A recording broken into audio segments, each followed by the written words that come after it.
All righty. Good afternoon. Good afternoon, everybody.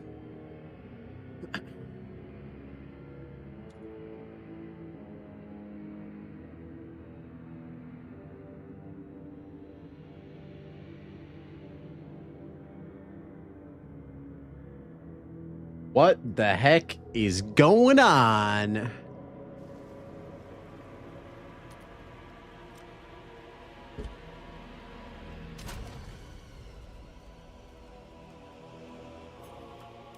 Happy Saturday, everybody. Hope you're doing well. Hope you guys are having a nice weekend.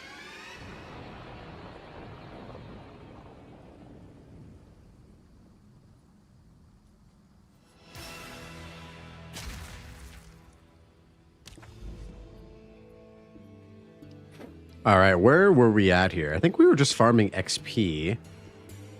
We need to get a new weapon so bad. Yo, what up, Phantom Banshee? What up, man? Good to see you, bro. Happy Saturday.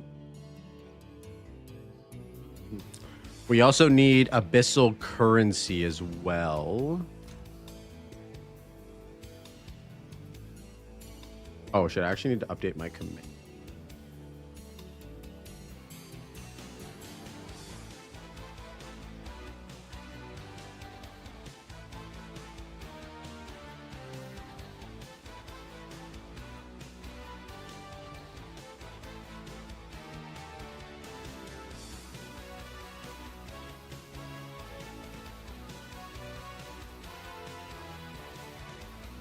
Media, what up, dog?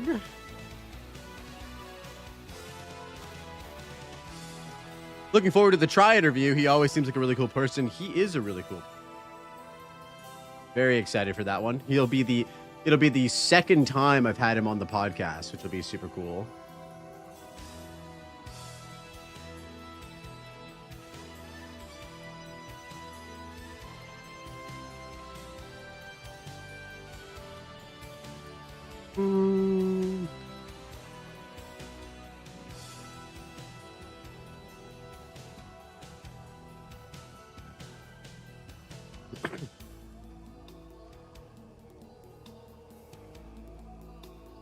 This is also great timing because I get the drop, so I listen in the background. Yes, dude.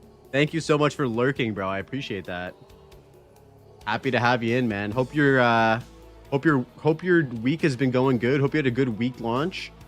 And yeah, we get second week drops. I should actually update my channel about that.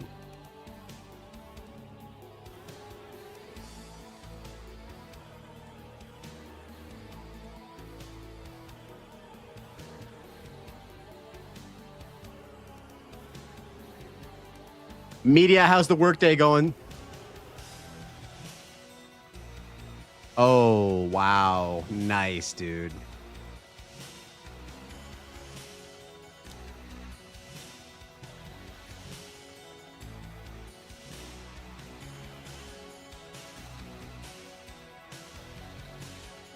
Yeah, any friend of Lex.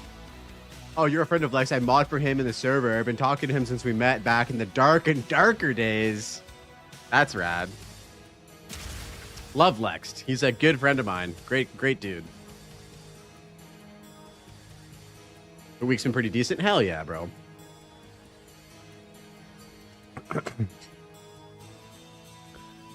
Busy, brother, but we're chilling. Happy to have you in, buddy. When are you off today?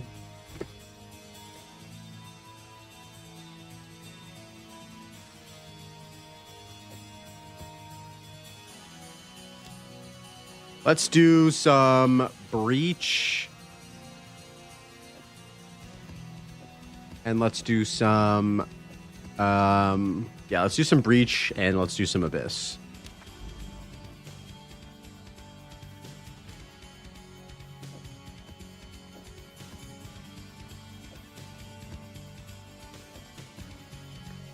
He's the reason you played Elden Ring. Oh, shit, nice. It was his stream on YouTube that convinced me to finally try it. Now it's one of my favorite games. That's awesome. Yo! Media with the T1. Brother, you don't have to do that, man. That's very kind of you. Thank you, bro. Thank you very much. Appreciate you, man. Always. You're a legend, dude. That's awesome, Phantom. Yeah. Have you been playing PoE 2 at all, or are you mostly an Elden Ring enjoyer at the moment? All right, I guess we need to get some maps ready here. We'll take this, do this. We can do that. We can do that as well.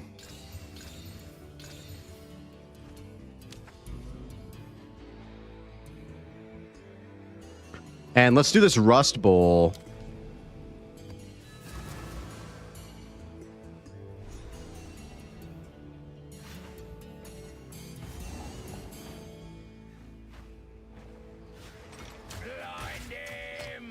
Bonus points for the StarCraft 1 theme. Dude, we love the StarCraft 1 theme around these parts, brother.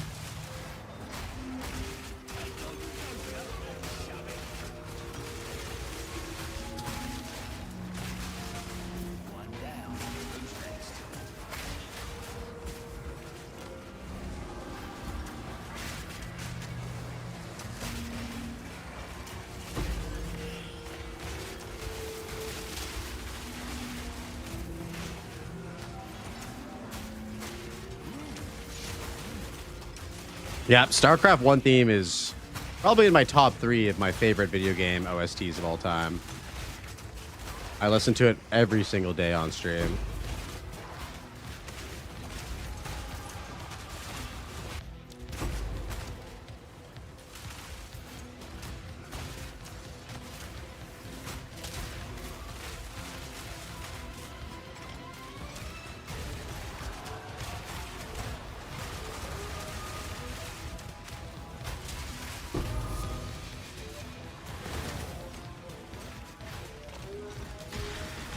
Ooh, StarCraft 1, Witcher 3, Red Dead Redemption. Yes, sir. My favorite soundtrack of all time is actually Shinobi 3 for the Sega Genesis.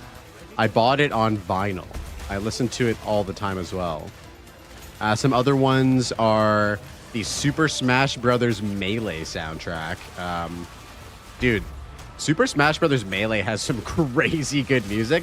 I guess it is just because it is a compilation of all of like the best like Nintendo songs. But yeah, I love that soundtrack as well. I'm especially a big fan of the Fire Emblem song from that game. Actually, I'll put it on right now. It's insanely good.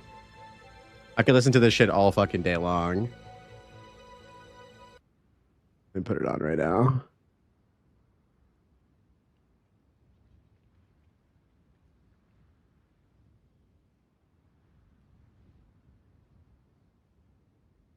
Oh, actually, no. Brinstar is amazing. Let's listen to this.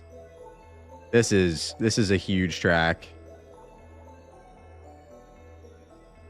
I definitely missed out on some classics. I grew up pretty much primarily playing PC. I think we might have owned one of the early PlayStations. Oh, that's fair, man. PC had some really, really good music, though. Like, insanely good music.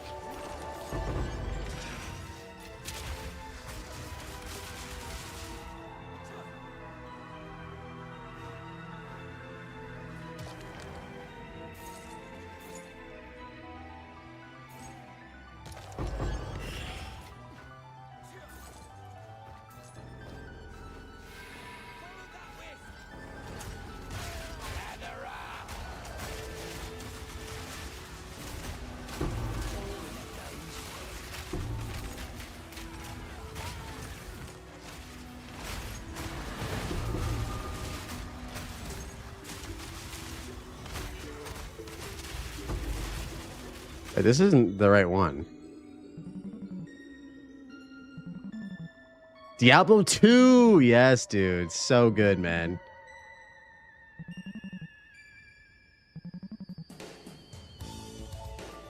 Yeah, this is not the song I was talking about.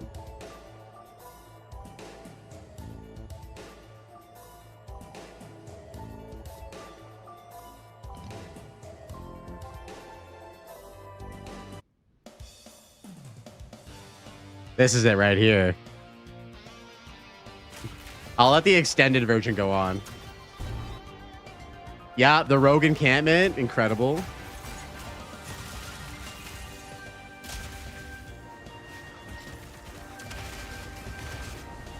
Yo, Akram, what up, dude? It's going very well. How about yourself, man? Happy Saturday. How's your weekend been?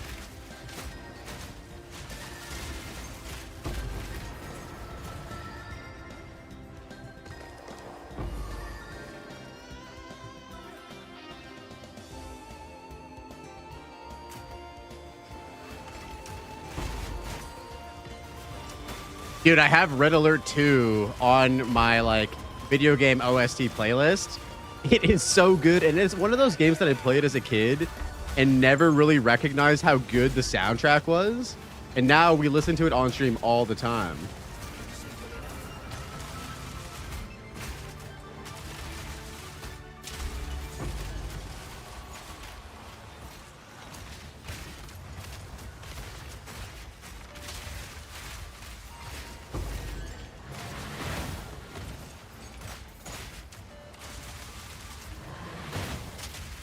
Music, one of those unsung heroes, especially video game music, dude, because it like kind of can't overpower the gameplay, right? I was talking with DM about this, where it's like the game, really good video game music is kind of good enough to get the vibe across for what we're trying to do in the video game, but not too good where it overpowers it. But then later on down the road, you can come back to it and be like, wow, like that song or that music made it for me.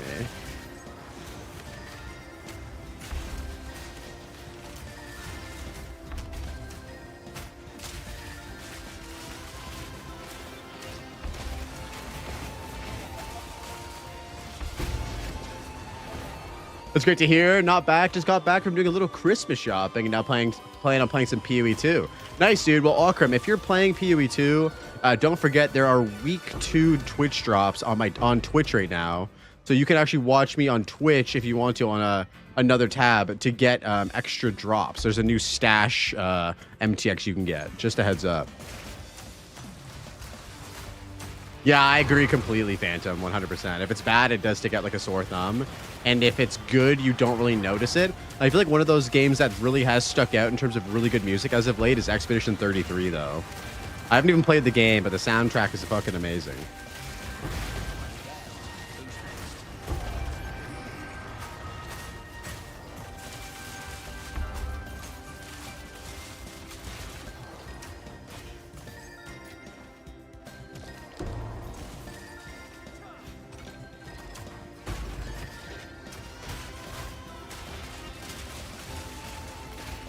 Sounds good, man. Yeah, no worries.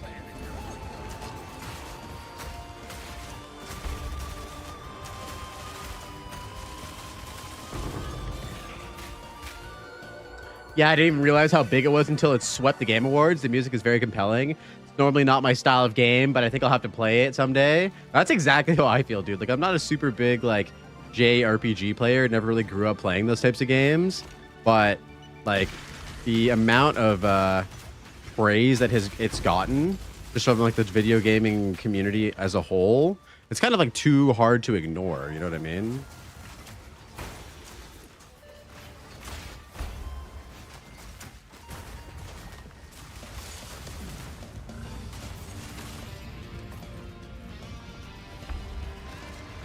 Oh shit, we got a temple.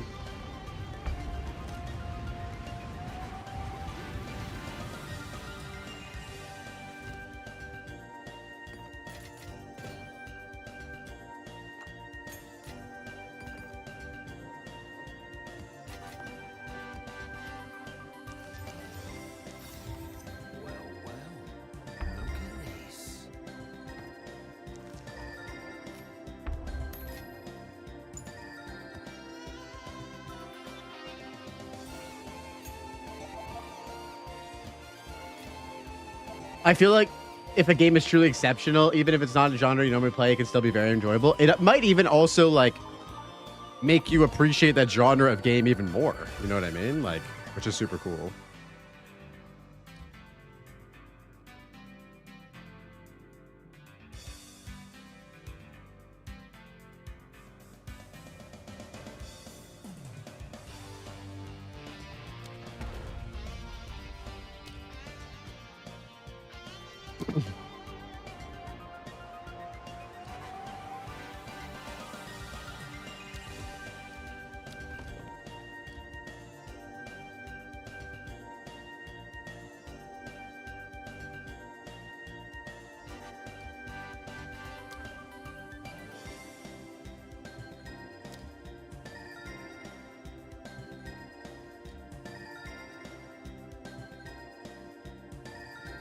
Hades comes to mind.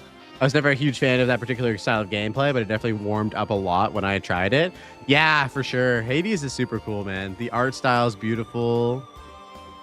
Yo, Jen, thanks for the follow, dude. Welcome in, bro. Hope you're having a good weekend, man.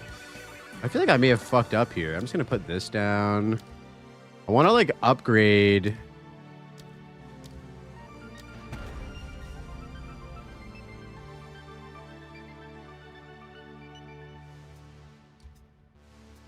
I want to upgrade the Surgeon's Ward because I want tier 3, but I don't really know how to upgrade it.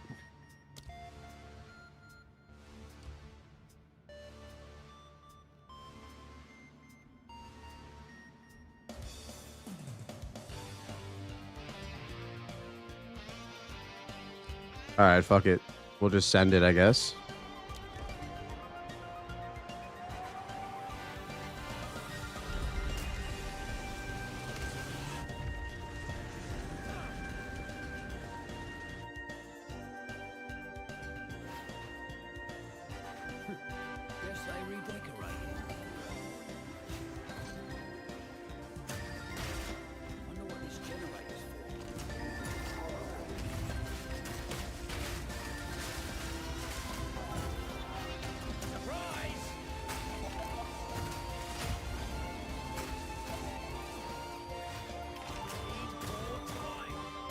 Tempo's a weird one for me. I like the concept, but I haven't really enjoyed the execution of it. Dude, I completely avoided the temple until they updated it like a couple days ago.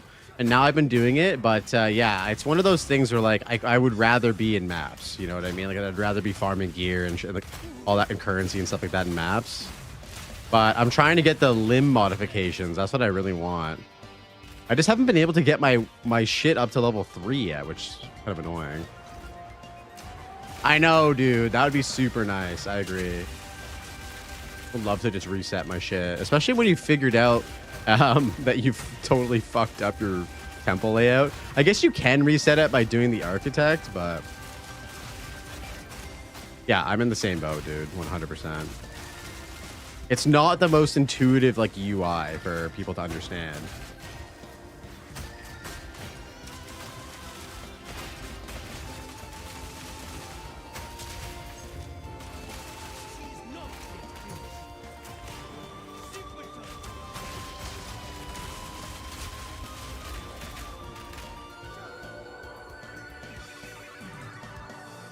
Yeah, I keep rushing the architect. You have to complete the whole temple and then do the architect, I believe. And then that resets some of the rooms. If I do remember correctly.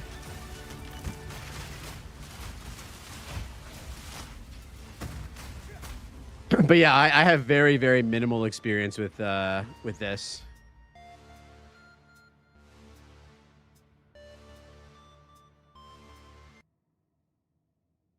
This is also a banger song from Super Smash Bros. Oh, you only have to complete 5 rooms to unlock the architect. Okay.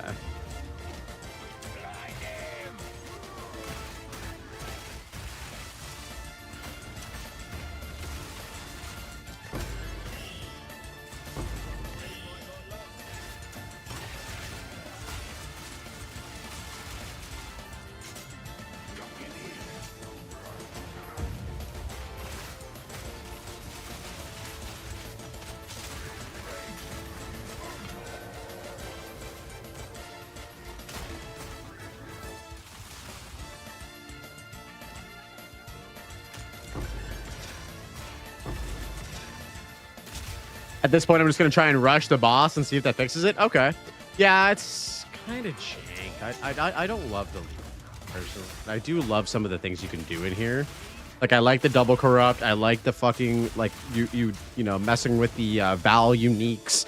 I like being able to extract stuff from my gear, especially as an SSF player. That's super nice. Like, there are utility things that are cool. I just don't think that the rewards, aside from those, like, few things, like the, you know, the body modification stuff.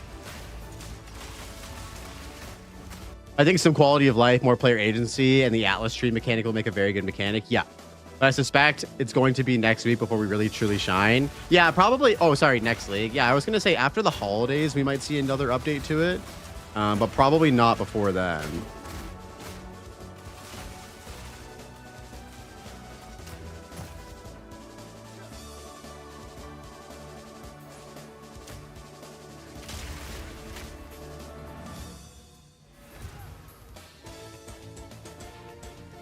I mean, I feel like there's always going to be a crunch, dude, because they're kind of bouncing back and forth so much. I don't know. I don't know how they do it. I don't know how they do it.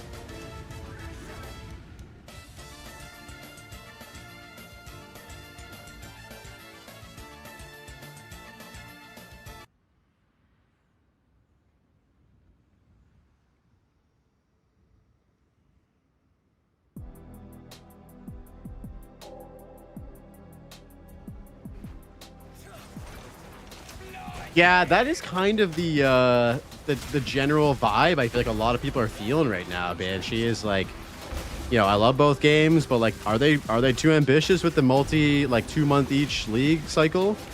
Yo, what up, Tofu? How's it going, man? I'm more surprised at how they brought back old bugs and new patches. Yeah, it's kind of 2 steps forward, 1 step back, which we don't love to see. We don't love to see that. How's it going, man? Good to see you, bro. Happy Saturday, dude. Appreciate you stopping by. What's going on? How's the grind been? Where are you at? Like, what level's your character?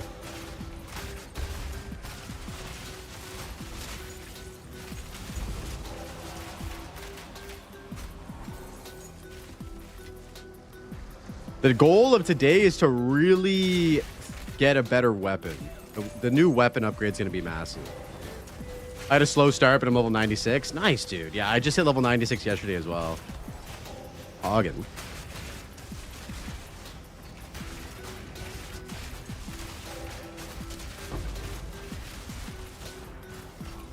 I kind of wish the game had a currency trade mode only. So like SSF, but you did have access to the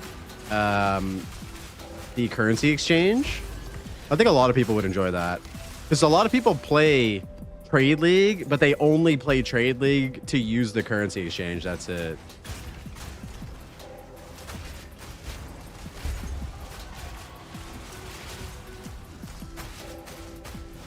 What are you planning to play for Tactician, Blaze? Exclamation builds for the builds. I have a full Mobalytics written guide and a video on the build at the moment, Jen, if you want to check it out. I think the worst part of the turnover is that we have to wait for next season to fix the current league. Oh, you meant after Tactician. Dude, I think I'm going to go Varashta and go Minions. I've never played Minions before, dude. And my friend Dapper Goldie's cooked up a pretty cool Minion Varashta build. So I was thinking about doing that. Yeah, I hear you, Banshee, for sure, man. I think they're making it harder on themselves, having to fix the current league while also developing classes, acts, content. And here's the thing. I don't know anything about how GG operates. I really don't. I love the company. I love the games. That's all. It's all love, you know, for the homies at GGG. They're doing good work.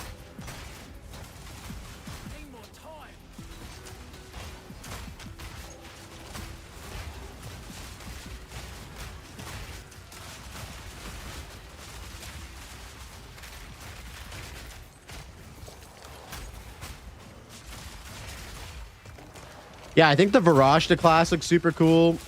It also has really solid defenses as well, which is what intrigues me the most.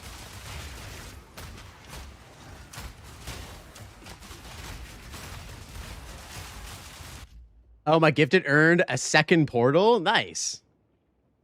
I've been playing since Path of Exile 2 came out. I could never get into the end game before, but I was definitely the push I needed to find magic in both. Yeah, bro. Hell yeah. That ascent is so much fun. I currently have one at level 52. Nice, dude. Playing more of a spellcaster, but I intend on trying minions out. Okay. Nice, dude. I'm glad to hear that you're enjoying it as well. It looks super interesting. So I'll probably do that. And then I don't know if you remember this, but I did make an Ice Shot Deadeye build last season. So I was thinking about this today. I'm kind of interested in doing an Ice Shot Pathfinder build as well.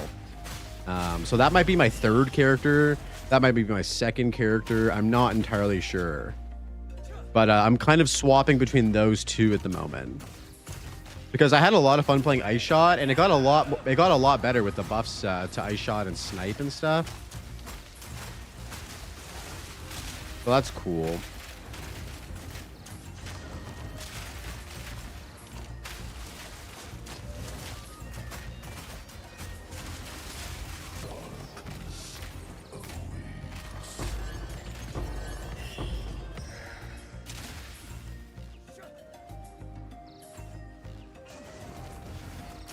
I haven't decided if I'm doing multiple characters. I enjoyed it for the extra revive. Yeah. Assuming they haven't fixed it.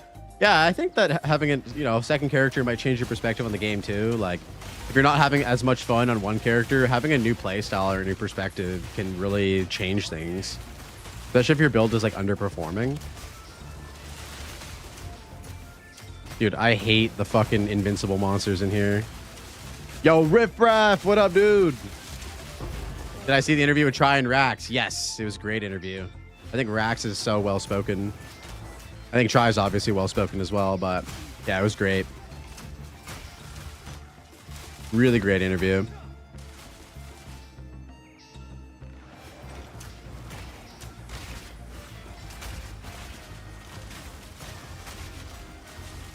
Are you playing hardcore Phantom or are you playing softcore?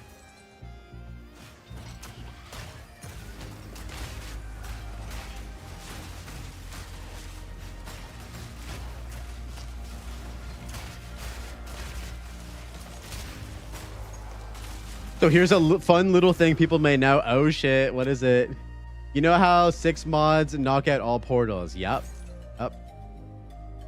If you tab out and close the game. Okay. Wait, is there a breach in this map? I guess we have to do the boss too.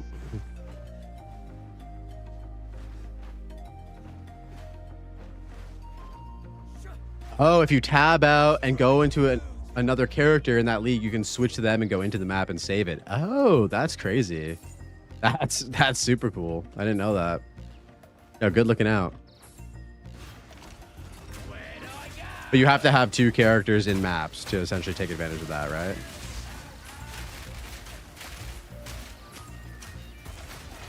Oh, I didn't mean to get hit by that. That was bad.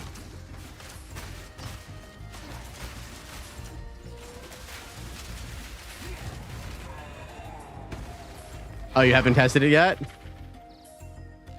Yo, Fellstar with the follow. Thanks, dude. Welcome in, bro. That's why you had 3 characters last week? Oh, I see. You're cheesing the 6 portal. I got you. I got you. That's cool. Yeah, good looking out, man. Thanks for sharing that. That's cool. I've never heard of it, so it could very well be still in the game. Oh, whoops. Damn, we got so many tablets from that Abyssal Overrun map. That's excellent.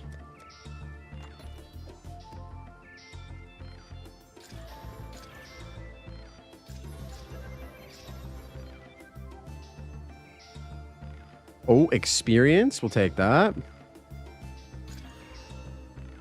Essences. We might actually need to start. We might actually need to start recomping fucking tablets.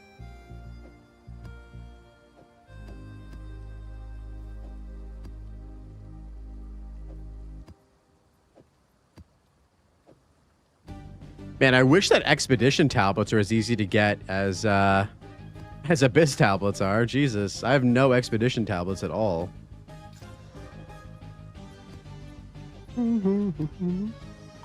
Yo, Westy, what up, dude? Welcome in, brother. How you doing? In fact, I wish I made it an actual system in the end game. For every character you have in the end game, you get an extra revive. It's interesting. It's interesting. I always forget to recom stuff. Oh shit, bro. You didn't recom? Yeah, recom's goated. Oh, good man, grinding the campaign. Wait, what? Did you die again? What happened? I thought you were mapping, brother.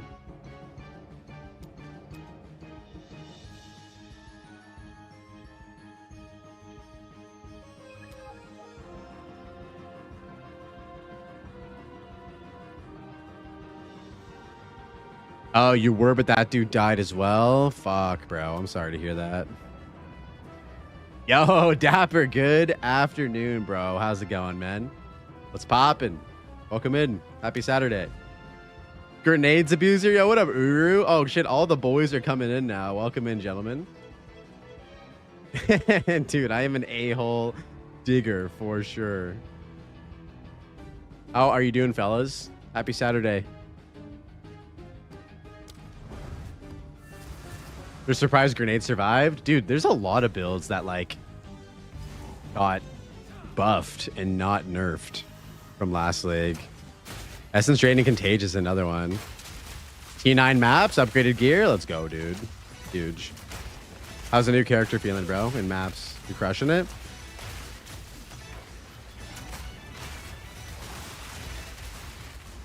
You're working on your Jin video today. I had an idea for it, which making me basically restart the entire thing. Oh shit, I feel that. Wolf is tanky as hell with a level 46 weapon. Yo, what up, George? How you doing, man? Good to see you, bro. Happy Saturday. Will this be another therapy session for Try? It very well might be. I do have to invoice him for $400. So that's how much I charge for therapy, $200 an hour. If you guys ever need any PoE therapy, I'm here for you.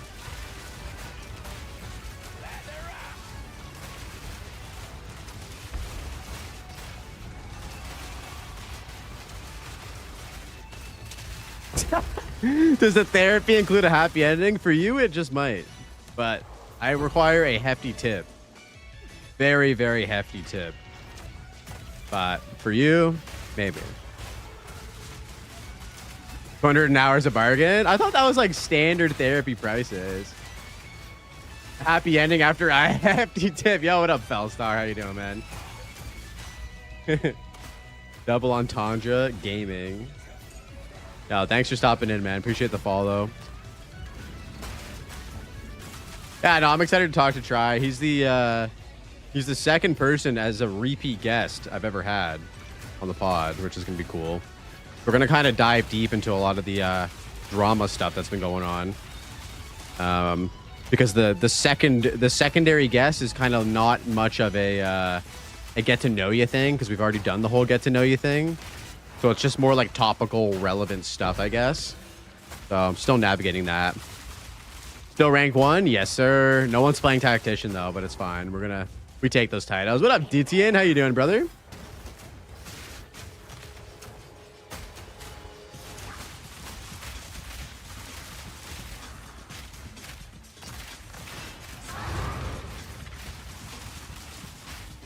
Is that because you are a PoE2 god, or is it because no one's playing it? Let's go with the first one. I like the first answer better than the second answer. Let's go with the first one. Don't look at the ladder, boys. Don't look at the ladder. There's people playing Tactician. 1% of players is still players playing it, right?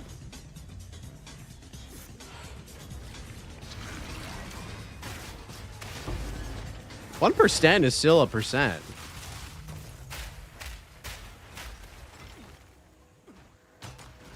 Witch Hunter will always be one of your favorite ascendancies. I've actually never played Witch Hunter before.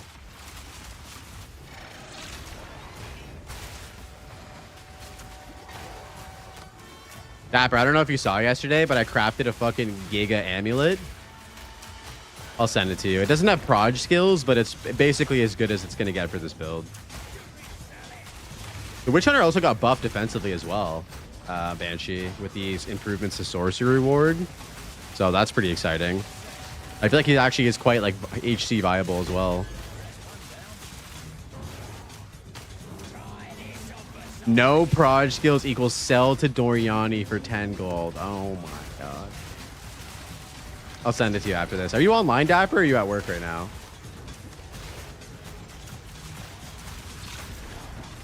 Cult is so crazy good. It's acting on additional threshold. That is pretty interesting.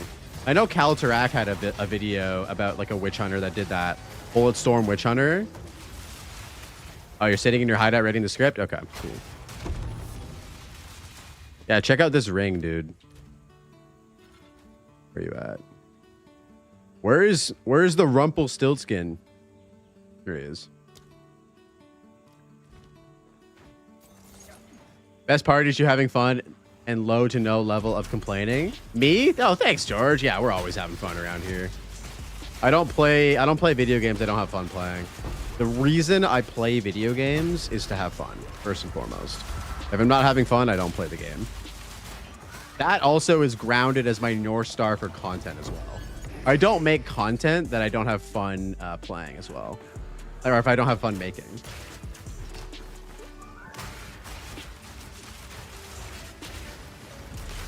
It's pretty much the guiding star for all of my video game stuff. Fun is important. I like making build guides. I like making stupid troll videos. I like making podcasts. I like all of that stuff. All that stuff is fun to me, so I will continue to do that.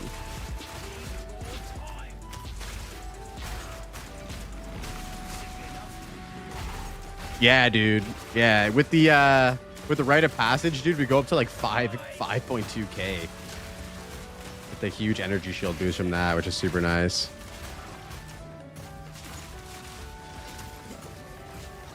Super stoked on that amulet.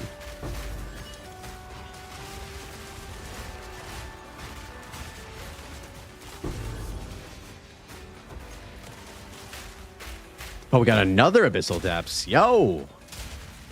We are diving into those a-holes today, boys. 2 in a row. Yeah, appreciate you guys hanging out today. Appreciate you guys stopping in the stream, chatting, all that kind of stuff.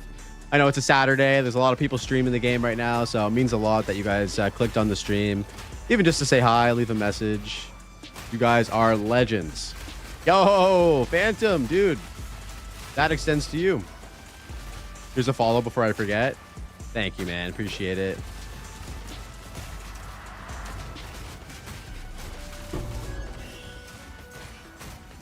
Always nice to have someone to yap with about the game. Absolutely. We do a lot of yapping around these parts. Lightning damage, minion damage if you've hit recently. Whoa, that's a crazy... Oh my god, dude. That's a banger ring, dude. Wow, nice. Good shit. Yo, Addicted, what up, dog? Welcome in, dude. Happy Saturday. Yeah, bro, we're still grinding. We need a new weapon today. That's what we're really focusing on. Need to get a new siege crossbow. I tried to craft one yesterday and I failed absolutely miserably. How many streamers are playing hardcore? I have no idea. Quite a few of my friends who are streamers play hardcore, but I don't know if any of the bigger ones are playing hardcore. Probably a very few percent, small percent. I play hardcore in real life. Yo, what up, Blade? What's up, dude? Good to see you, man. How's your weekend? I mean, we're all kind of playing hardcore in real life, right?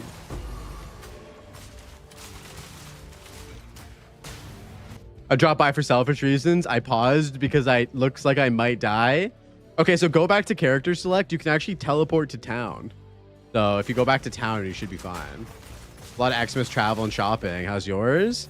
Weekend's been good, man. Yesterday I was supposed to be productive and I didn't do anything but play PoE and chill with my lady online, and we're playing this game called RuneScape Dragon Wilds right now. It's like, imagine if like RuneScape, old school RuneScape and Valheim fucked and had a baby. That's what that game is. It's pretty sick. So it's still in early access, but it's pretty fun. We've been playing that. Building, crafting, surviving. And then today I actually was productive and did a bunch of podcasts, question stuff for tonight. And then I also completed my Mobalytics guide for this build. It reminds me of Enshrouded. Yes, dude, and I love Enshrouded.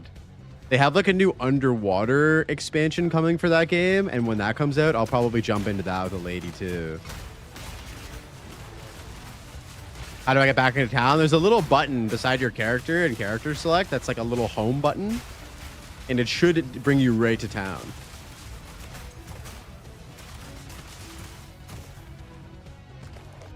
I try not to get into early access games anymore. Bad experiences. I know, dude. There's such a stigma around early access games. The water expansion already came out. Like they added going into underwater areas. Did it already come out? Oh, fuck, dude. I'm behind. God damn it. Okay, well, after we beat RuneScape Dragon Wilds, I'll definitely pick that up because that looks sick. My lady loves like underwater creatures and shit. I'm waiting for hardcore mode for RuneScape Dragon Wilds. Yo, dude, Tofu. When that comes out, we should play that, dude. That sounds awesome. Yeah, I got you, Addicted. Wow, okay. I didn't realize that the Enshrouded Underwater shit was already out. Thank you, boys. It'd be sick to get a little homie hardcore Enshrouded run, too, if they have hardcore. I don't know if they do or not.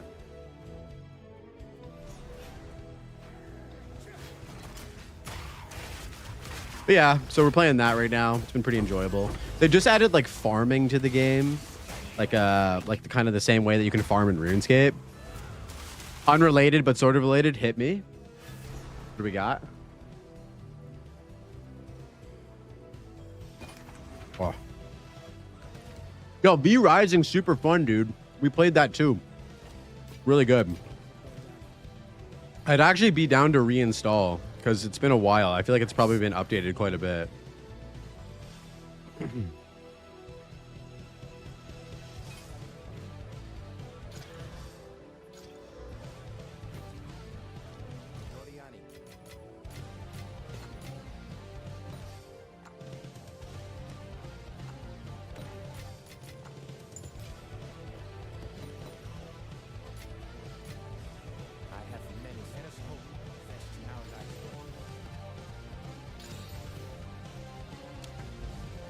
You got it from a humble bundle at some point. I just need to try some. Yeah, dude, you need to try it, bro. If you have some homies to play with, it's actually a super fun co-op game. You'll like it. It's really, really good. I like the MOBA style combat with the survival crafting mechanics and stuff like that. I'm a big fan of it. And if you want to play online, you can like play in like PvP against people, and then it becomes like open loot, like PvP type shit, which is like, we never did that. I was playing with the lady and like she's not a sweaty gamer like me, so we never played like a PvP server, but we just played like our own server. It was super fun.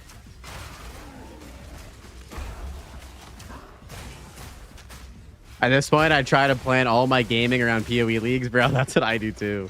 I feel like that's what most of us do now. Like after like 2 months of a league, you're like, okay, I could either play the new PoE league or I could play a bit of this other game for a bit.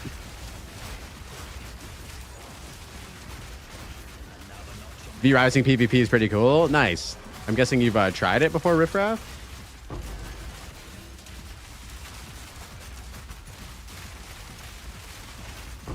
Looking like a fun time. Yo, what up, Jolteon? Welcome in, dude. How goes it? Good to see you, man. I used to watch tournaments. Oh, shit. We were like tournaments and stuff? I didn't know that. Oh, double siege crossbow. Yo, this game wants to give us a T1 fizz. It wants to give it to us. Dang it.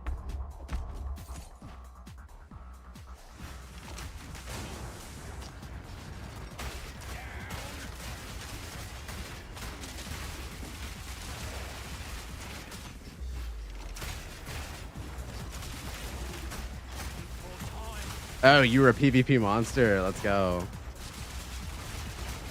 Yeah, I'd be down to... Man, there's a lot of games that I want to play. Like, we were just talking about it.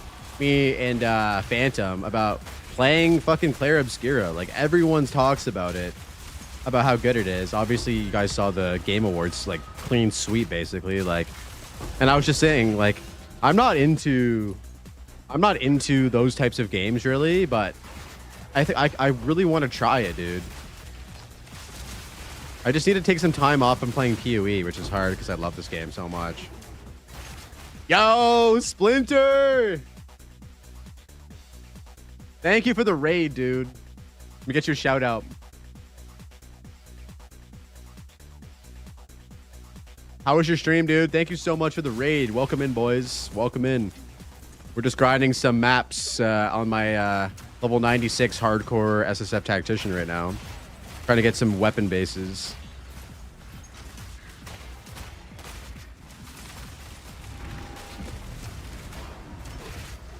Expedition's a big W.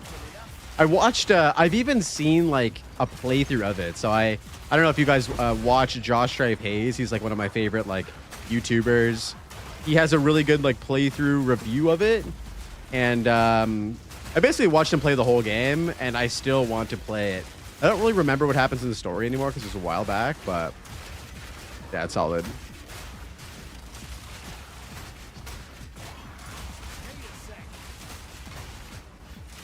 Game is great, but not my style on art design. Oh, true. Okay.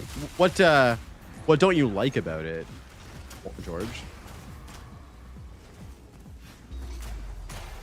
This boss used to be so glitched last patch.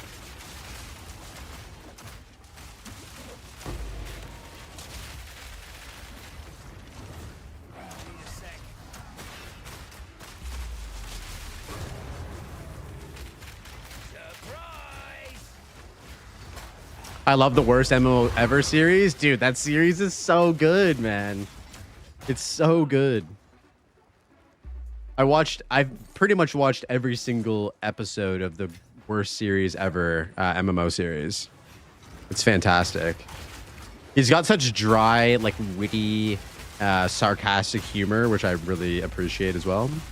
I would say that that resonates with me pretty hard.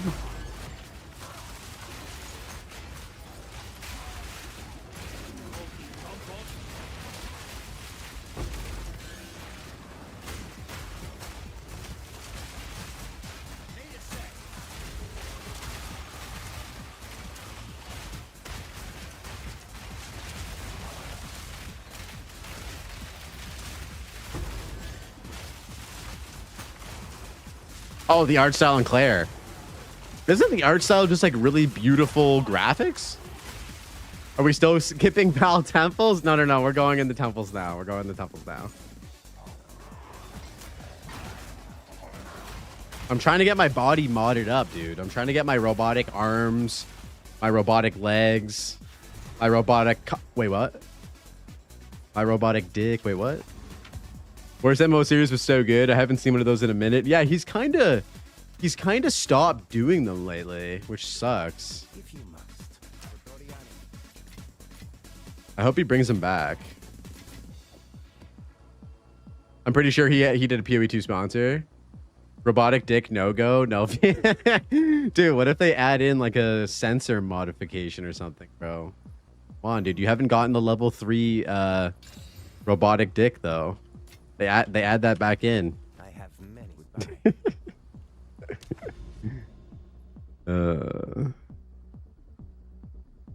Augury, dude, come on, man. I don't want to do augury. Guess we have to. Yeah, Josh's PoE2 video is pretty hilarious. He didn't talk about the game for so long. It was like the history of druids, and then at the final 5 minutes, he was like, "Oh yeah, and PoE2's druid." Pretty great.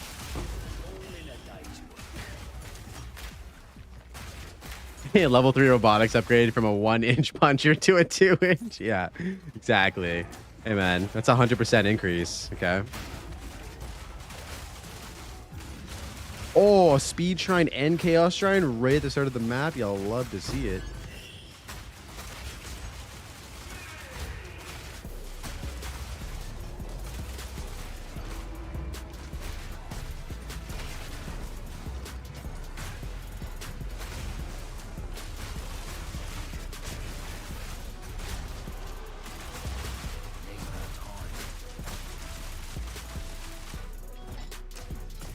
We've added 100% more. Gets a whole new meaning. Exactly, dude. 1 whole inch, dude. Oh, fuck. Oh, wait, no, it's a chest. We're good.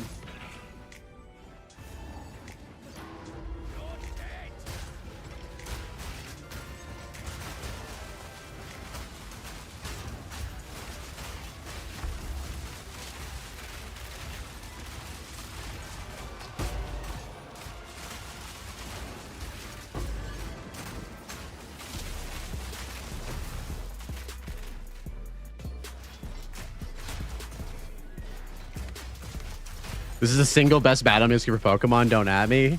It's pretty fucking good, isn't it? I do believe though that this isn't even the Pokemon music, bro. This is the menu music for Super Smash Bros. Melee. How good of a game is that? Yeah, this is Smash Bros. But I knew what you were trying to say. I could see through what you were trying to say. Whoa, sleek jacket level 5. Hold up. What is that? Oh. What? What is that? What is that? Oh my god. What the fuck is that? Boys. What the fuck? Oh my god, dude. That is fucking crazy. Holy shit, dudes. That is insane. I've never picked up a crazier fucking body armor than that in my life. That is crazy. Oh, we're crafting on that right after this. We're crafting on that, boys.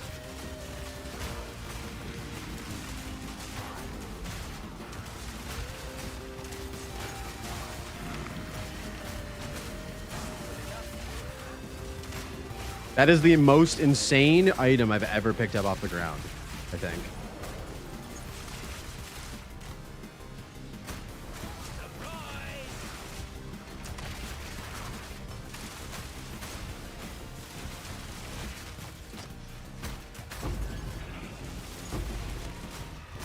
We need to hit deflection on it, and then we're chilling. And I think we can target that with desecration. This makes good TV. Good, good, good. Enjoy, enjoy. The RNG gods are with us today, boys. I can feel it. We're gonna get a new weapon today, 100%. I wasn't trying to get new body armor today, but I think the RNG gods are pretty generous at the moment.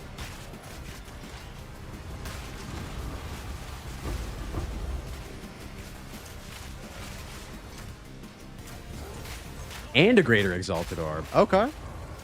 Keep it coming.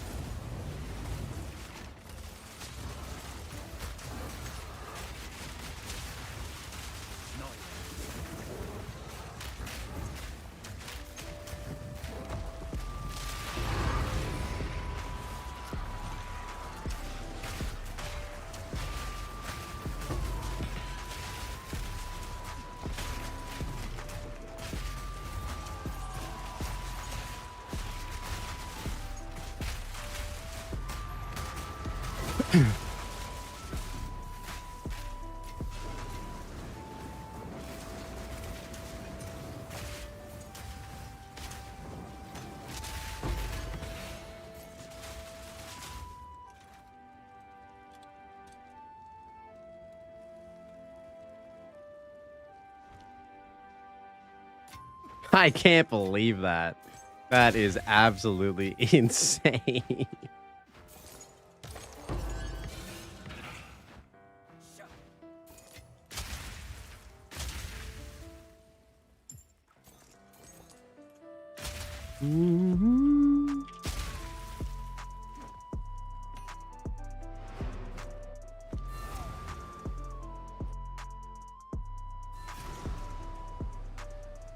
That's good body armor, even by trade league standards. Yeah, it is. It is really good.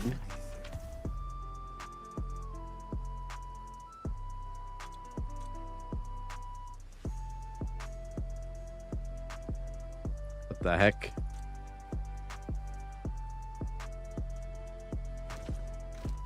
I feel like we need an echo. Oh, we do have an echo. Yo, we should hit it with the echo, boys, one time. But we got to figure out exactly how we're going to get deflection on this body armor here. Let's take a look at POB DB. Okay, so items. Yep, that's an item. Okay, body armors. Yep. Body armor mods. Where are the mods? Here we go. Here are mods. Mods, body armor, dex int. Okay. So if we desecrate prefix. No, suffix. Oh. Got to clock back in, but I sent you some notes on the Discord. Yes, I'll take a look. Looking forward to the pod tonight after you get off work. Yo, much love. Oh, yeah, those are essences. Thank you. Okay. So what do we want on here? Yo, have a good rest of your shift, man. I'll see you later. Okay. So is there anything here? Imagine if we put more spirit reservation efficiency. What do we want? We could just go Amamu for the fire and chaos and guarantee that.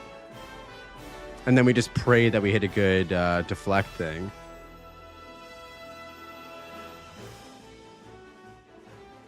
Isn't there a good perfect essence as well? Can't use those Lich Lord omens on body armors. Okay. What about one of these, Dapper? Do you think that we should get one of these? Which one is it? Excuse me.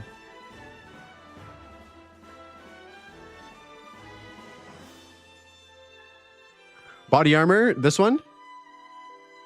Are you sure that this one is the seeking one, isn't it?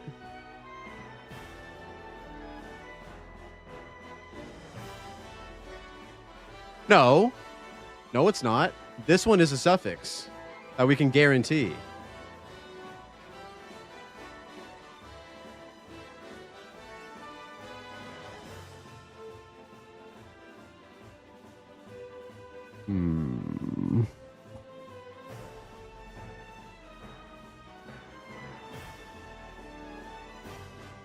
We could go for fire and lightning on it and chaos, and then we will basically, yeah, I would need resistance. I would need the lightning resistance, I think, because we're replacing this. We'll actually be, this is crazy. I think what we'll do is we will desecrate suffix for Amamu for fire and chaos, and then that will help mediate the 11% chaos that we're losing from this body armor. So let's do that.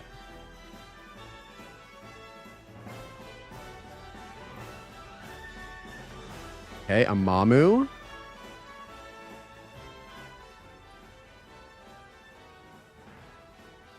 Yeah, let's do that.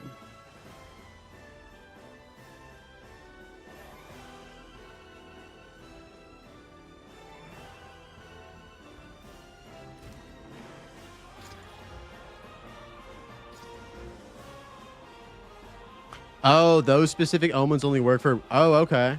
So we have to get lucky then. Should I use a... Yo, what up, Yeti? Goon time? Yes, sir. It's always goon time around here. What you mean? What you mean? Oh, shit. And we're just making T1 mods rain from the sky right now. I can't stop hitting T1s, boys. We have a whole farming. Yo, we're far... Yo, we... Dude, look at this fucking body armor we just found off the fucking ground, bro. This shit was off the ground. It wasn't in an a-hole, though, but it was off the ground. Okay.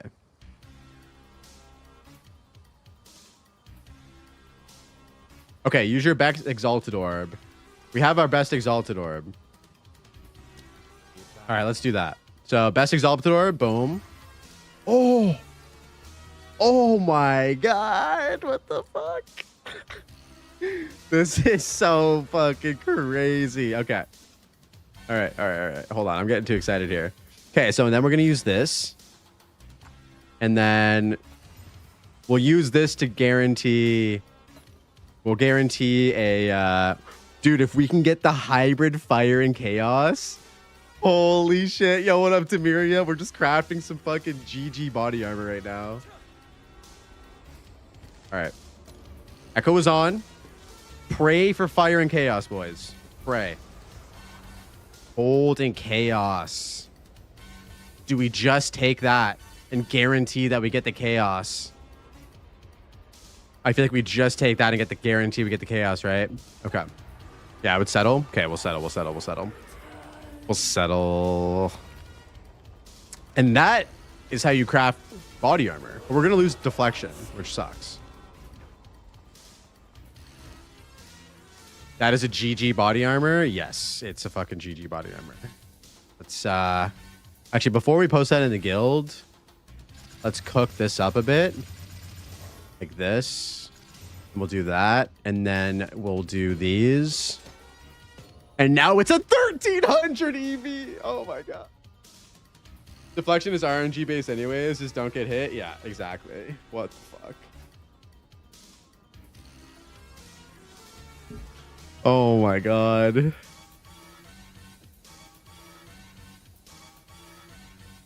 No, no, no. Don't look at the PC. Don't do. Hey, you do not look at my PC.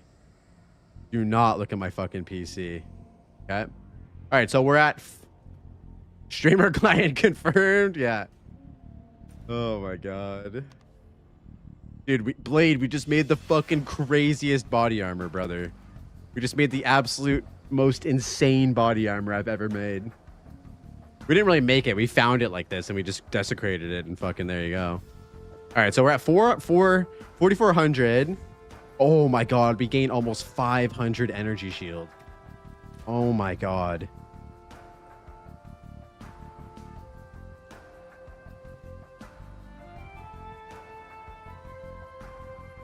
We don't have any deflect though. We don't have any deflect though. That is Giga even for softcore trade. I know. I feel like we should get some deflect.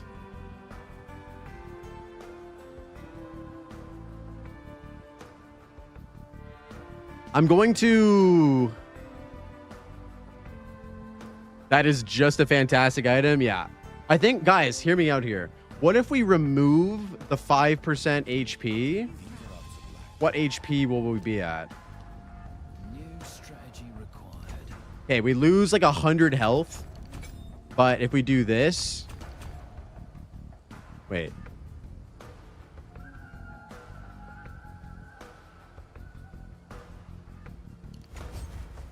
Yeah, to make up for 100. Exactly, that's what I'm thinking. Okay, we're basically back to having 30% deflect as well. Right? Yeah, I think that's the trade-off we do right there. Oh, crap. Hell yeah. Yeah, at least we have some deflect. That is... I can't believe that shit. Bro, I can't believe that shit. I can't believe that shit. This is why I like PoE. Yeah, dude. When the casino gives you the win, it feels nice. Nothing beats the Giga drops or crafted perfection. I know, bro. I know. It's so good. It's so good. And that's why I find it funny that people are saying that there's no drops. Like, I think that they increased the drops a bit. Because I've also been getting good drops. Like, I found these boots on the ground. These boots are pretty nice.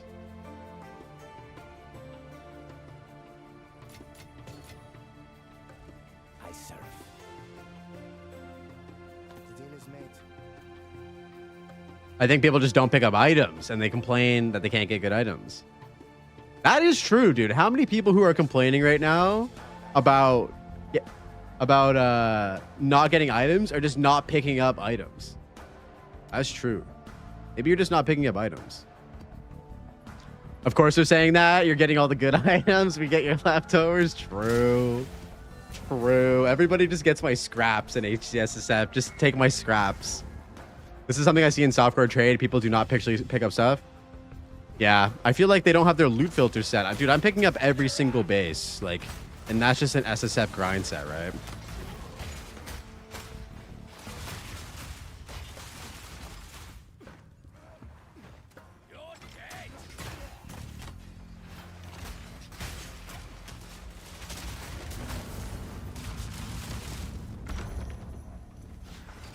All right, now we just need to get a Giga weapon.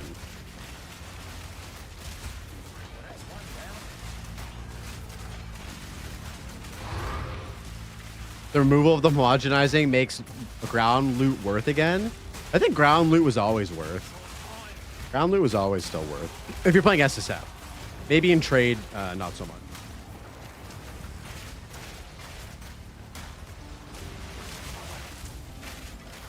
Yeah, people need to be customizing their loot filters pretty significantly. Like, as soon as I got to T15s, I immediately turned on, like, all of the good bases that I want, and then I just pick them up. I fucking slam them with Transmute Aug. If they hit, we recomb. and then we go from there. You know what I'm saying? Yeah, yeah. Same with me, Blade. Same with me. That's how I would do it.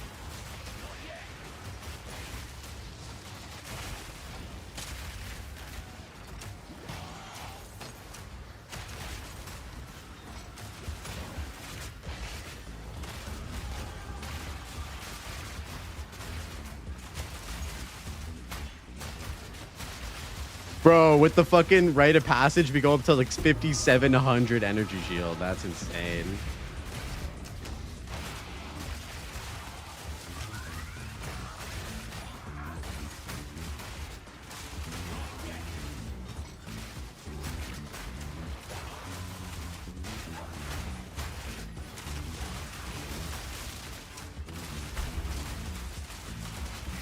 Yeah, I remember when people didn't really want to find like T5 bases, and now it feels like it's in a better spot because when you see a T5 rare item, there's a very, very small chance that it could drop as a fucking GG item like that. Whereas before, all you wanted to find was exceptional bases with multiple sockets, and then you could basically deterministically craft your perfect armor from that base. So I do think that now with the removal of the homogenizings, like it does feel like it's in a much better spot crafting wise, I would say. What do you guys think? Are you guys happy with how crafting is now? I think it's pretty good. It's a good mix of RNG and determinism. And I do think they can continue that. Oh my god, dude. Ziggy D with the follow. Yo, what up, man? Thank you so much for the follow, dude.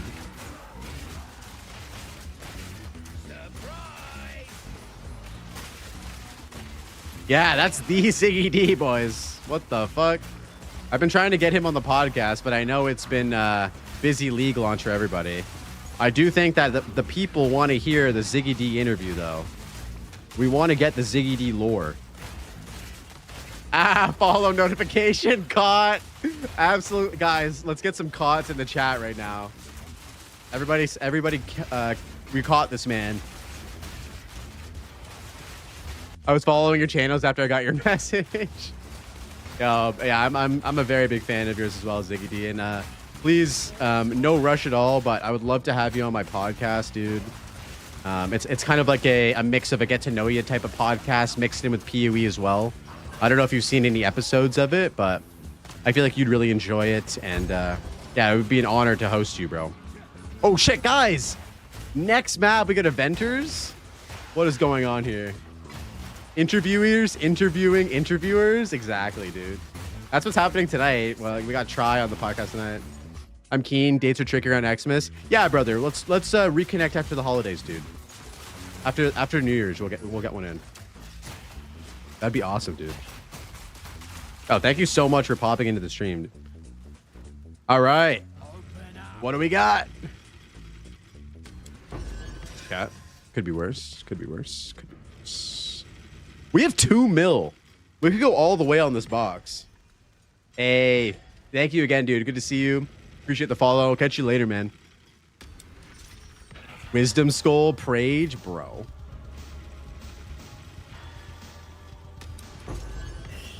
Bro, what are these drops? Okay, is this 2 mil? No. Yes. Yeah, that's 2 mil. It's not worth it, boys. That one's cursed. That one's absolutely cursed. Okay, I think all of our RNG has been used up, and we have to accumulate some more.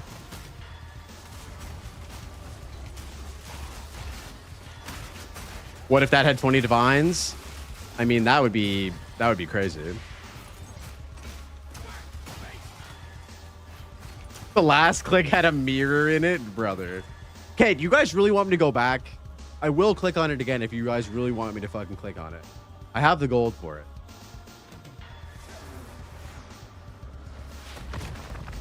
I will.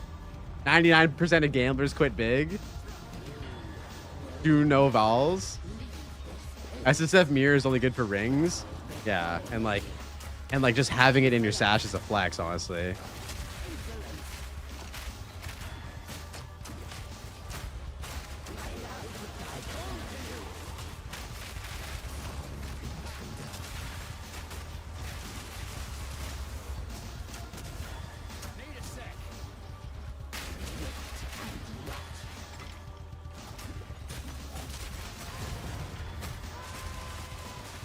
Do it. You got a Ziggy D follow. You guys want to see me blow all my gold? All right. All right. Hold on, bro. I'm gonna show you guys the one and only time why you should never click on this. Okay. You should never do the 2 million gold, and this is why. Okay. This is why you never ever spend 2 million gold on the final Venter spin. Okay. Are you fucking happy now? Are you fucking happy now? My hard-earned wealth thrown down the drain. I knew better. I knew better. 1/10 of a chance orb. No, we didn't get the wisdom scroll. Bro, that's basically a wisdom scroll. I have some maps we can run for gold if we need to. It's not a big deal. It's not a big deal. I'm being dramatic. Did GGG increase map boss? I just killed T14 map boss with 4.5 mil. Do you have the boss points in?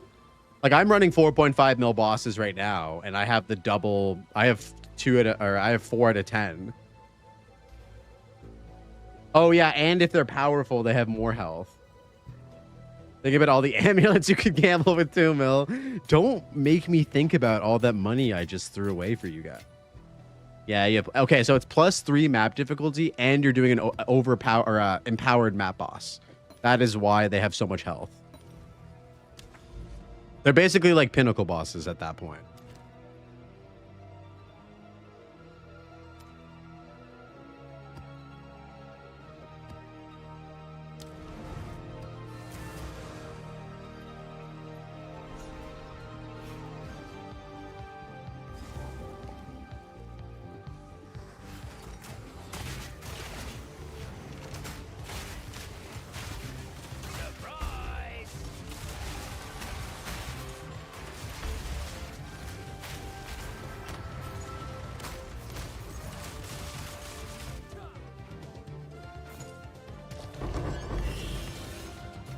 Yeah, dude, the shark boss battle, that was super cool.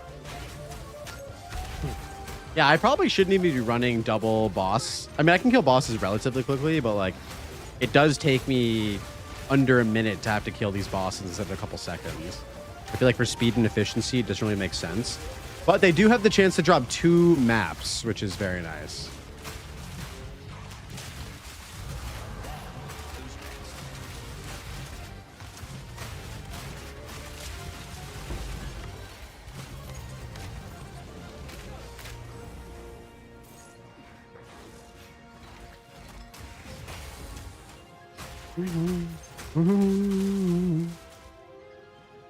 Man, how good is this song?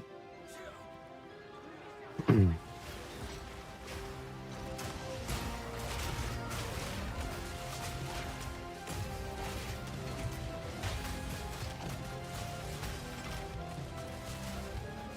already have 92 deaths. Maybe I should start reading what to put in play energy shield.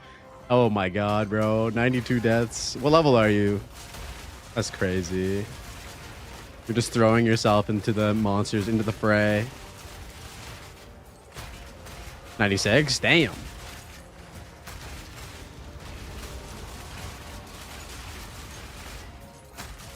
It's cool to hear how many people are 96. Like, that's awesome. That's my hallmark for my build working when I can ignore mods. That's exactly where I'm at too. I basically ignore everything now, which is such a nice feeling. Although I'm not running 6 mods, I'm just doing 4 because it's faster.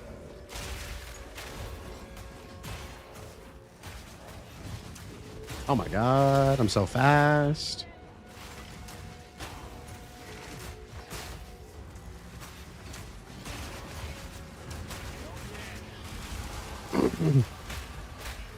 True, you need to get that backup backup character so you can have the secondary portal.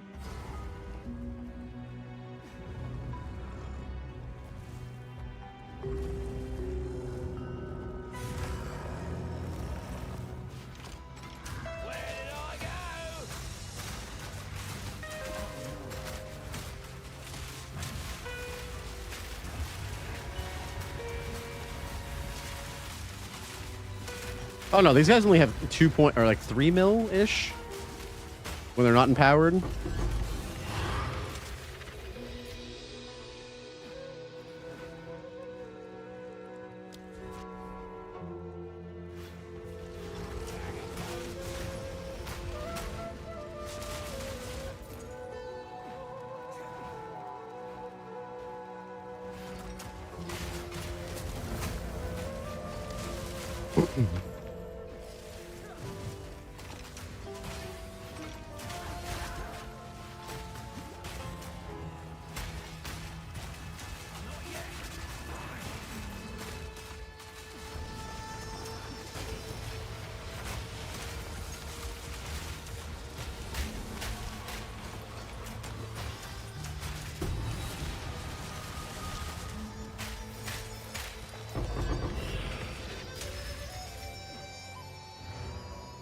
Six and 8 mods corrupted, 3 tablet full bosses, bro. Yeah, that's some serious juicing.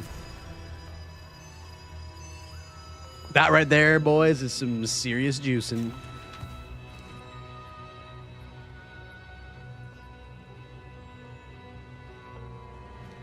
I serve. Let us hope Zest now lies dormant.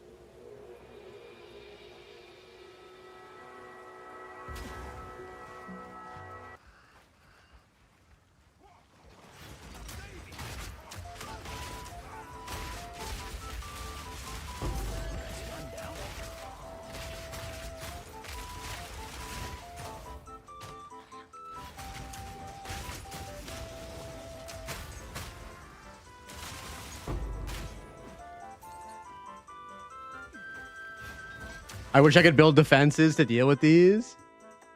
This song does not fit into PoE2 gameplay. Yo, let this song cook, bro. Listen to it. It's like a trap mix. Yes. Let the beat drop.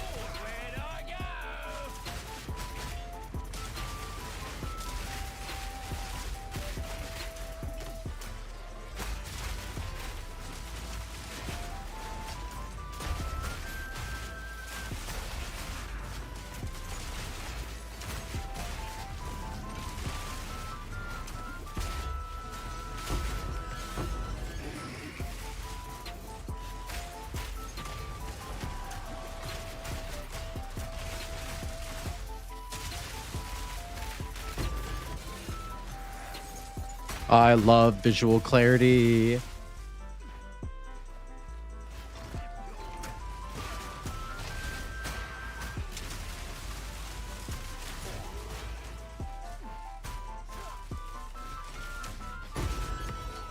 Yeah, armor and life just do not scale super well in the deep end game.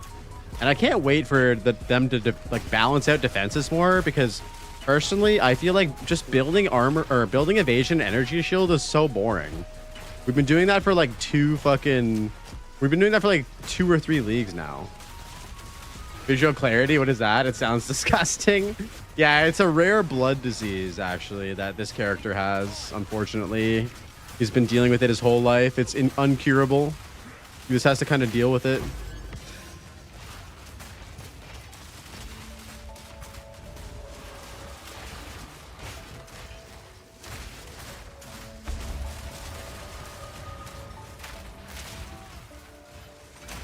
It's not good, but he makes the most of it. You know what I mean? Like he's still thriving. He's still pinning, and most importantly, he's still winning. You have 100k against Ellie, and it still ain't enough. What do you mean that's not enough? What? What's your max Ellie hit on your character? If I die, I don't want to see what killed me. It's the way GGG intended. Exactly, dude. If you see how you die, it just makes it worse. Better to just not understand at all.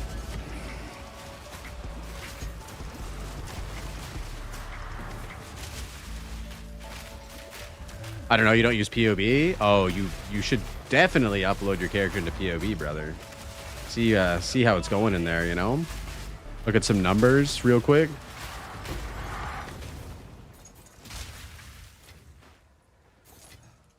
Can't hurt.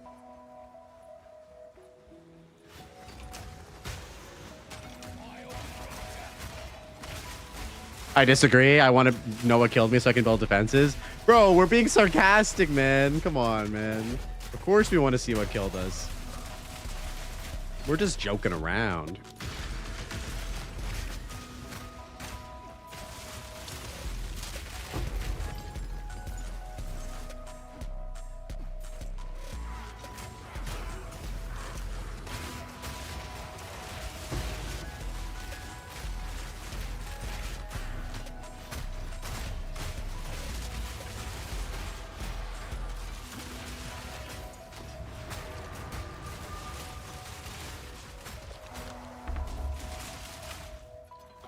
I'm not even gonna pick up body armors anymore, boys. We're set now. We can cross that one off the list.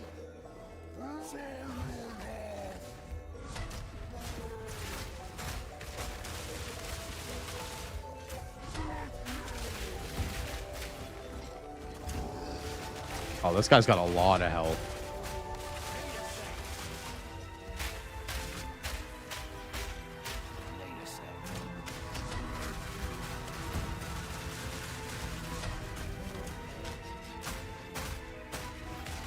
This guy's got like 5 million. What am I to do?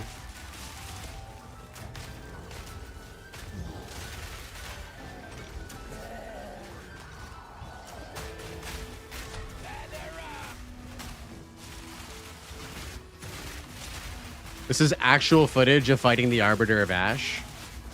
Real footage of fighting the Arbiter of Ash right here. Bro, I'm watering plant so hard right now. Dude, your thumb is so green, bro. It's actually kind of crazy. That thumb is green as fuck. You should probably get that thumb checked out, honestly. I ain't never seen a thumb so green before.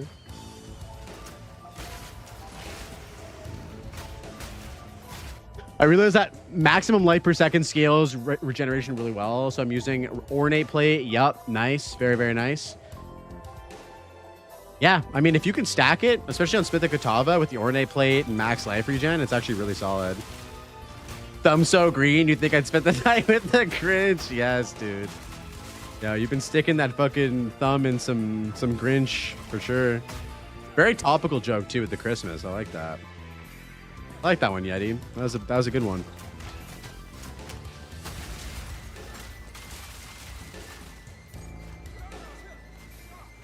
Wait. I almost missed the tier 2 ancestral tiara, boys. Can't be missing those.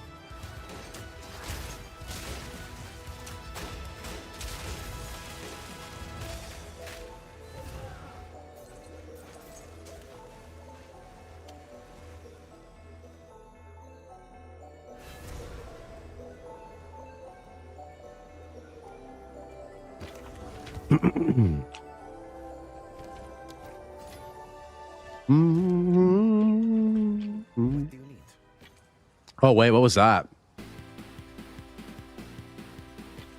Oh, it's bad.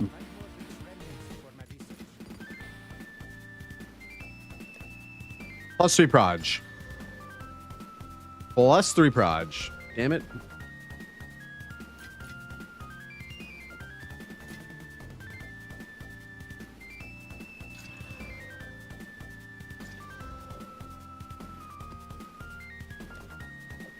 All right. The tablets are getting out of hand, boys. We may have to start getting rid of some.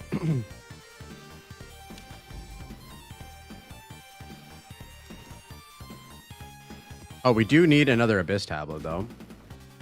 What Abyss tablet should we put in? Do we have any currency ones? Excuse me, guys.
This feels like the most Plants vs Zombies gameplay. I love it. Hell yeah, bro.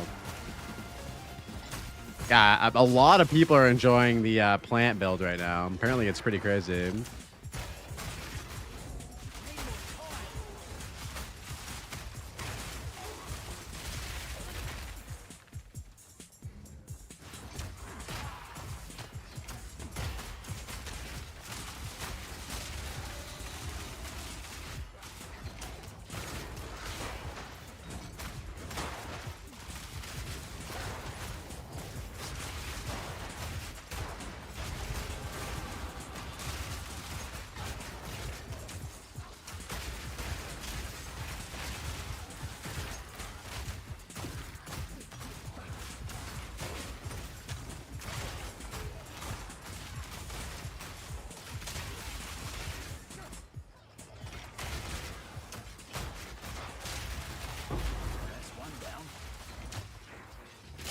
Dude, it's so funny trying to watch these monsters like attack me. Oh wait.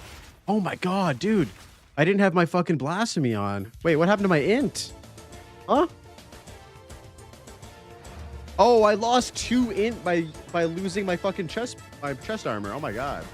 I was like, why aren't these guys slow? I've got a different idea. There we go. Easy fix. Wait, did you kill Arbiter yet? No, we didn't kill Arbiter yet. I have all the tokens to do it. I just haven't done it. Demiria, no one needs to remember that. No one needs to remember that, okay?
Oh shit, there's a whisper right here. We should have activated that.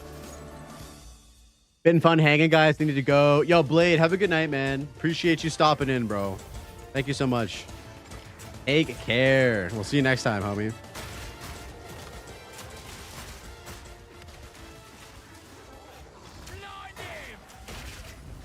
Guys, what are we gonna do? Blade's gone. I think I might just end stream right now.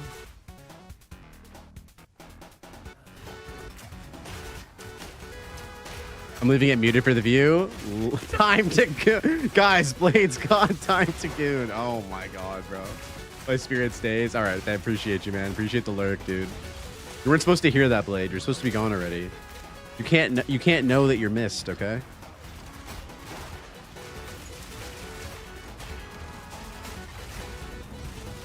Guys, he can't know.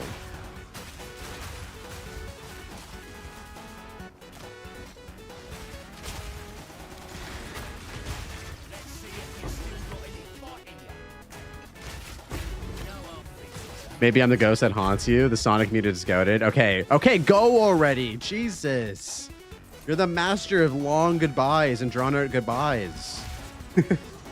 Yo, peace out, bro.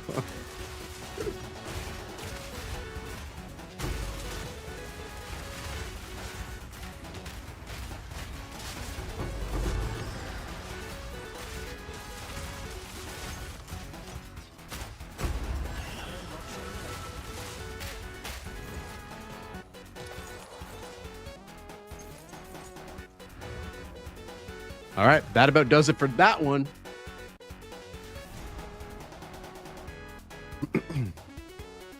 Yo, I'm so stoked that we're gonna get a Ziggy D interview. It's gonna be huge, boys. It's gonna be huge, boys. If you must. There's a lot of good Ziggy D lore to obtain from that interview that I'm very excited to do.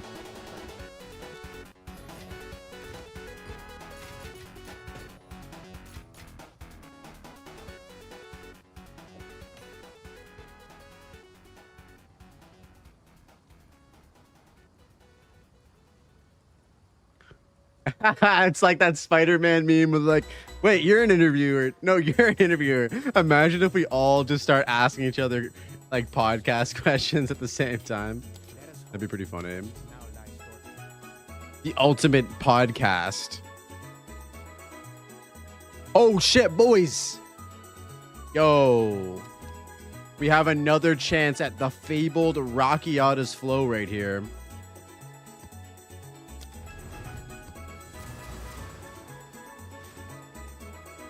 All right, I know what we're doing next. Man, if we get Rockiata's flow on explosive grenade, oh my god. Yeah, everyone's gonna send it on their points here. I believe that. What's your max hit? I think it's like 33k. Hold on, I'll pull up POB after this map and I'll show you. Or are you talking about max fizz or max LE? Because max fizz is not great. It's definitely gotten better now with this new armor though. This new armor has significantly improved our max fizz hit.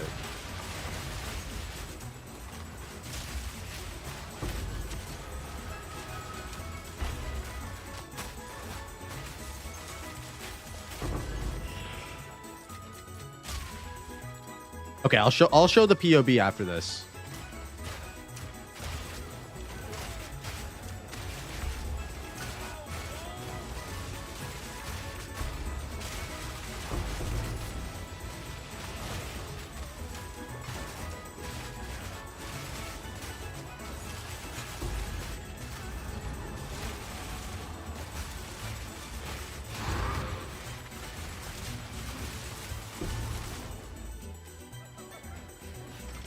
Really, the boss is up here, right, boys?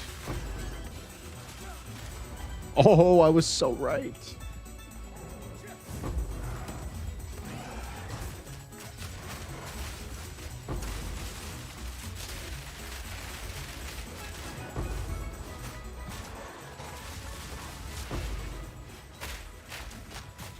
It's crazy how bad armor is. I mean, it's not bad. It's just bad comparatively speaking to energy shield and evasion, which I guess makes it bad. It's not bad, but it's like bad. You know what I mean? It's really good in the campaign. It's so much better than energy shield and evasion in the campaign. But then it just falls off super duper hard.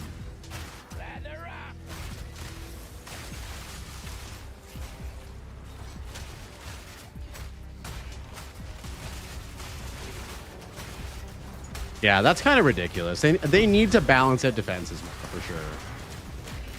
They need to balance out defenses more, for sure. If we just had a little bit more... Like, guys, I feel like if life was considered a global defense and there was a way to scale it a bit more, I feel like that might even just be enough to make it so that life is better. And then that would supplement, like, having, like, you know, armor be kind of where it's at right now.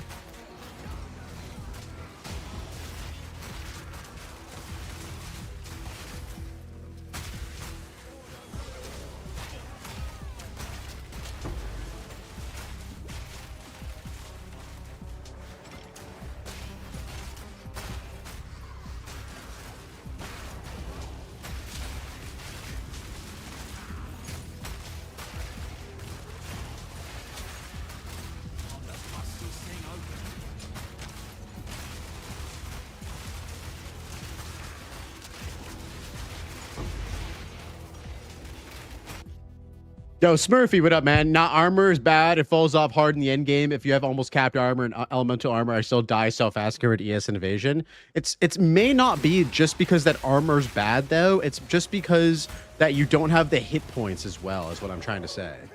Like, you don't have enough of the hit points to survive like the big hits, whereas that's the main shitty issue with armor. Whereas like energy shield, it literally just gives you more health. Like energy shield is health. So like what I'm saying is that armor wouldn't feel as bad if we were able to scale health more. But health scaling in this game is just not nearly as good as evasion or energy shield. Or energy shield, not evasion.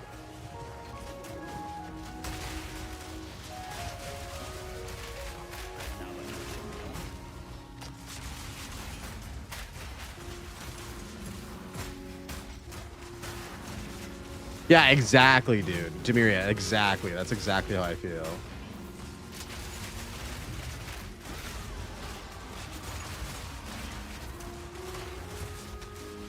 Like, I don't know how many of you guys are PoE ninja rats, but like, in my spare time, I like to go on PoE2 Ninja and look at what people are using for their builds, looking at like their max HP or max hit and stuff like that. And like, it's laughable looking at like anybody playing like Titan or Smith of Katava versus somebody who's playing like, you know, arm or energy shield and evasion. It's just like Sarge right now has like 70k effective health. You know what I mean? And if you're playing like Ben, he died and he had like 6k max max fizz hit, and like that's about as good as you're going to get as a warrior. That's about as good as you're going to get.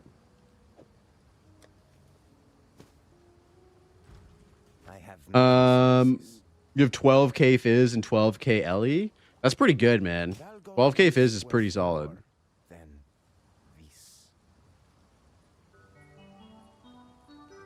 Oh, damn. These are actually some nice booties. It feels amazing until you get one shot. Yeah. Well, how much health do you have? That's the kicker, right?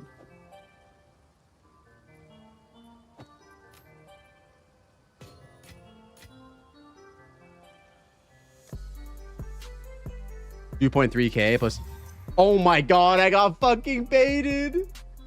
I got fucking baited, boys. Why does this belt even exist? God damn it. I thought that was it for sure. I have had better experiences with armor than evasion. I do stand by evasion being the worst defensive layer on its own. Yeah. I think if you're going to stack one particular... I mean, you should never, ever just do one particular defensive layer, though. Like, no one does that in PoE. That's just silly.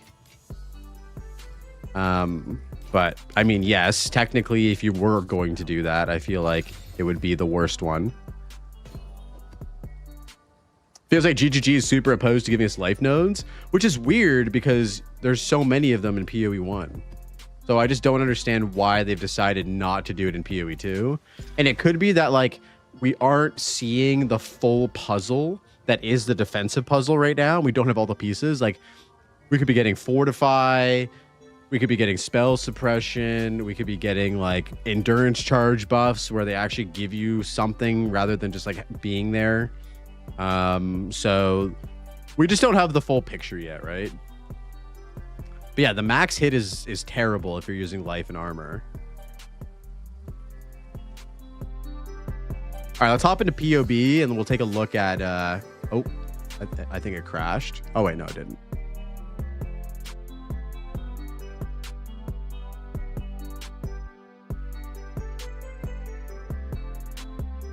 Okay, so right now we're at 34k effective with a 7k max hit and 24k elemental with a 15k chaos. Not bad. Honestly, guys, not that bad. And this isn't considering the fact that when we actually are mapping, we have the rite of passage, which is activating constantly with a perfect roll for Spirit of the Owl, which is giving us an additional 60% energy shield as well. So that increases the max hit significantly. And we have that active constantly while we're mapping, which is pretty neat.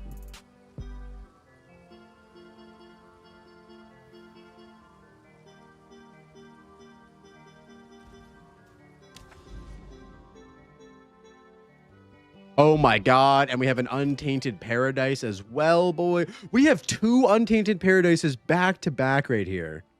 This area is crazy. Okay, and there's another one. Boys, we're XP farming right now. I'm sorry. We're XP farming right now. It is copywritten somehow. Even though it is a banger.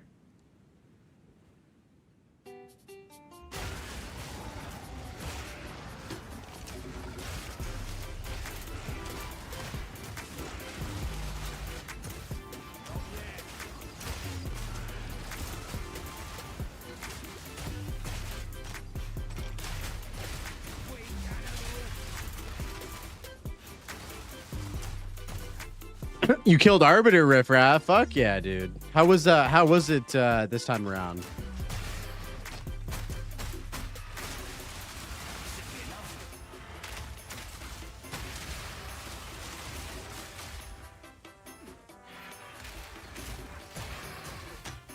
I feel like such a noob. Why are you... No, bro, don't say that.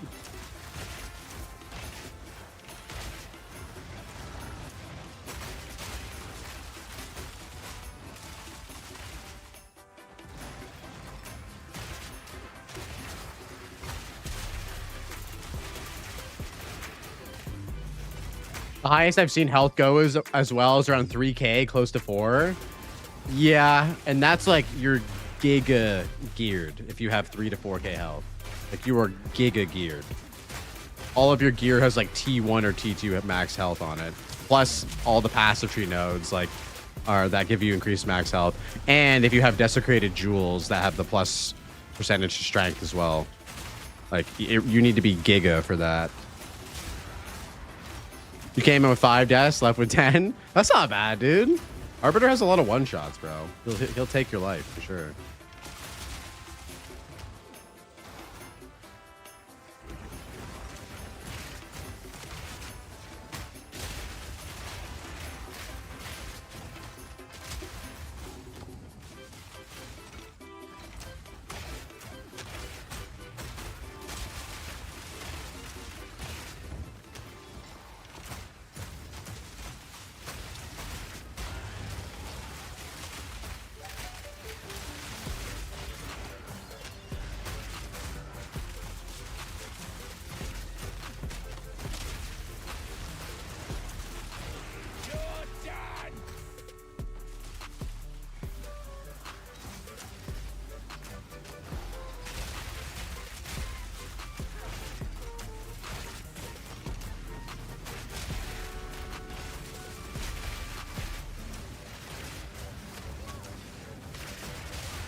ES kind of plays like Dissolution of the Flesh from PoE1 and PoE2. What does that one do?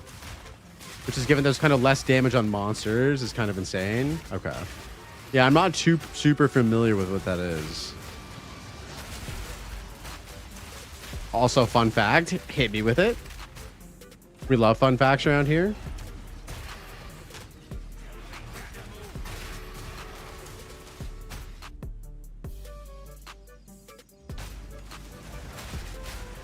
Energy Shield is considered OP in the first game. I know, dude. Even everyone loves Energy Shield in the first game too.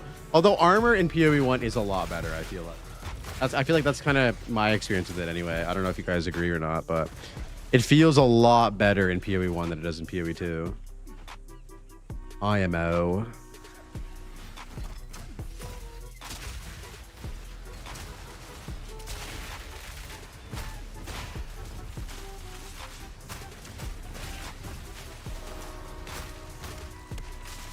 It's 10x better because we have the life to go with it. Yeah, that is totally fair. The life scaling plus the better armor makes sense.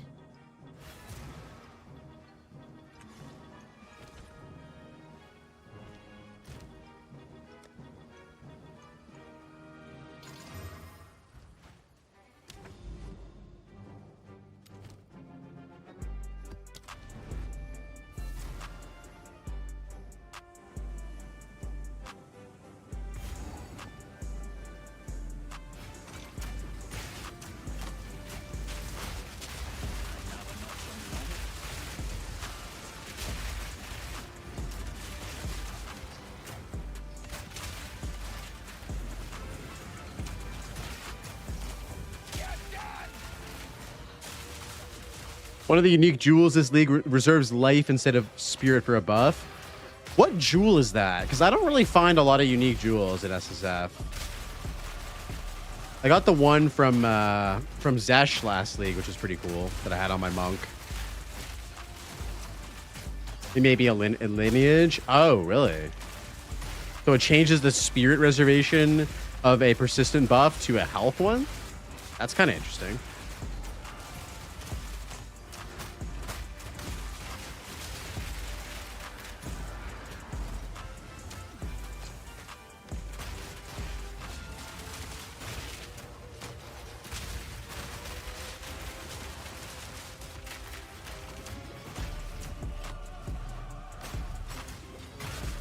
If only had lifeless armor in PoE 1, it would still be terrible, but it would be better though. It wouldn't be as bad, which is good. I just don't know. I don't know like why they don't want health on the tree. I just don't understand. Somebody make it make sense.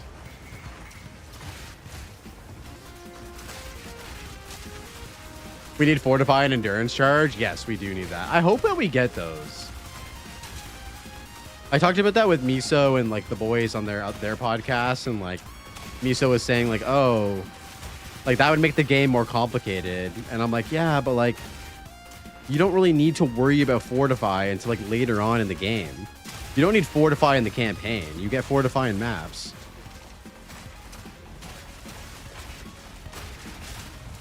I don't know. I like the defensive puzzle as a hardcore player. I feel like I could always be I would always be interested in more layers, especially if it helps balance out like the current defensive ecosystem a bit more.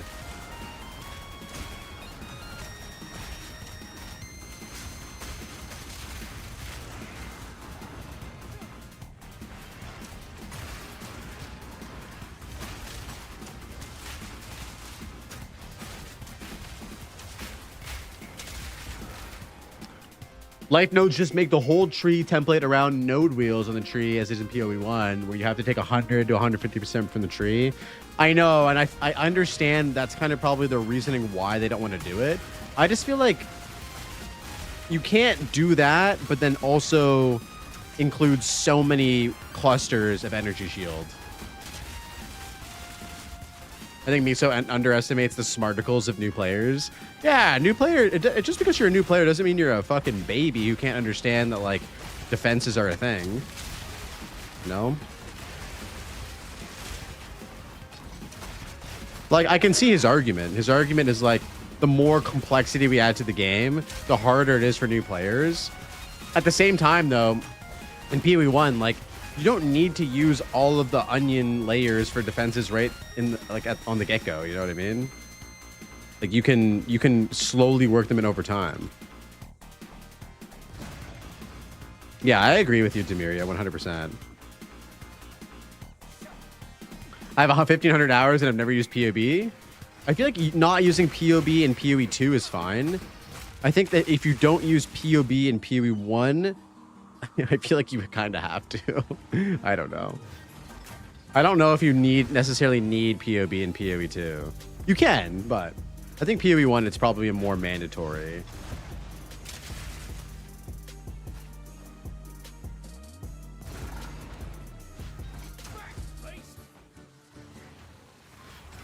I have given up trying to figure out what's spaghetti. Hey, if you never want help, man, we got some POB enjoyers in the chat, bro. We're happy to work with you on that.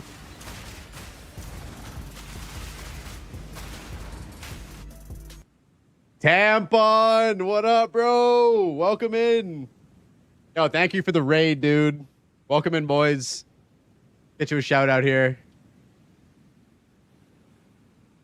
Dude, how's the plant druid going, man?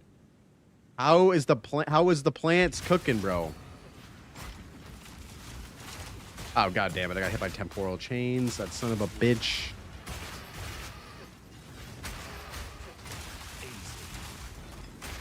Oh, you took a break and started the wolf.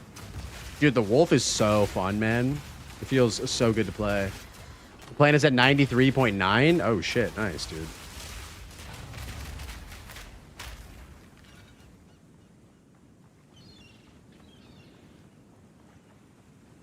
Yo, nice, dude. Fuck yeah. Yeah, welcome in, dude. Thank you so much for the raid, guys. Hope you guys are doing well. Happy Saturday. In about 2 hours, we are sitting down with the talkative Triceratops himself for a intimate interview. What up, yes, mate? How you doing, man?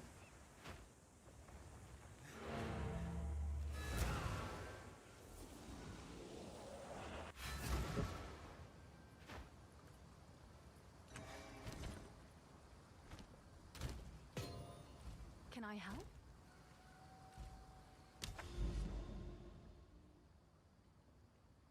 Do we do one more untainted? I feel like XP, it's whatever. We'll get it eventually.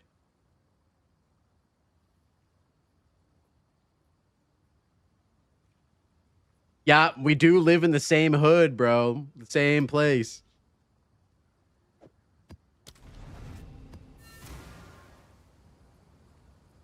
Mr. Toxic Positivity. I love Try. I hate how much flack he gets for just being himself. Bro, I know, dude. It hurts because he's such a nice fucking dude, man. He's such a good dude.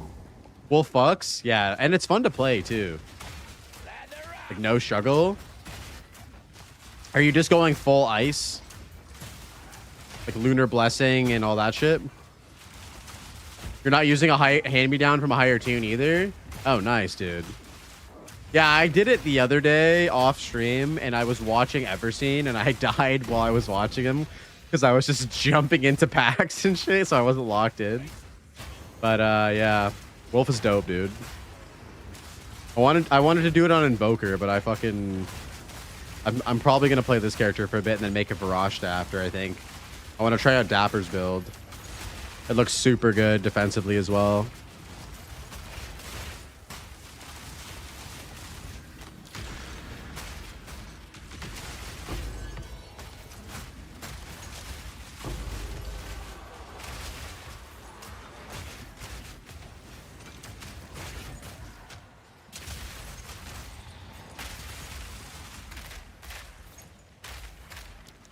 Will this strongbox ever drop something good? I would love to see something actually sick drop from it. 10k second ES with 1.3 second recharge, and also you have that ES applying to your armor as well, don't you? With that one node from your tree or from your ascendancy, right? Yeah, that too. Yeah, that's like crazy, dude. You have CI. And you have actual, like, really solid armor, too, because of the conversion. Yeah, for sure. Your max hit is still solid with 10k, though. And, like, you could probably get it higher with better gear. I don't know how good your gear is, but, like, you could probably get it to, like, 13k if you, like, min-max your gear and shit. You're right back, gonna come to life with a shower? Okay, dude. Thank you so much for the raid, man. Yeah, stretch. Come back for the podcast in a couple hours, man. Get some food in you, get a shower and shit like that. It's at least 10k, yeah. Which is more than what I have. Bruh. 10.4k, yeah. Solid.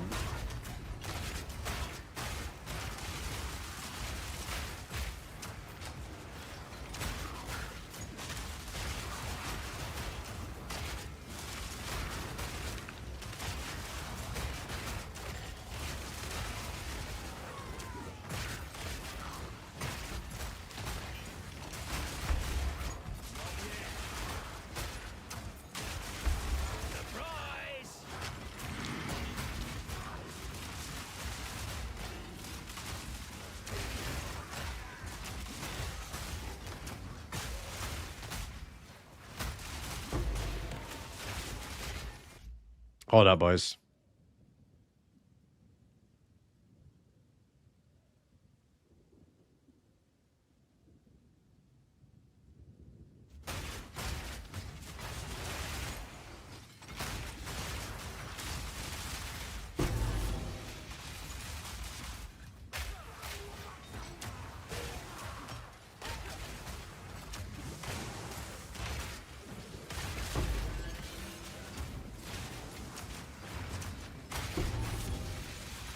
Oh, Dousing Charm. Hell yeah.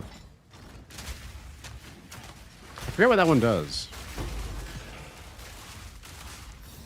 Oh, it creates ignited ground. Okay. Not great, but we'll take it.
Yep, the defensive conversation that we've been having today, it's like kind of beating a dead horse, but it's still fun to talk about.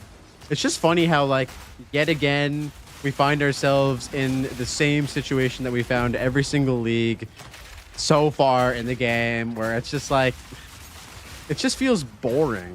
You know what I mean? Like, I want more options, and I know they're coming. Like, I know that GGG's cooking, and I trust them, and I know that they're gonna cook up some shit for sure. I just want more puzzle pieces to solve with defenses and making things feel more viable. Like, I would have loved to have not had to switch off of armor and evasion. I would have loved to just stayed on that and felt comfortable. I'm still waiting for an in-depth interview about defenses. I mean, I'll definitely, if I ever interview Jonathan or Mark, I'll talk to him about it. Go play PoE 1. Nah, I'm good, bro. I'm good. I'd rather play this, personally, right now. I'll play PoE 1 when the new league comes out, but I played 3.27, had my fun there, and yeah. I still am very much a PoE 2 gameplay enjoyer over PoE 1.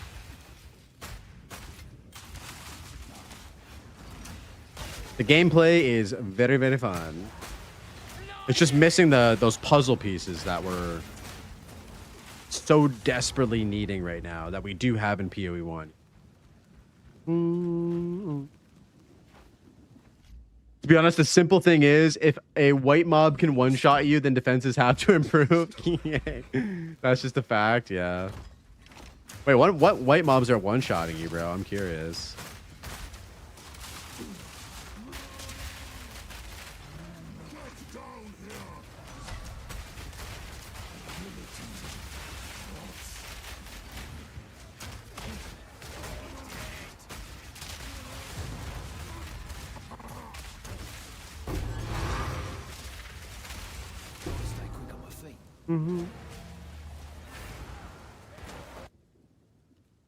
If something can one-shot me, I will always want to one-shot everything else.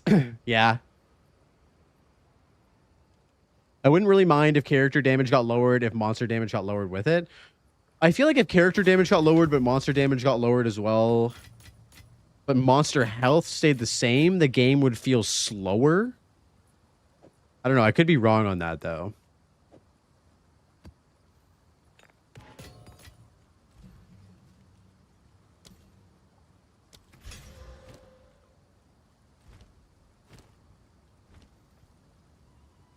I should be almost unkillable outside of boss fights if I pump 80% of my character in defense. For sure. I like that you can do that in PoE 1, where like you can basically just become immortal if you spec like your whole character in defenses, and then just your damage can still be decent.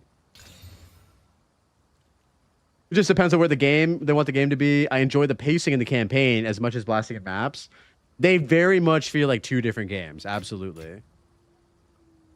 100%. My favorite part of the game is still League launch. You have nothing to your name, and you have to play through the campaign on SSF or HCSSF, and just like grind and build up your character and build up your stash. Like, to me, that is my favorite part of the game so far. I love it.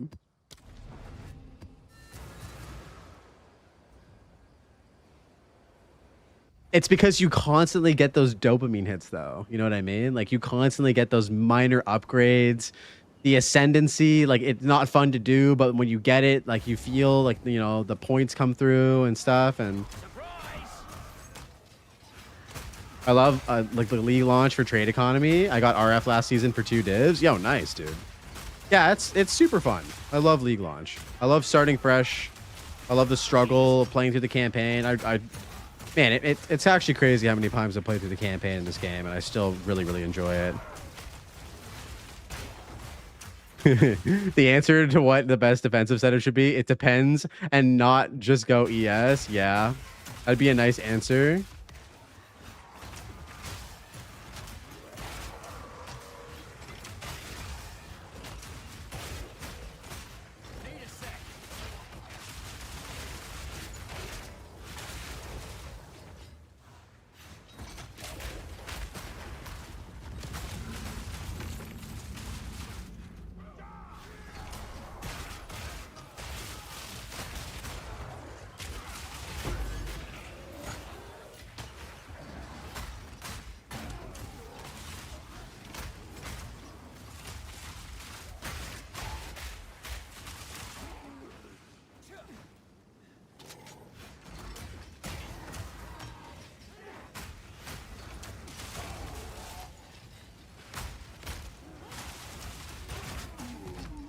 It's also the vibe. It's fun being at the same point with everyone else. When the server went down and Ziz spent 2 hours jumping into the, yeah, exactly, dude. When the server went down at league launch, my chat like doubled. I had like 70 people in here just chilling, like, or whatever. Everyone came back from their blasting and we're like, Blaze, what's happening? What's going on? And yeah, the league launch was super fun in 0.4. I liked it a lot.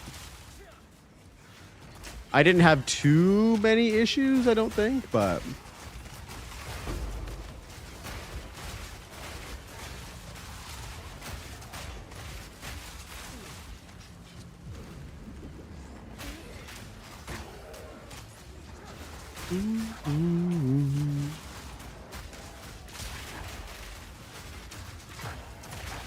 oh, you were experiencing the rendering bug because of low VRAM? So were your textures all fucked up? I had quite a few people coming into my stream saying that they were experiencing that as well.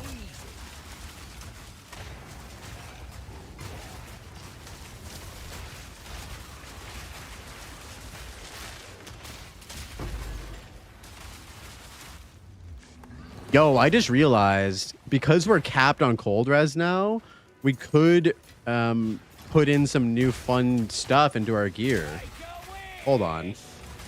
Hold up. Hold up. We have extra res to play with, which means that we can swap some things out. So we have this. We have an Idol of Sirius for the attack speed, which we could use. That would be nice. We'll chuck that in. And then for boots, I don't think we have anything.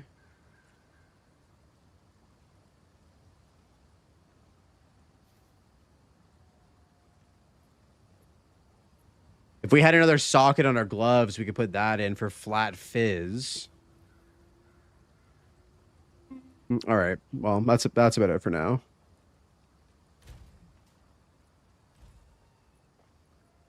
Honestly, can't wait to get any other melee one-handed weapon outside of spears and maces. Dude, bro, swords, daggers, even axes, bros. That's gonna be very, very fun. Melee will, I feel like, feel in a better spot too once we have more options as well.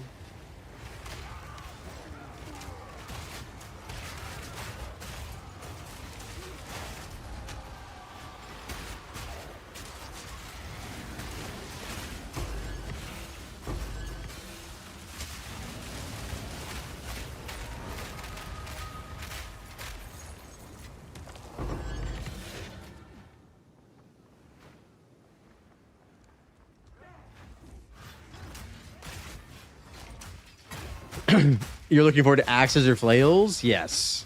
I think if I had to pick a weapon too, I'd probably pick axes. I played axes in 3.27 on my Berserker, and Yeah, axes are tight. Axes are super tight. I just don't like. I'm excited to see the new skills. Like, how are they gonna feel? I mean, we've only have maces, quarterstaffs, and spears right now for melee weapons. You know what I mean? Like, a year of that, and we only got spears about halfway through. Daggers should feel crazy. Daggers should have like insane movement speed, attack speed, all that type of stuff. Crush the intruder. You're not saving anyone.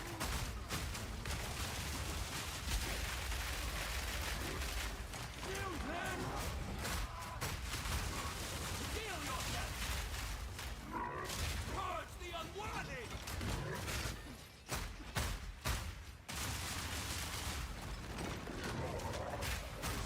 Oh, there is a fucking shield dude here. All right.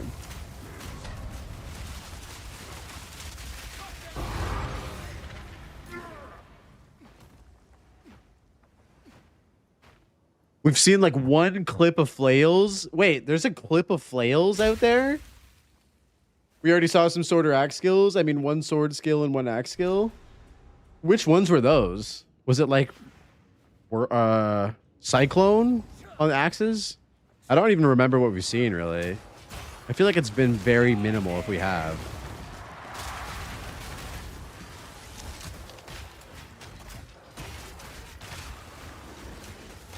What do you guys predict is going to be the next thing that comes out, though?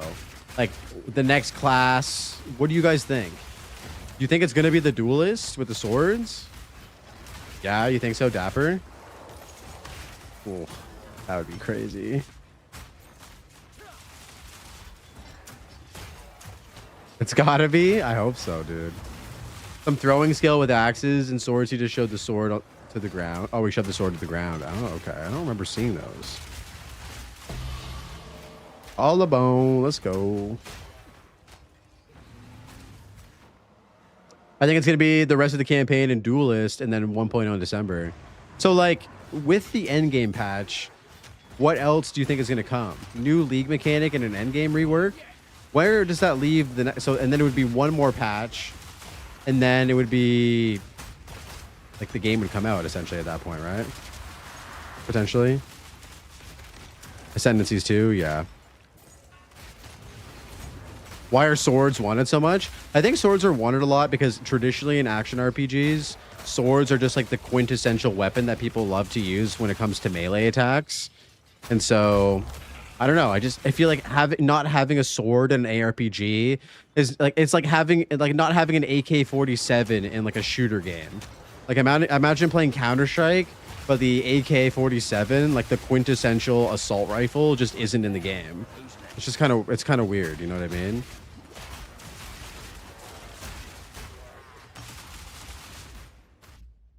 Next league will probably just be the rework. I think one league is going to be the campaign and a new class. Okay. And we'll probably get one more league adjusting the end game. It's like playing football without a football. Yeah. Were they super popular in PoE 1? It's not just about PoE 1. I think it's just about action RPGs in general. RPGs having a sword. Very much important in like fantasy RPG games.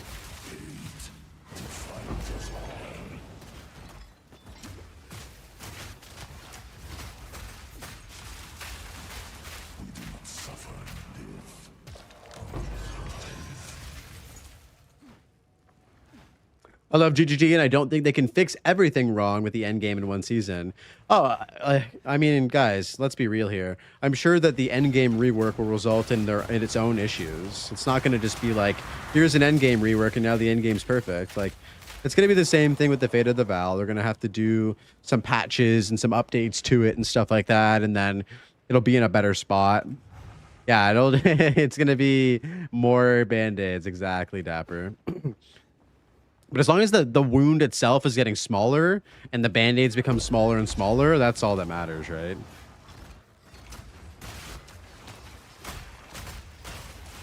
I kind of suspect that it's going to be next year's fixing of the end game and finishing the campaign. Yeah, I think that's good. And then maybe one more class and a few ascendancies. Because they've said that they're comfortable releasing the game without all the classes, which I think they'll probably do. But they have to finish the campaign and get the end game in a good spot as well.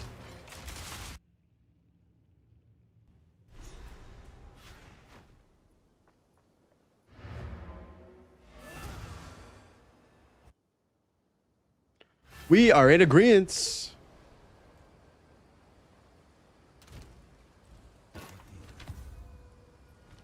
I serve.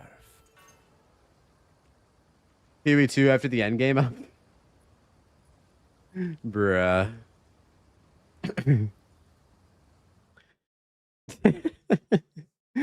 Bro, why does PoE 2 have purple tips? Is it gonna be fucking another Abyss League? Is that why? Or not Abyss League. Is it gonna be another Breach League, dude? Funny.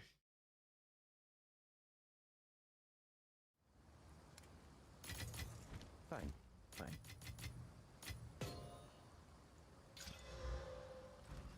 What do you need? Collect more otherworldly remnants.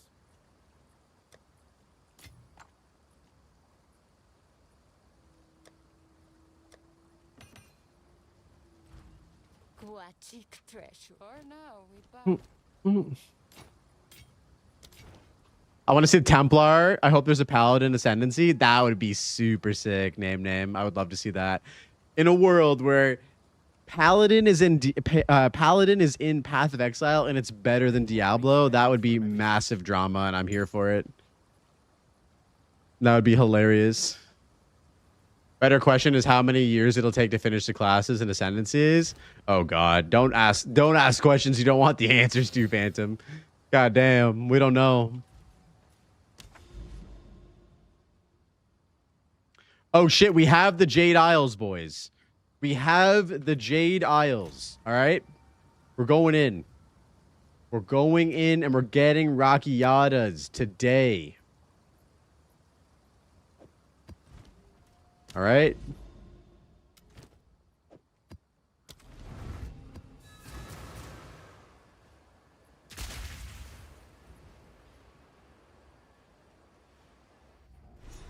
I could see a world where we get axes, swords, and Marauder and Duelist in a single patch.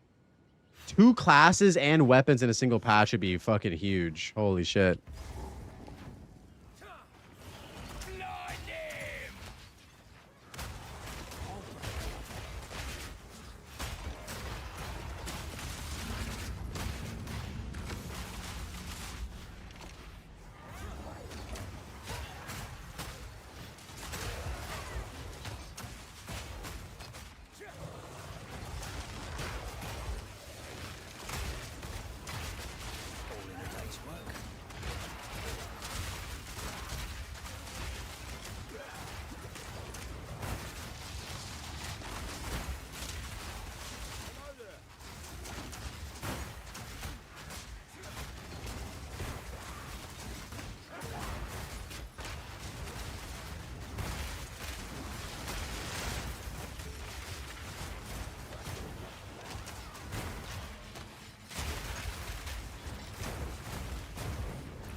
Oh shit.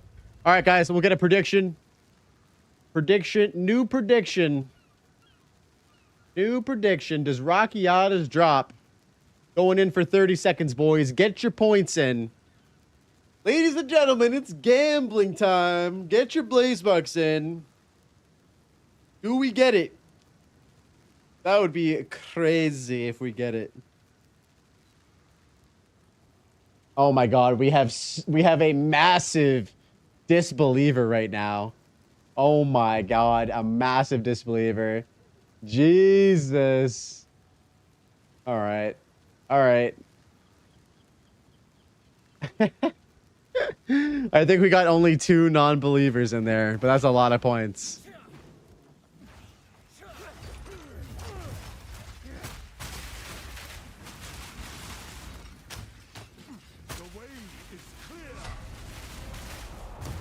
Oh, that's a big slam. I must be strong.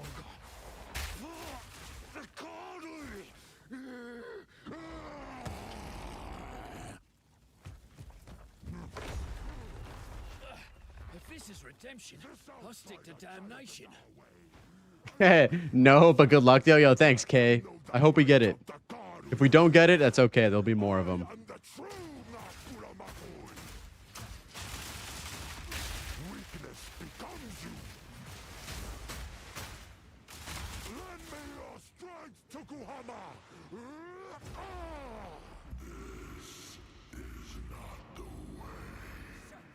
What?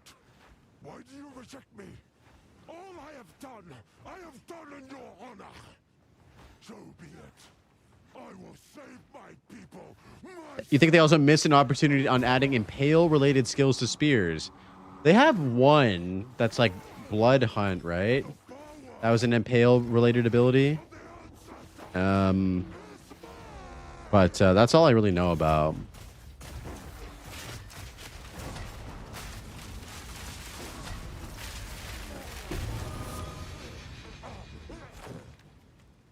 That's not Rockiatas.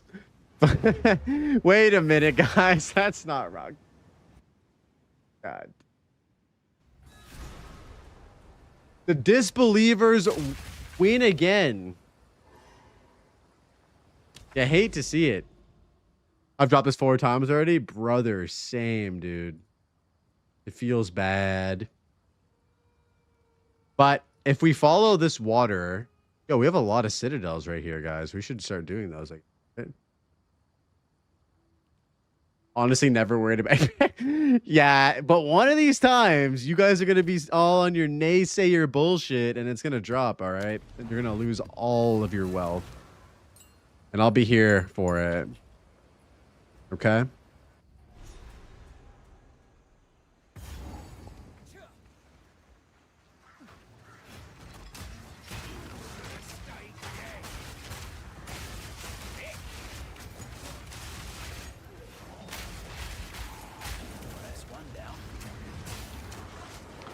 Surely. I'm not coping. I know. On a long enough timeline, everyone gets Rockiatas eventually. Okay? Listen, it's gonna happen. Next Jade Isles. It's kind of funny, like in 0.3, when they added it to the game, I went to my second Jade Isles and did it and got it, and I didn't really realize how rare it was, and I was like, oh, sick, I got it. And then I saw Major Aimless farming it for like a week straight and didn't get it. And Zreddy farmed it for like a week straight and didn't get it.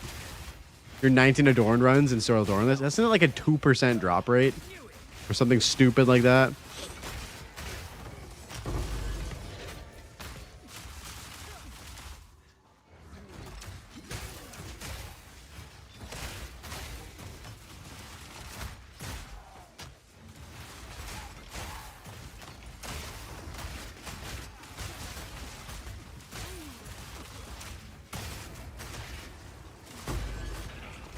You got 2 of them in 8 runs? Are you talking about Rockiatas or Adorns?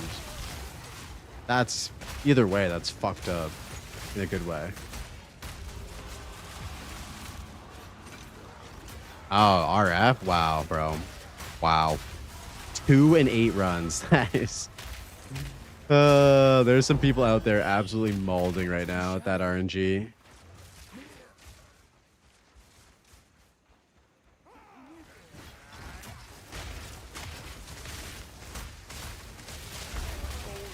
Oh, Falconer's Jacket tier 4, boys. Are we going to hit it again?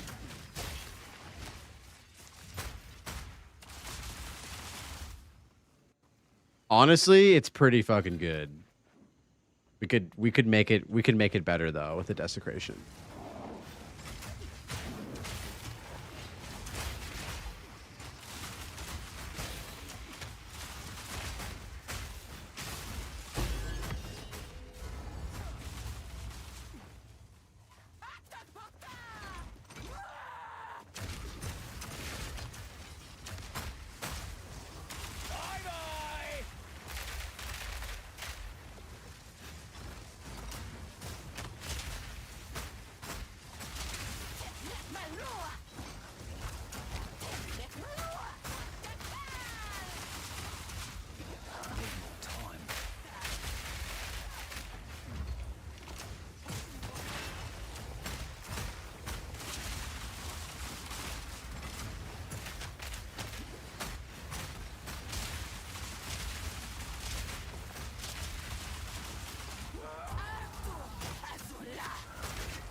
Whoa. Did she really just drop 2 exceptional uniques, like, at the same time? Is that a thing? These don't drop exceptional, do they? I think one of them might, but that was fucking weird. That was fucking weird. This helmet always drops exceptional. This is that leveling helmet. This doesn't drop exceptional. I found this before. That was super weird. Yeah, I have this one.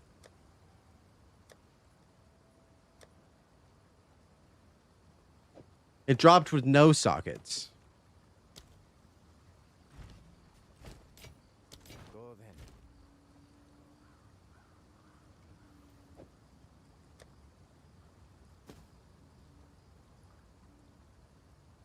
Yeah, the Uber leveling helm. Yeah, dude, it's solid. And now it has 4 sockets. They must have made it always guaranteed to drop exceptional. I'm here for it.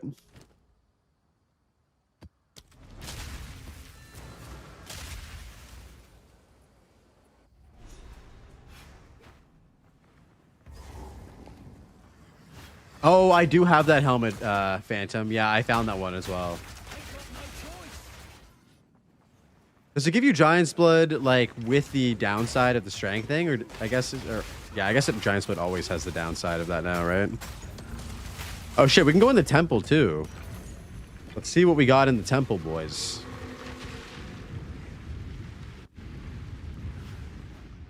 Let's see what we got in the temple.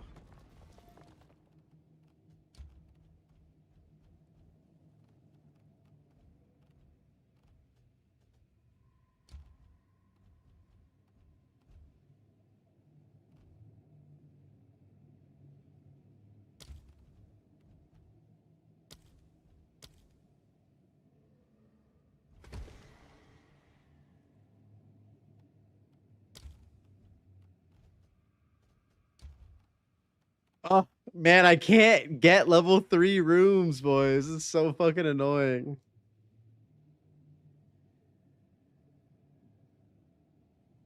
Yo, one hit. What's up, brother? Good to see you, man. Yo, Blaze, check out this funny PoE 2 video. What is this? Oh, Carbot. Yes. Okay, here. I will put this on. I'm gonna go have a quick bathroom and drink break.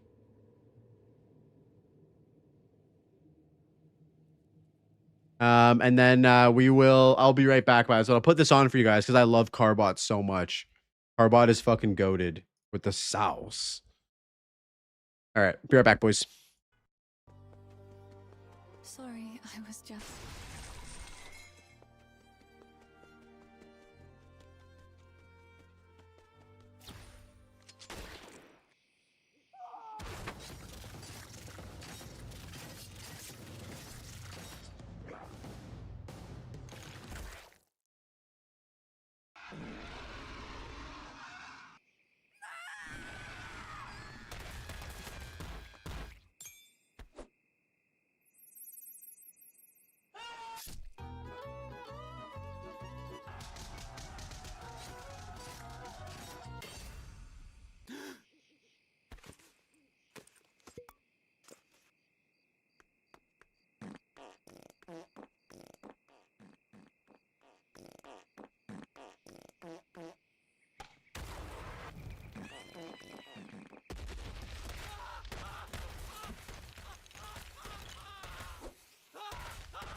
Sorry, I was just...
Was it a good one, boys? Was it a good one?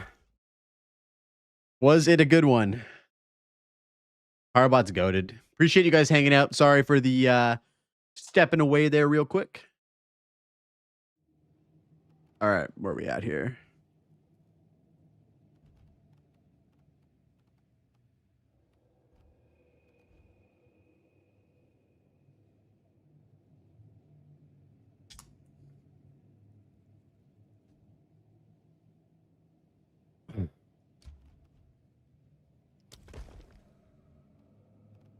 Oh, did I just fuck this up?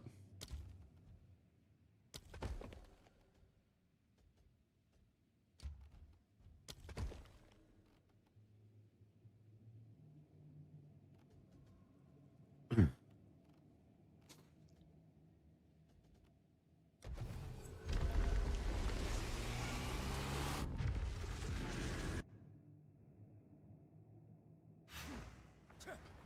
try not to get lost.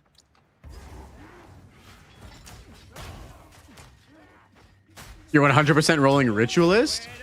I feel like Ritualist is just like a solid ascendancy choice on any, like with any archetype though. Which is the cool thing about Ritualist. Why do you want to go Ritualist with axes and swords? What the?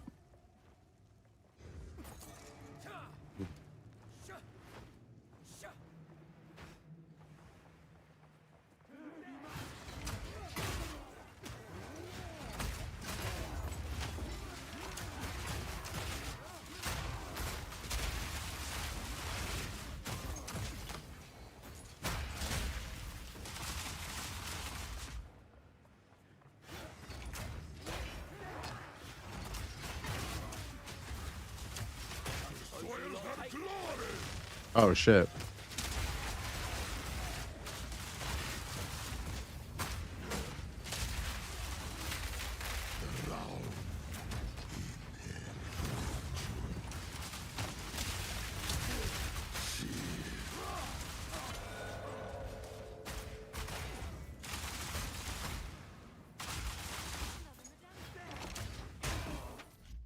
It will heavily boost the one-handed damage with the extra ring, and it will have the increased recovery effectiveness, which I put way too much value in. It's also fun to stab corpses. True. That is true.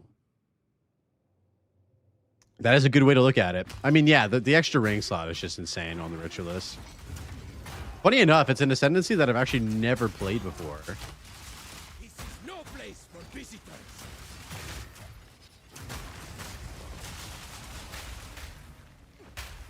Should we just kill the architect and reset the temple, boys?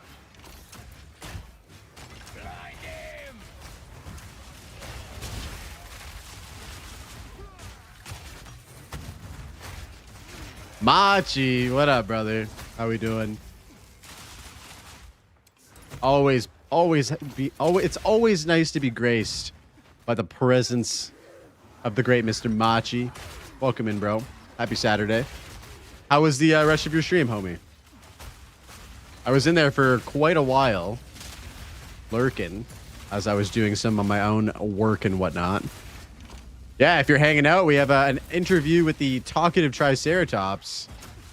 Happy Saturday, sexy dog. Oh my god, this guy's trying to make me blush, and I'm here for it.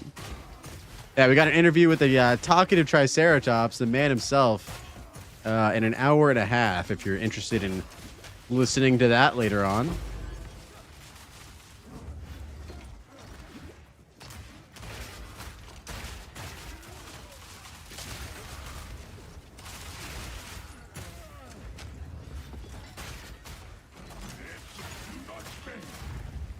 Where is he? Where is he?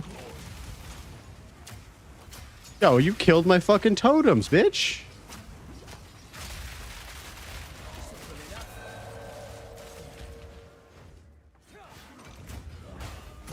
That would be at 1 a.m.? Come on, bro. It's Saturday. What do you got going on tomorrow?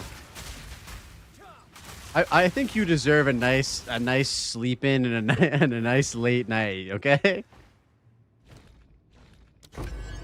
Hell yeah, boys. Regal Orb. We're juiced.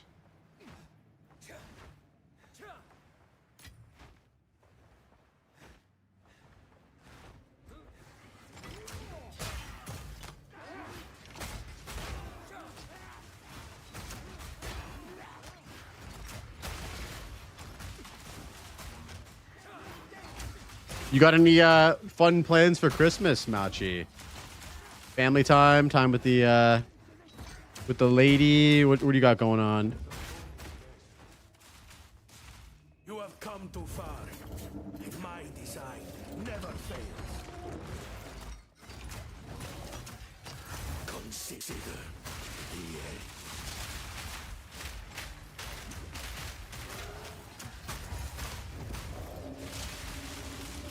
What is that?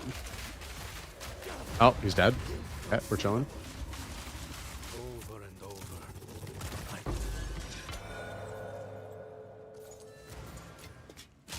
This medallion's rather beautiful. I have done it.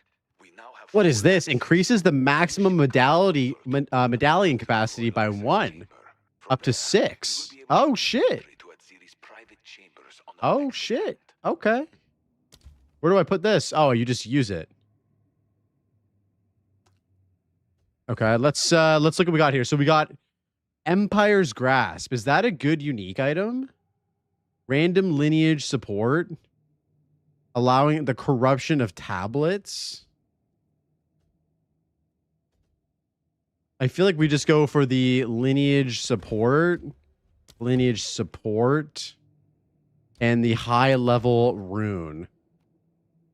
I've been trying to get this Surgeon's Theater up to level 3, but I've been struggling to do that, bro. I'm not gonna lie.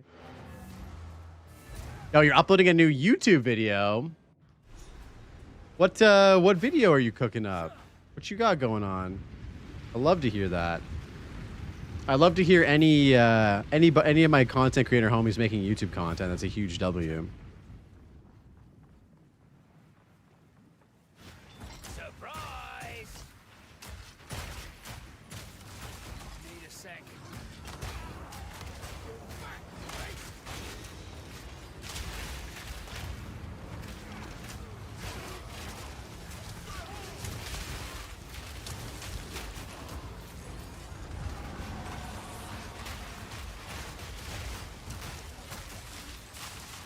Oh, it's gonna be a summary for the year in the Machi stream, like a 2025 like summary. Dude, that's so fun. How long is it? There's must be a ton of fun clips. Dude, people are gonna love that, dude. Oh, 10 minutes. That's super chill. Yeah, well, we'll watch that next week on stream when it comes out. When does it drop?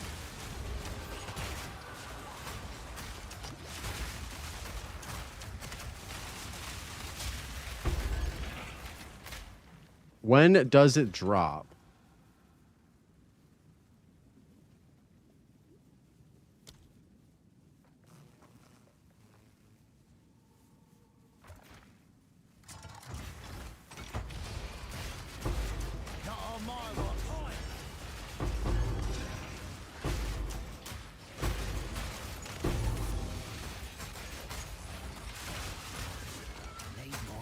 Oh, it's going to be up on Wednesday. Okay, sick.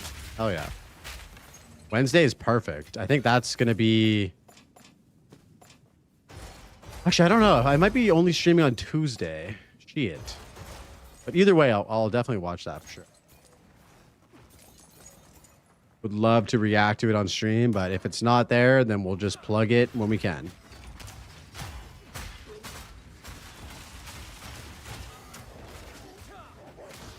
What are my plans? So my lady is coming up on the 24th, which is the Wednesday, if I'm not mistaken. And then so we're spending Christmas at my place. Mom's here. And then the next day, Christmas Day, we'll be together. And then after that, we'll be going to her family's Christmas. And then we're spending Christmas, or I guess it's Boxing Day with her family. And then me and her are probably just going to kick it together for like New Year's and chill. Probably order some takeout, watch some movies, and just vibe. Oh my goodness gracious. And then, yeah. And then it's 2026, brother.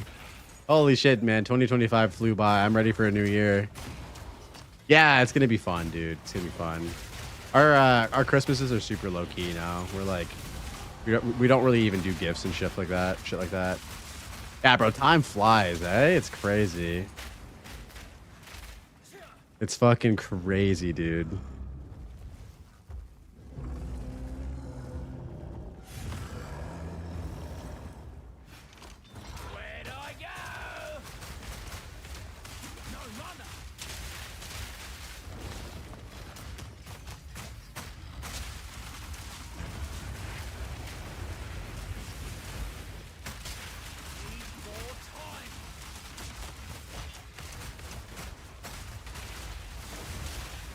Oh, that's a lot of energy shield damage.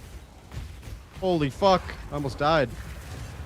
Wow, I ate so many of these laser beams. That was so scuffed.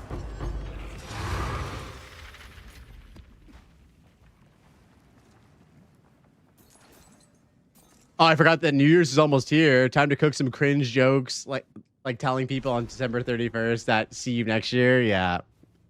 Everyone's gonna be saying that, bro. Oh my goodness.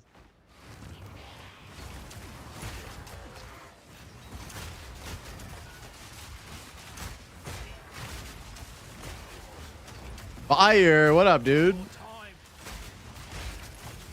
I already got like 6 of those. Oh my god, they're starting early this year, huh?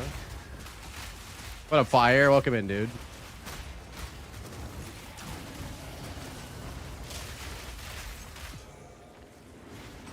Yo, Jono, what up? How you doing, homie?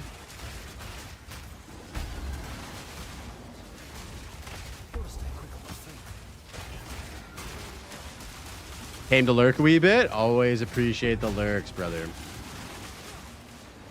Always. Hope your Saturday's going well, dude.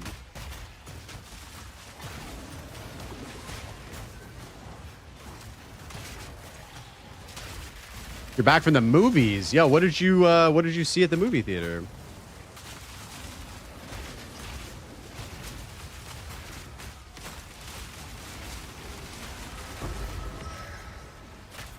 It's 1 a.m. on Sunday? Wait, what?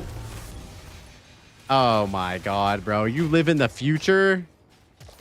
Oh, you saw the new Avatar movie. Yo, how was it? The grind's going well, bro. We're just chilling.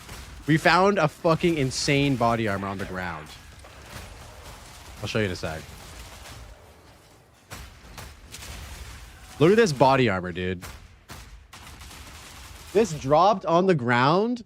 We hit it with a greater exalt for the cold resistance, and then we desecrated it for the cold and chaos hybrid. How insane is that? This is such a crazy armor.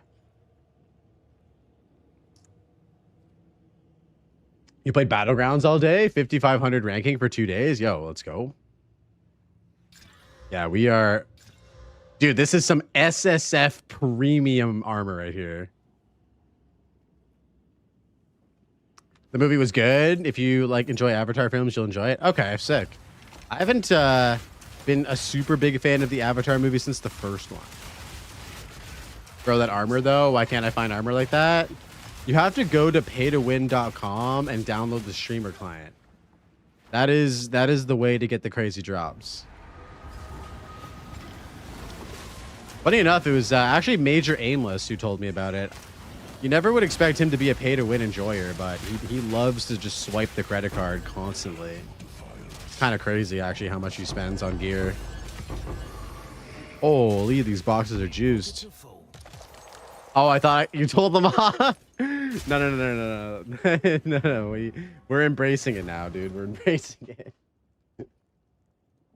Oh, the drops have been crazy this league. The drops have been absolutely crazy this league. Swiping the credit card in SSF. I love that meme. Me too. Me too. Enter code PIN to win for 25% off your purchase.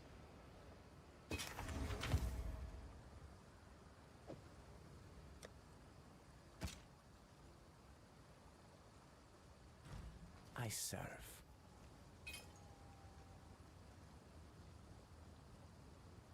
So it is.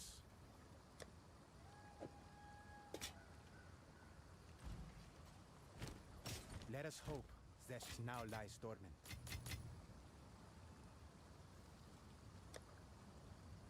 +3 proj.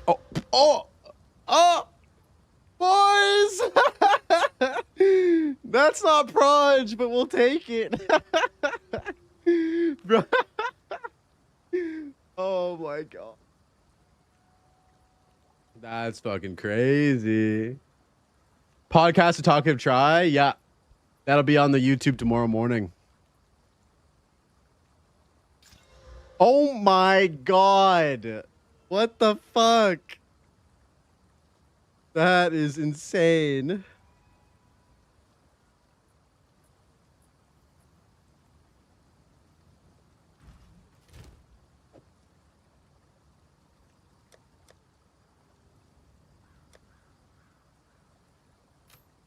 Yeah, we might have to play melee now. We might have to play melee now, boys.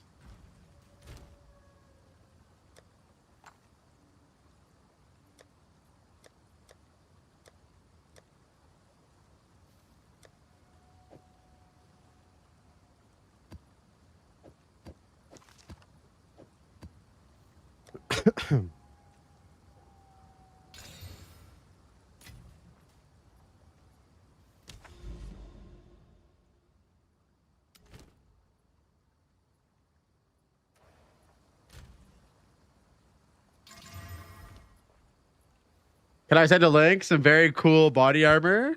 Yeah, sure. Drop a link in, bro.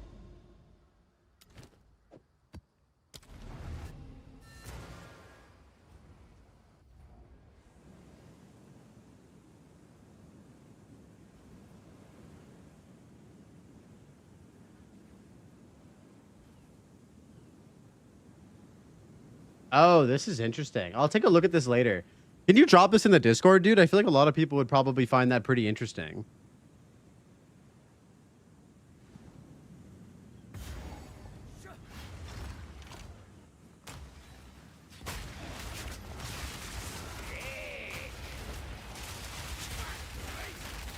Oh, you have to join? Pull up, pull up. How are you not in the Discord, bro? Come on, man.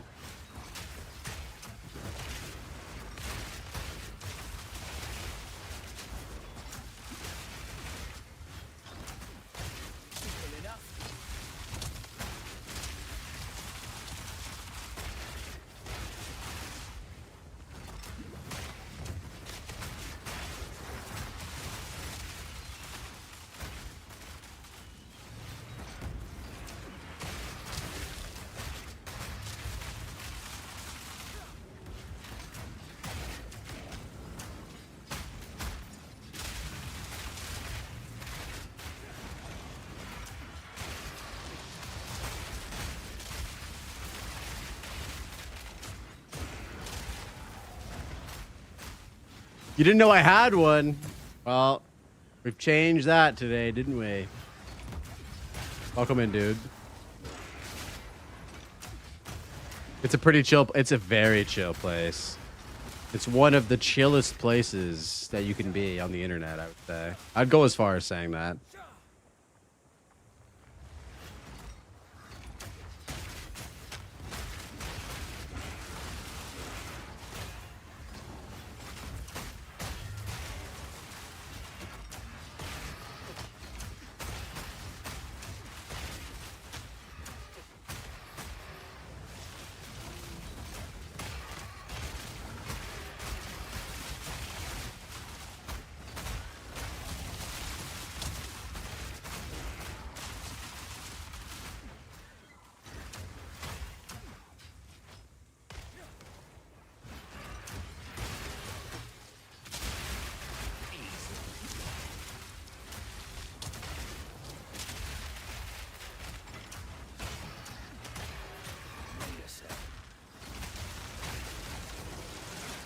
Yeah, Fire. I spent all day yesterday trying to craft a weapon, and then my iron RNG was just terrible.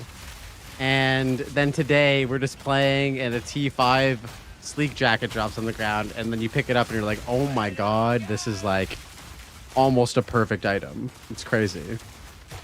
Easily like the best item I've found in SSF for sure.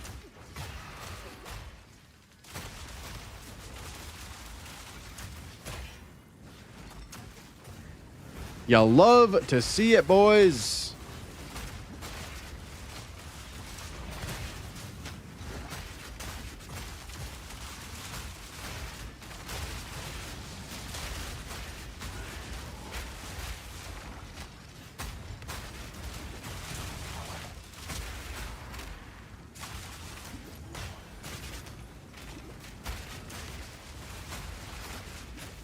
$5,700 ES with the rite of passage is insane on a build that starts at the bottom of the tree with no ES nodes. Yeah, I know, dude. It's actually kind of absurd. It's actually kind of absurd.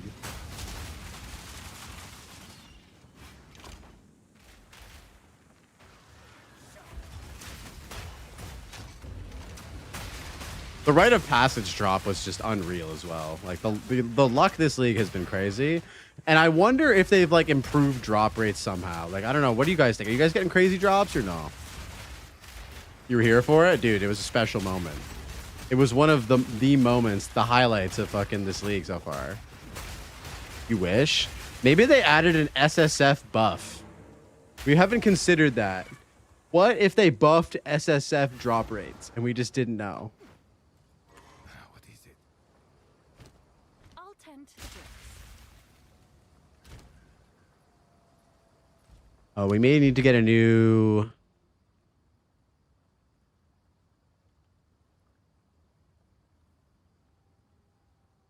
They buffed my drop rates? Yeah. Yeah. They sure did. I've actually had the superstition that SSF has always had buff drops. Really? Has there been any crazy drops that you've gotten that's kind of led to that, or? Because I can guarantee you right now that I've never had this many good drops my whole life.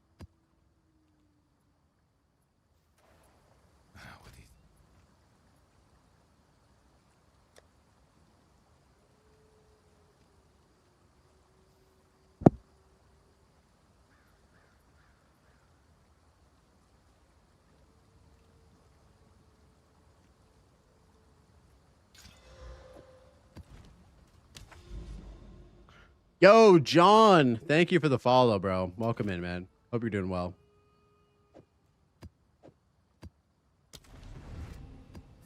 Tabula Rasa at Hillock?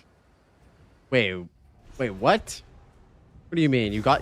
can it drop from Hillock? Can Tabula Rasa drop at any time? I thought it was a high item level item.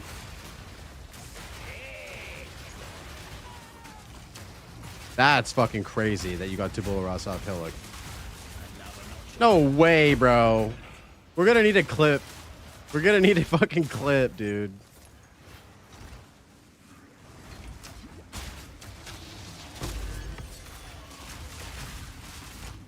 That is absolutely crazy. I didn't realize that.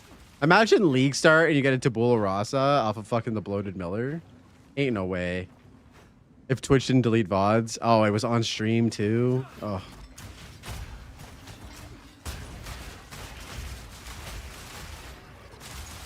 That is an insane drop, brother.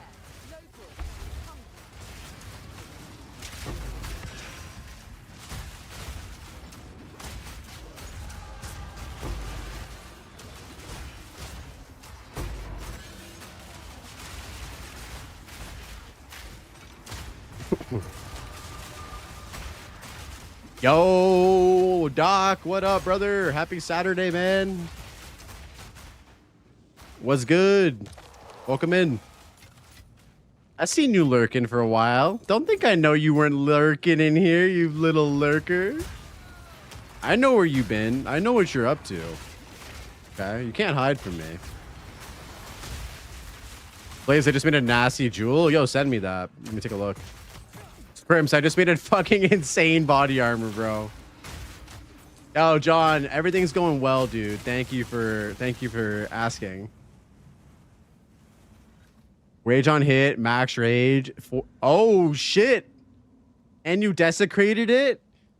Pray for... What are you praying for in terms of the desecration? This is huge, by the way. This is actually crazy for the wolf build. What can I say? I wake up, I fire up the PC, I lurk the boys. ES or evasion with attack damage. Yo, that'd be sick. Very nice. Yo, Scrimps, look at this armor that I made, bro. That I found on the ground.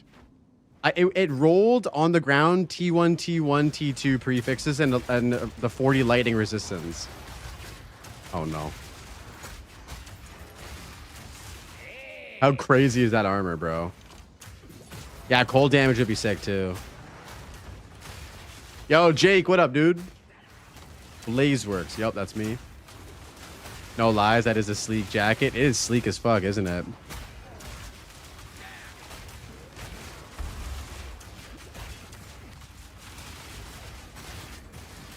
Oh. Level, at the moment, level 96 at the moment. Better than my trade league armor? Dude, it is crazy, isn't it? Hold on, we'll take a look at it in a sec.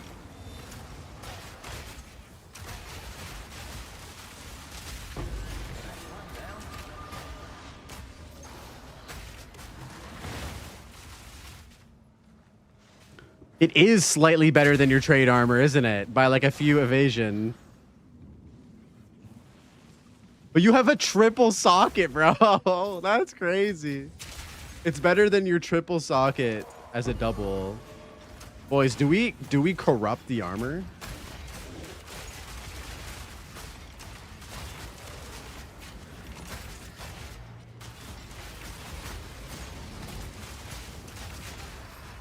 Oh my god. Why do I even ask? I know you guys want to see me absolutely destroy this beautiful piece of gear that I will never see again in SSF. So sad that the Twitch armory extension doesn't work. I know, dude. Hopefully they can get that solved before launch, because I know a lot of people want that.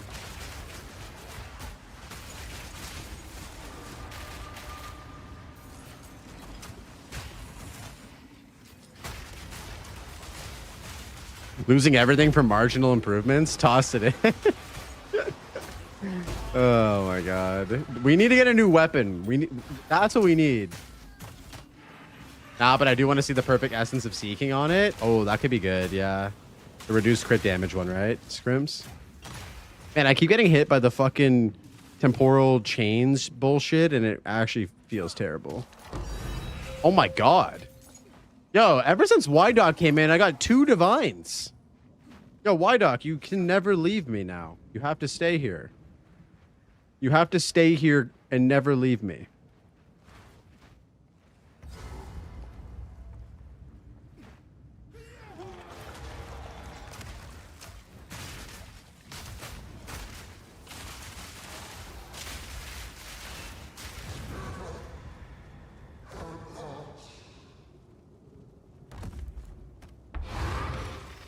Oh, here, let me change that right now. Sorry about that, fire.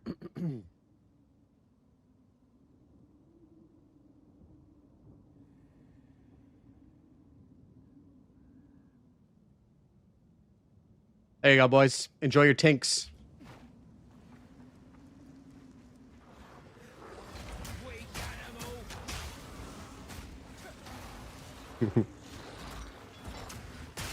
There's one that's positive. It's like, great job. And then there's one that says, fuck you. You gotta have the fuck you one. You can't have the great job one. That's ridiculous.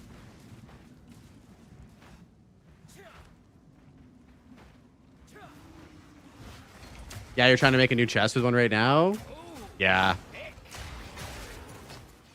How's the crafting feeling for you, Scrims? Are you able to craft as much shit as you want? Are you currency exchanging for a lot of like crafting materials?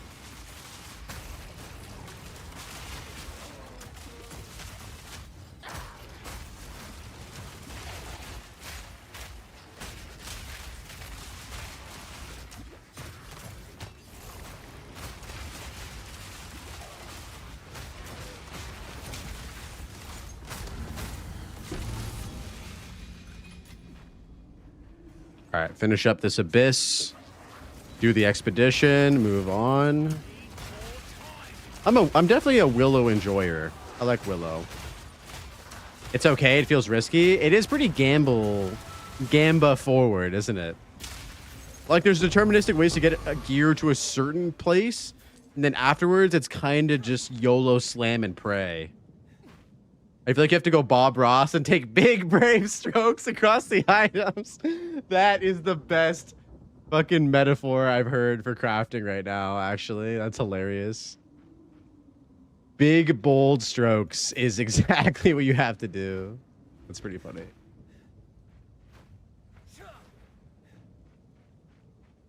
Dude, what is this expedition?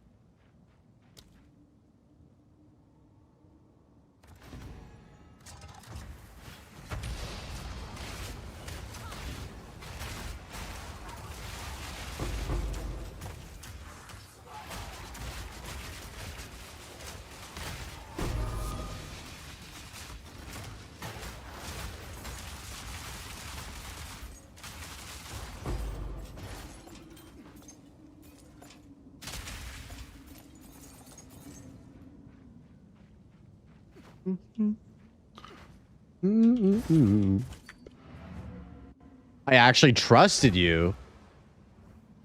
How did I lose trust?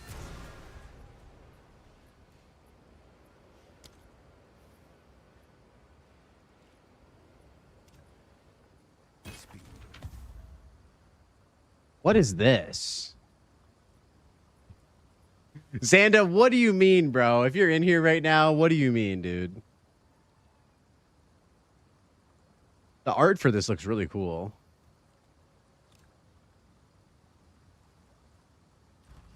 I have many servants. Let us hope that now lies dormant.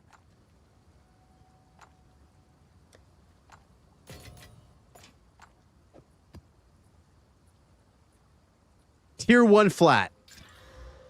Tier 1 flat. No. Oh, that's tier 3.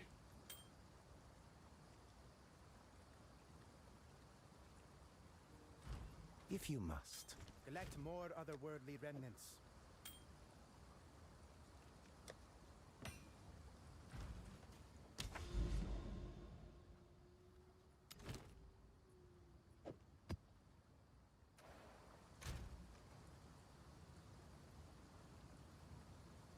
So on our abyssal tablets, let's just do rarity of items, I guess. Rarity of items, quantity of waystones, 30% increased monsters. That's pretty solid.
Oh, this guy's chunky. Oh, he's dead. Oh, yeah.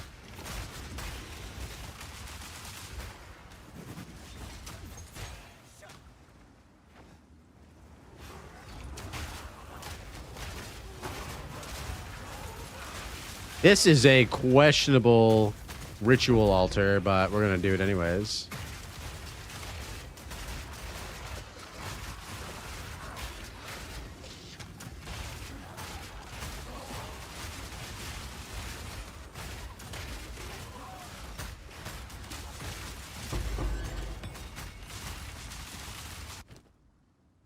Wait. Oh, shit. Wait, this is good, right? This is a good one. Omen of Sinistral Crystallization. Can you make it so that like certain suffix essences will remove a prefix instead? Is that what the purpose of this one is for? To swap one from being a suffix to a prefix? That's pretty cool. 3 to 4 div omen. Nice, dude. Go. Huge. We'll definitely be picking that one up.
Oh shit, that hurt. Wait a sec.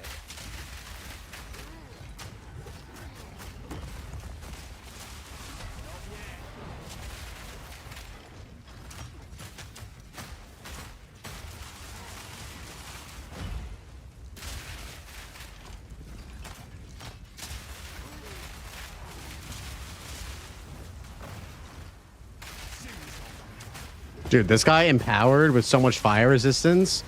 Imagine having Rakiatas on this, like fighting this guy.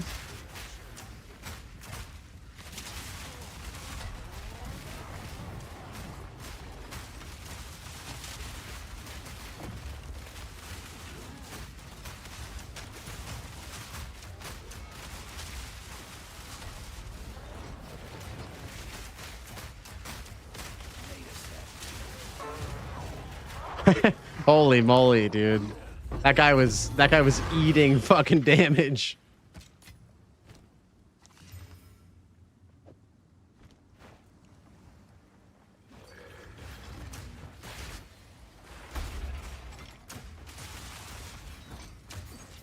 You be having a list up though, Blaze? Those lurkers locked in? I just have I have my Mix It Up open on my one monitor, so I can actually see who's chilling in chat and shit. Who's lurking, who's vibing. You know what it is, what it do, what it be like. I see you. I see that. When I see that name Young Wide Dog pop in the stream, I get excited, brother.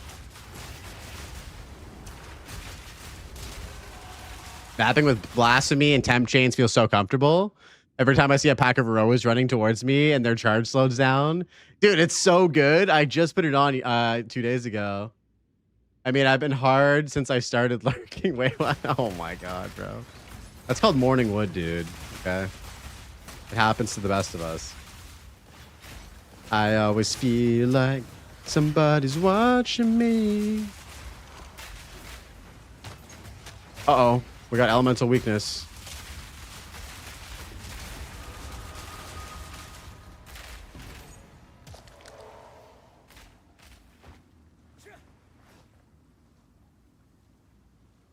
%. Oh, that's solid, dude. That's super solid.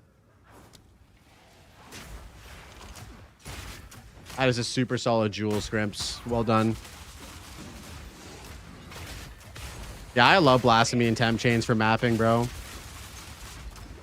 What's my IGN? Blaze pin to win. Yeah, the Warcry speed is super solid for because they just made Lunar Blessing a Warcry now, didn't they? Like within like the yesterday's patch or something, or 2 days ago. Seems like a W change. Now you can actually scale the speed of it.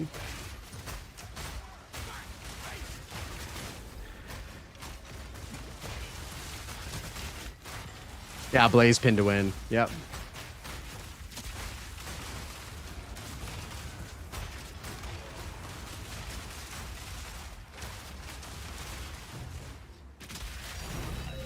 Oh my god, boys. We are printing Divine Orbs right now. That's our 3rd tank of the fucking night. Let's go.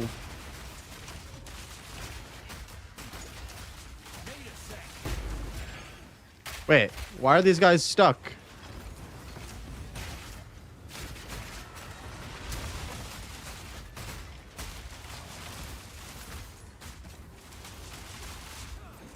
I think something's wrong with this abyss. Something is very wrong with this abyss. They're all frozen and shit. Oh no, and I can't do this fucking ritual because all these guys are frozen. That's stupid. Oh, maybe I have to activate this. That might be it. I might have just fixed it. Yes, I did.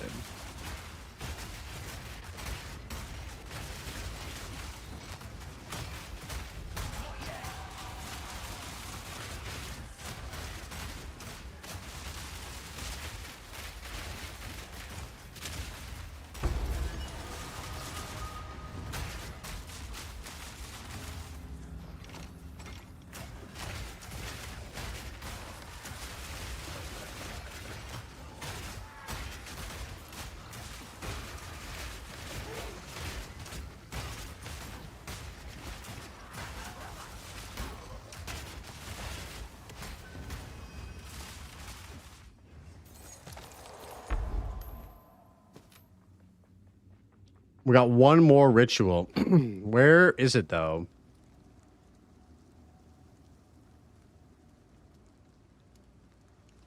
Yo, Jolteon, enjoy your new stash. Courtesy of me. Where could it be? I would imagine it's got to be over here somewhere. Take a look.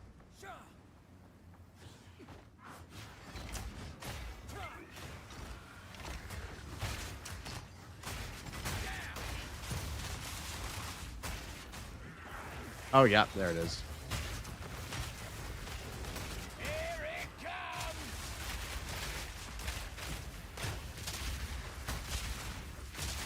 Another notch on me helmet.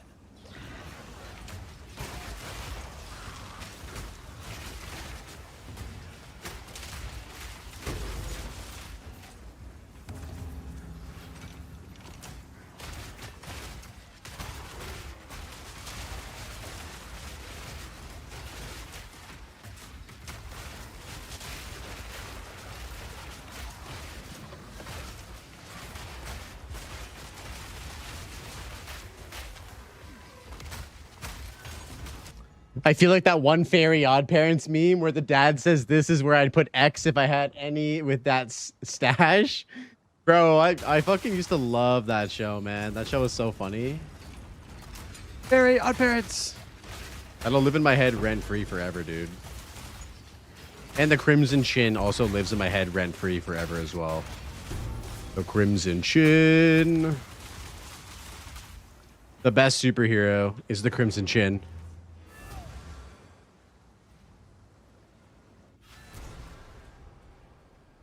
The Crimson Chin. If you must. Acceptable.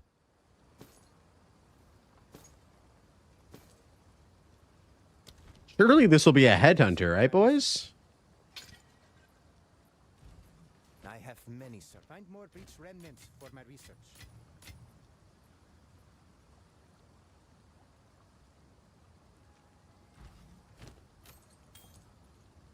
Find more breach remnants for my research.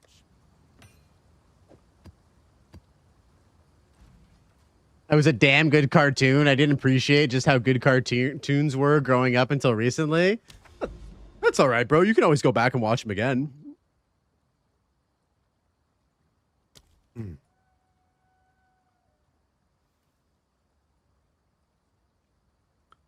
I feel like some of those goated cartoons just like age like a fine wine. You know what I mean? Like you can go back and you can watch them again and they're going to be bangers. Oh my God. This guy just keeps pushing One Piece on me. You just can't take the hint, guys. It's kind of crazy. You can't take the hint.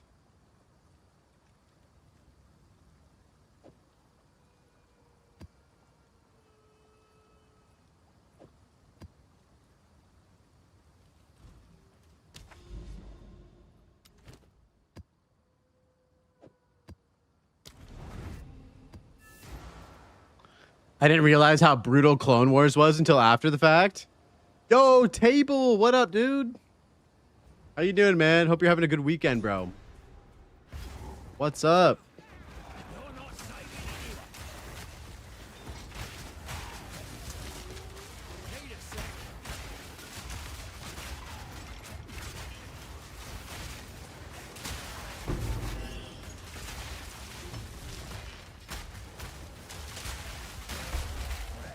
Oh, is this going to be the crossbow, boys?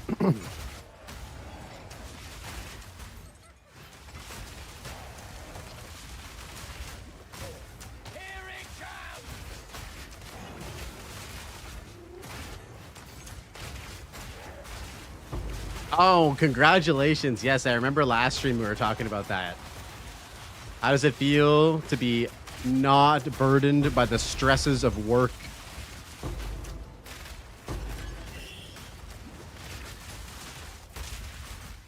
Are you guys down with OPP?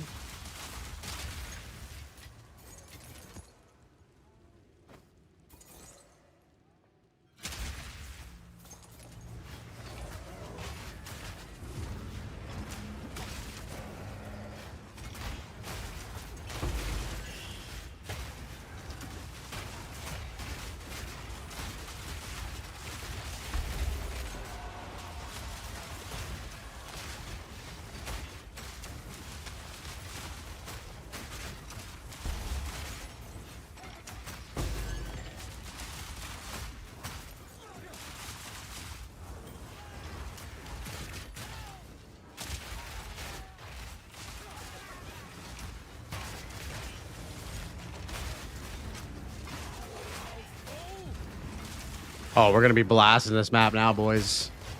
Speed shrine, fucking fire shrine. Ooh, this is exactly what you want to see on Confluence.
Oh, and we got Abyssal Depths as well. Nice.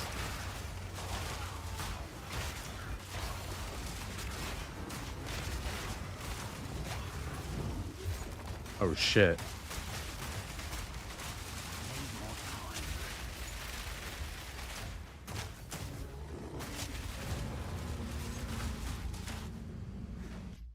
I wasn't able to get much league time in, so I got home yesterday and stayed up till 4 a.m. to get through the end game.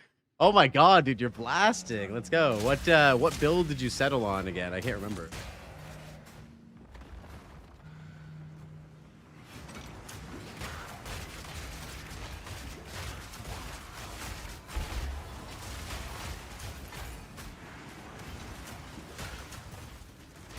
Yo, take care, Fire. Thanks for lurking. Thanks for hanging, man. Always good to see you in here, brother. Peace out. And have a good rest.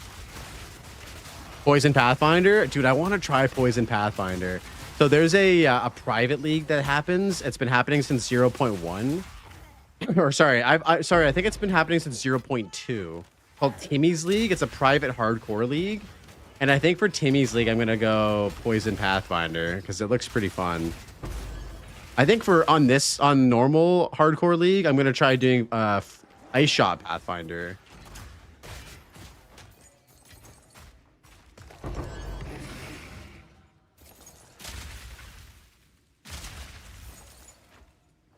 Because apparently Ice Shot is feeling real good right now. And I had a lot of fun playing it in 0.3.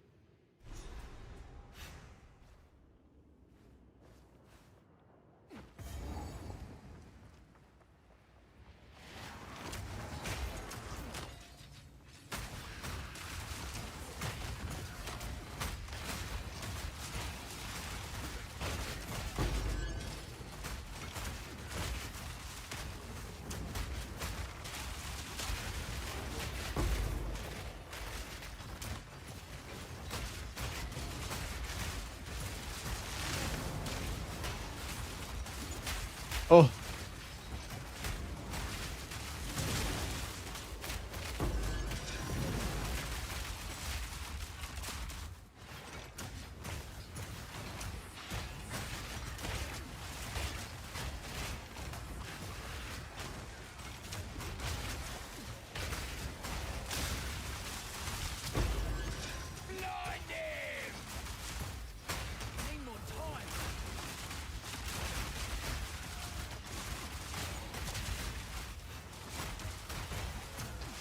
Nice. It felt a bit squishy at times because I got horrible drops, but it never really felt slow. At level 70, it's hitting pretty hard for the low end.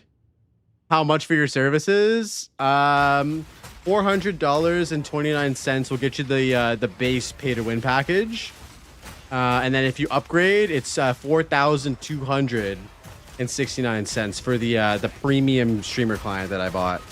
So if you want, just use code Blazeworks at checkout, and you know, it's a good 25% off. It's ready. Do you see that armor, bro? That armor is fucking insane. It is a steal, dude. For sure. Now we just need to get a new crossbow and we'll be chilling. Stupid slam. Why is it dumb, dude?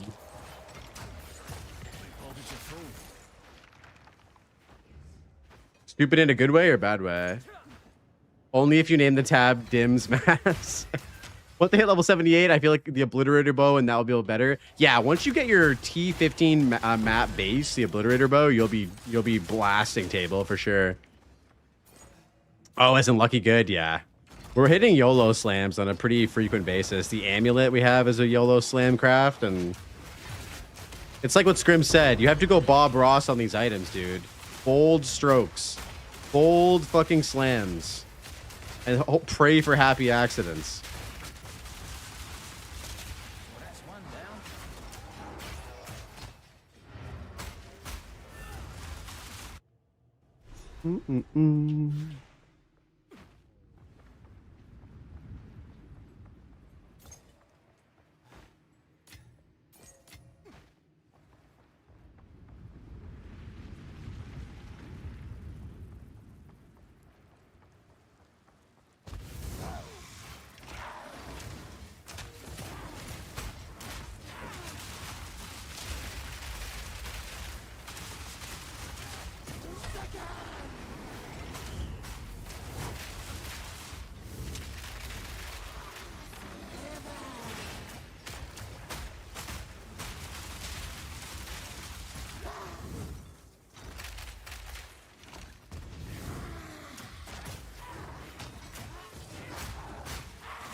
A crossbow is gonna vibe extremely good. You probably need an Omen of Light in several battles. True, true. I have not seen a single Omen of Light yet. I have 2 battles and I have 2. Oh, and I have 8 hastes. So I should be able to craft hopefully something decent. Oh my god. What is this, dude? +7? What the fuck? Ready, what do I do with this? This needs a fracturing orb, right? This needs a fracturing orb, and then you just annul and chaos slam. Is that what you guys would say?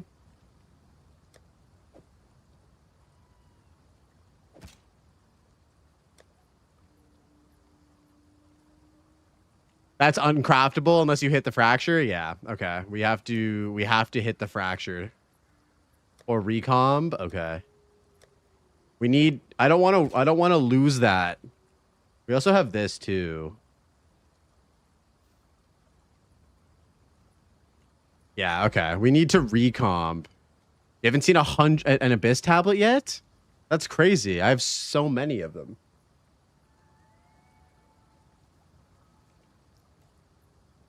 Fracture into recom. Okay. You wouldn't say annul at fracture and then annul and chaos spam until T1 IPD? The deal is made.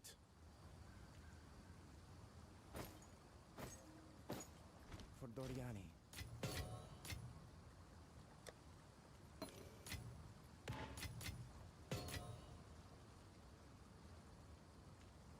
You need a lot of essence omens to get it crafted without a recomb or fracture. I mean, either hit fracture or recomb if it misses. Okay. We'll go into fracture hell once again. Yesterday, I spent all day trying to get 1 fracturing orb, and it just wouldn't drop for me. And then I finally got one, and I missed. Feels bad.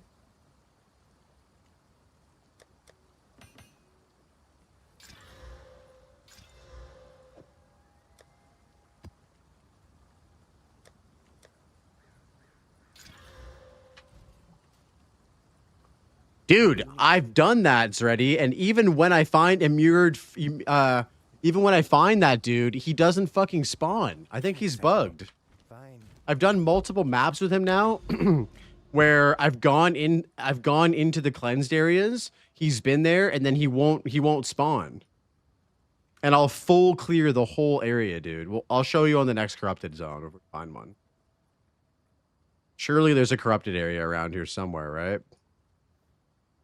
Is there anything on the map? That's corruption right there. Okay.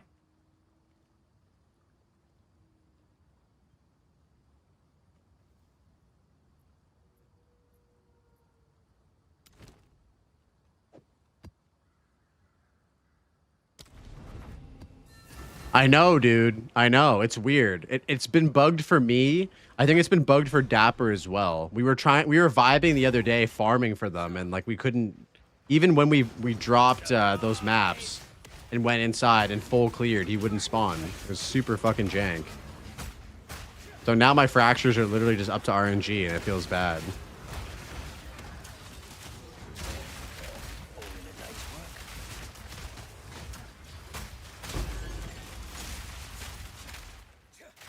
Oh, I'm getting swarmed under.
Oh, Obliterator Bow, tier 4.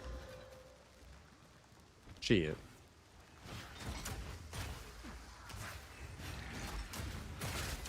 Is Gemini Bow or Obliterator Bow like the meta right now for bows? Well, that's one down.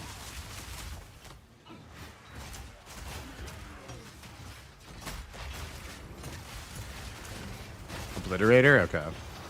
I need to start adding that to my loot filter. I got you.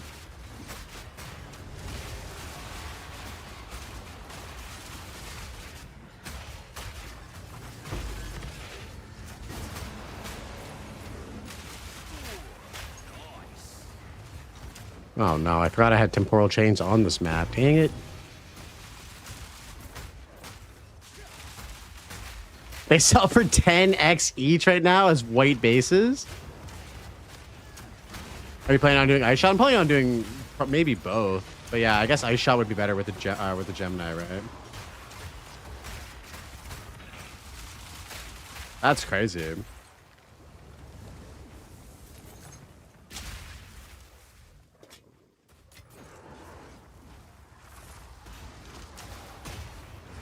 Not yet.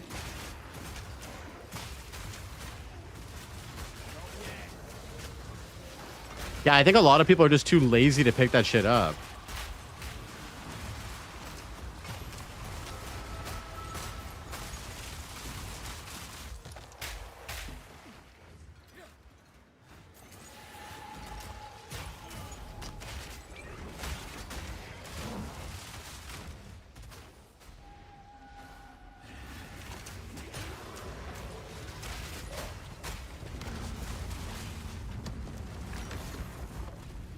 Oh shit, it's temple time, boys! This was the temple after we killed the architect, so it should reset a bit, I think.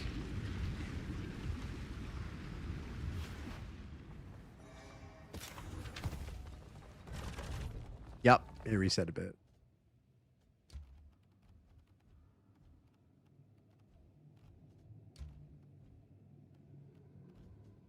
I got no paths.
Yo, Azizel, what up, dude? How you doing, man?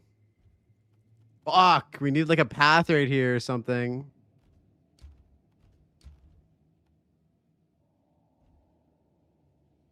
Yeah, we're still rocking the Tactician right now, dude.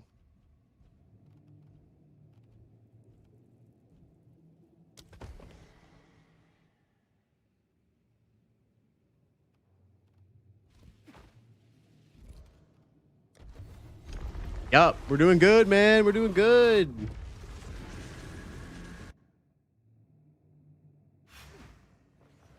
Wonder where I'll end up this time. How are you doing, man? What's good with you? How was your weekend so far?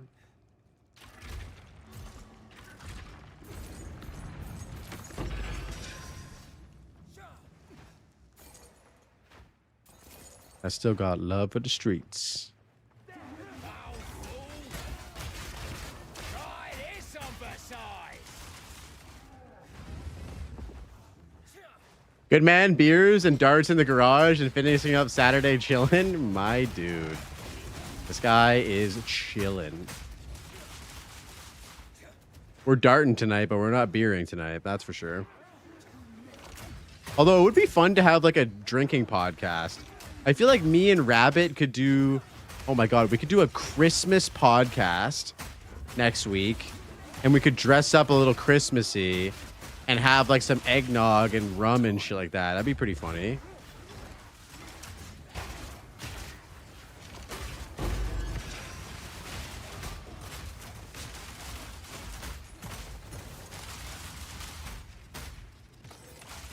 Worked out this morning for a minute, but everything worked out. Nice, dude. Let's go.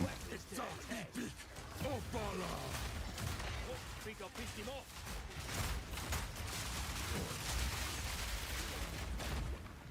That looks scary.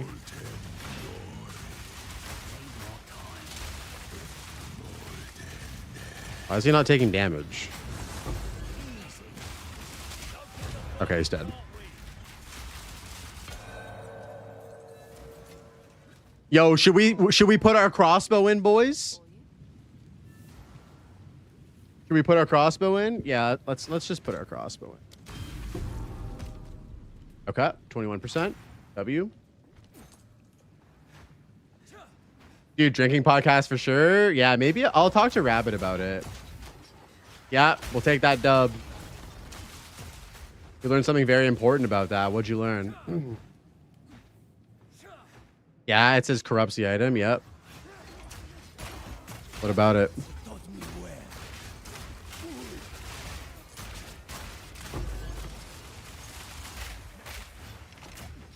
It just corrupts it. It doesn't re-roll anything. That's what I assumed it would do.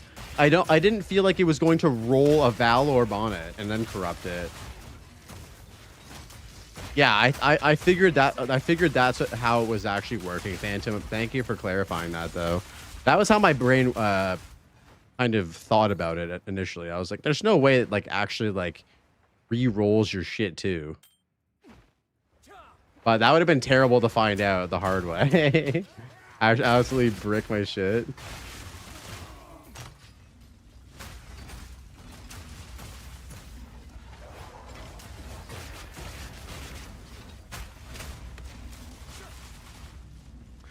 So what do you think about this league mechanic? All the players are complaining about it, but I think it's great for filthy casuals. Yo, I don't mind it. Like, it's not my favorite, but like there are certain things in here that are cool. I'm really trying to get the modified limbs. I want that because it can give you some pretty solid defensive buffs. So I'm really working towards that currently.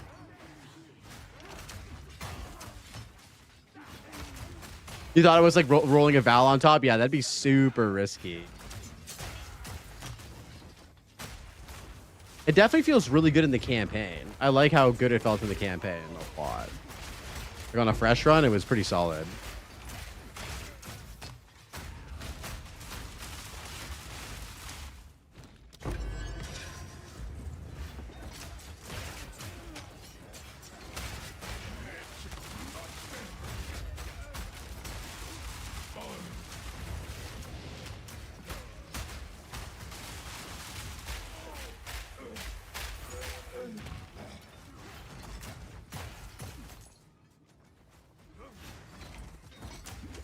Uh-oh, we got a long message from Strumple, and I read the first sentence of it, and it's not good.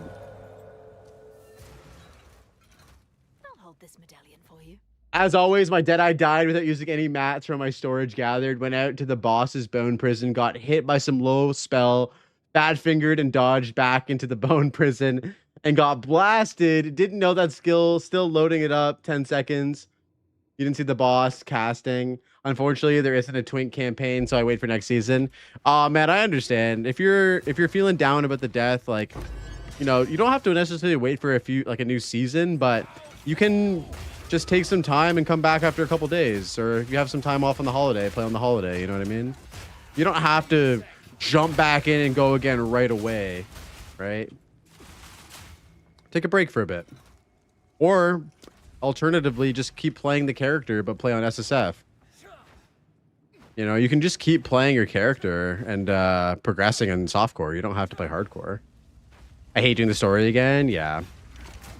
It gets faster, especially when you play it a lot, but yeah, I definitely feel that.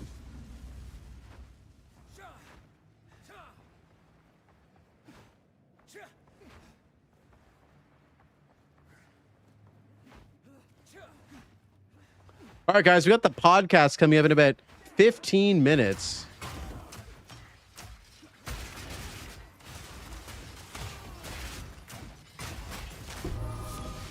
Oh, what's this?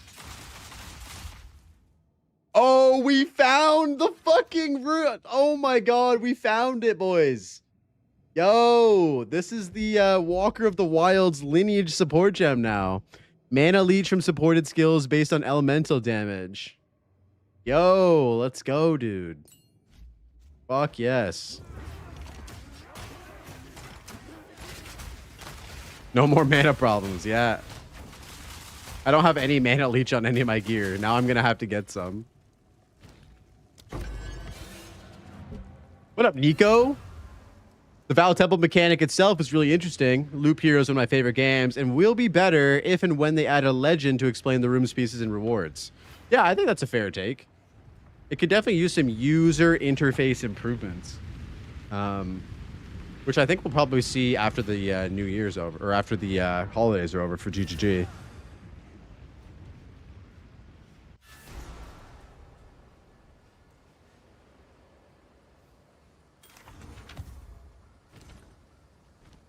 If you must. Take our gold for Doriani.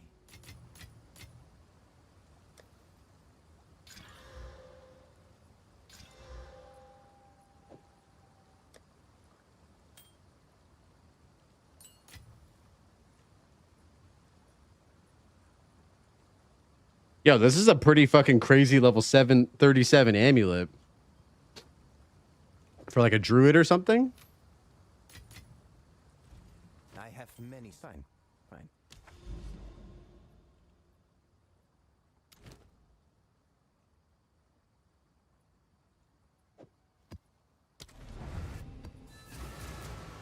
I think I'm going to go minions, Azizel. I think I'm going to try it out. I've never tried it before. So I might try Varashta after this character, whenever I decide to. I've been saving up some gear. I also kind of want to try Ice Shot Pathfinder. I'm kind of torn between those two.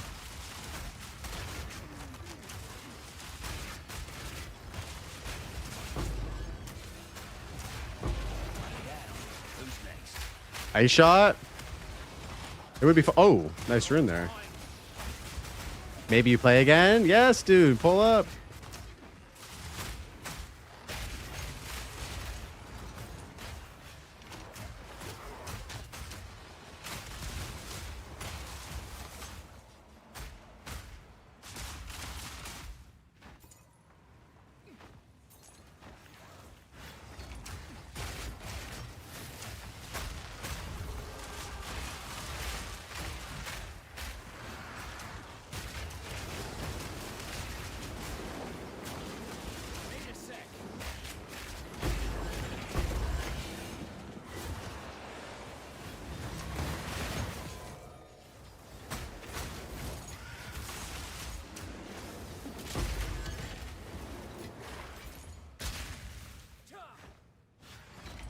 Throwing a lot of Deadeyes? Yeah, no one's playing Deadeye now, dude. Everyone's playing Pathfinder right now. I won't be playing Deadeye. I'll be playing Pathfinder 100%.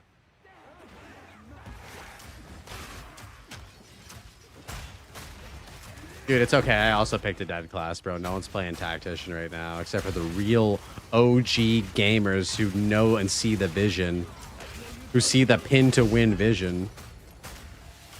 What level am I at? I'm at level 96 currently.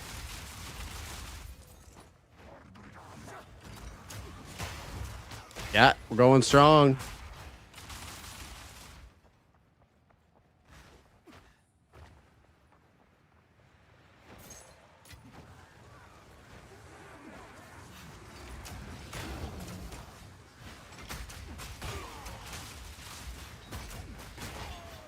Need a sec.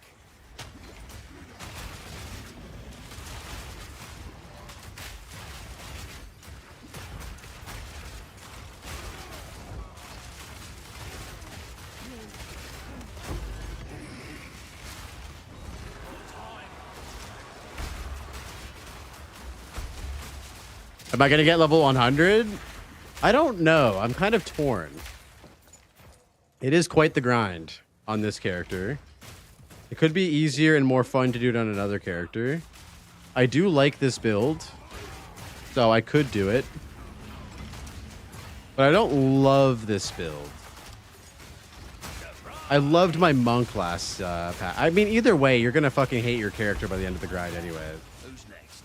What did I end up doing for the Atlas? Right now, I'm doing rarity. I'm doing pack size. I'm doing shrines and waystones and tablets at the moment.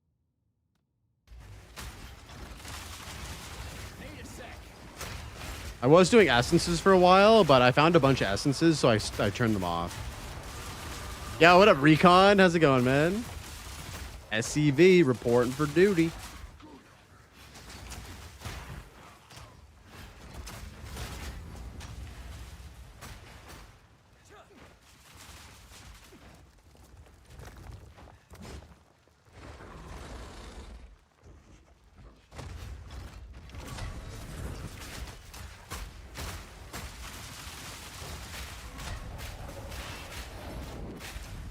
Need more time. Guys, pin is so, it needs a buff. Pin absolutely needs a buff.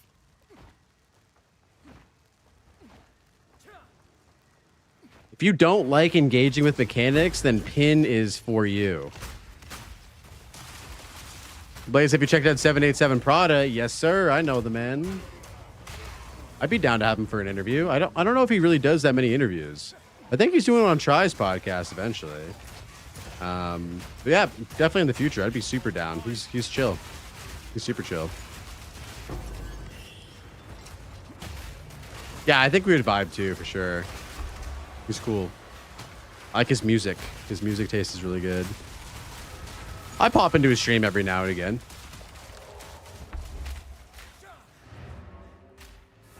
All right, gents, I'm going to take a quick washroom break, and then we are going to get the podcast started with Talkative Try. So give me 2 minutes. I will be right back, and then we will get it going.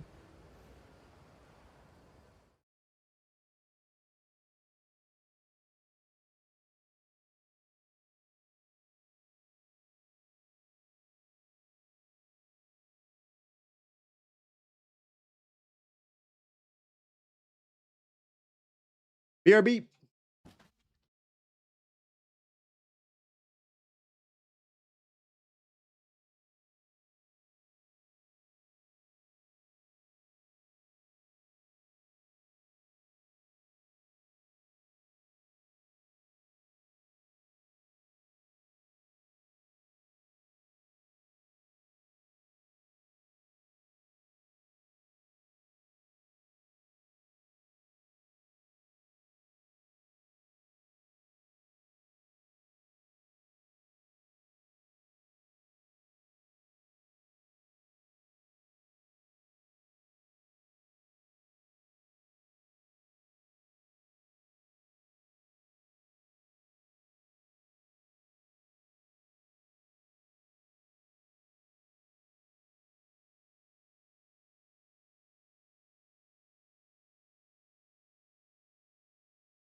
All right.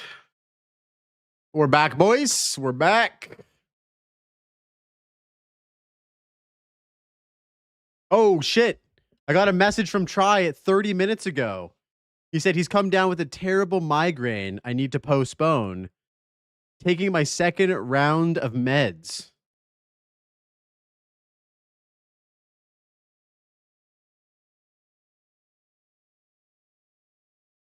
Oh, no.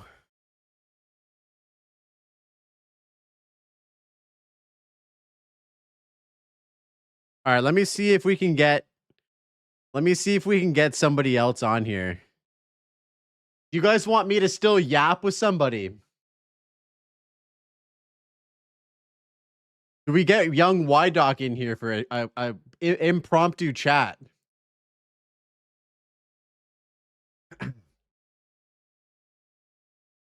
I feel bad.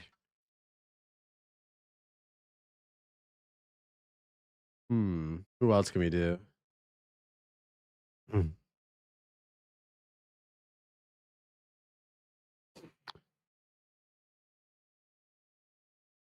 I wish. Dang it, dude.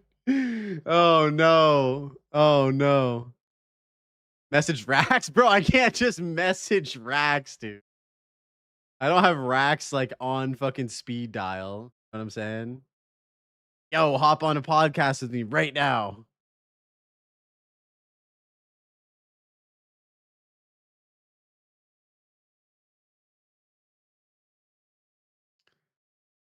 Yo, I'll call up Jonathan.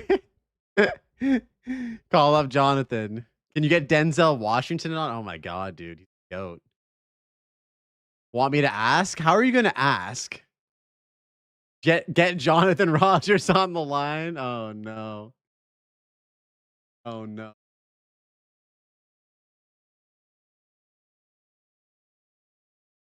What should we do?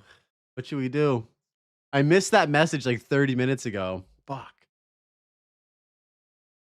Yo, dude, I subscribed for 1 month just to get on the pod. Oh man.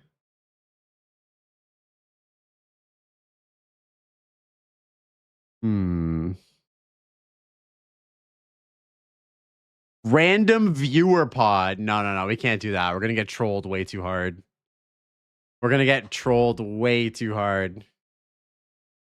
I like that idea though. That is pretty funny. Yeah, we have a cancellation, guys. We have our first cancellation. Talking to Try, he's not feeling well. He said he needs to postpone till the last minute.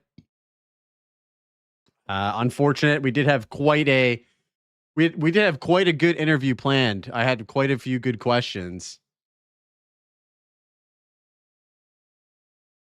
Doc, come on, bro. Let's go. Get ready. Let's go, bud. You're my sub in right now. I'll come, but I don't know if I'm good as fuck at being talkative, but I'm not deep smart like you. No, I don't think we can do random viewer chats.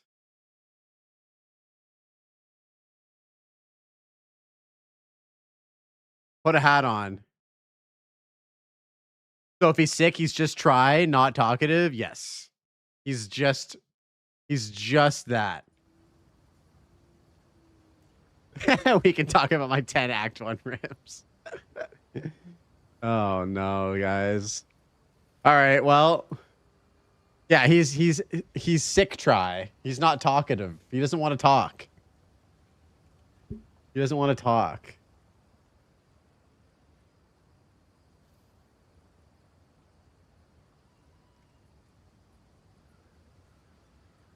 Do the Blaze interview and ask yourself all the questions. No. We're saving the Blaze interview for a different day. Saving the Blaze interview for a different day.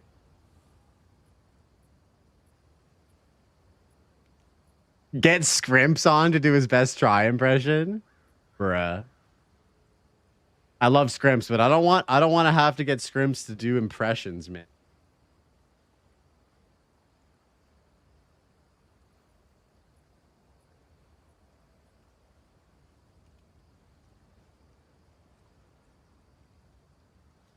I'm looking through my friends list right now.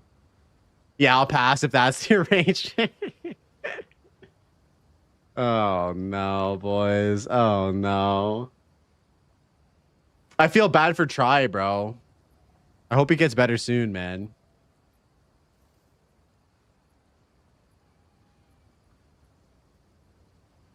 All right, well, I'll change my title of my my stream, I guess.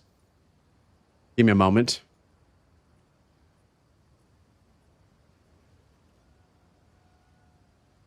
I worked so hard on the questions. It's all good. It's all good.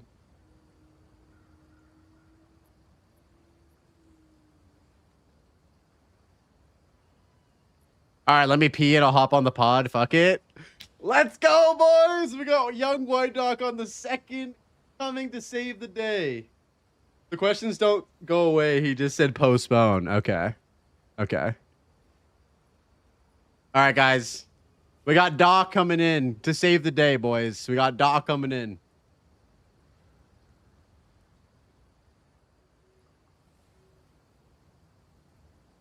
We got Doc coming in to save the day.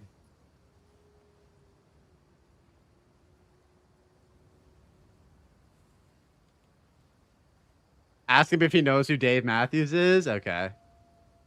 This pod is going to be scuffed because I will tell you guys right now, I plan out these interviews like crazy. And so this is going to be, and I will preface this in the episode. I will preface this by saying this is going to be a fully unscripted podcast. Okay.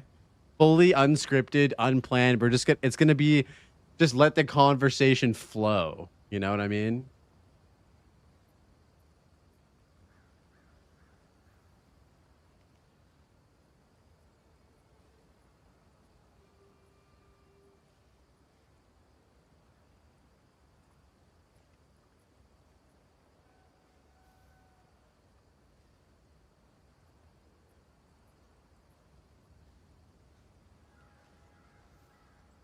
Try be dodging more than just monkey attacks. I thought Try didn't dodge the monkey attacks, dude.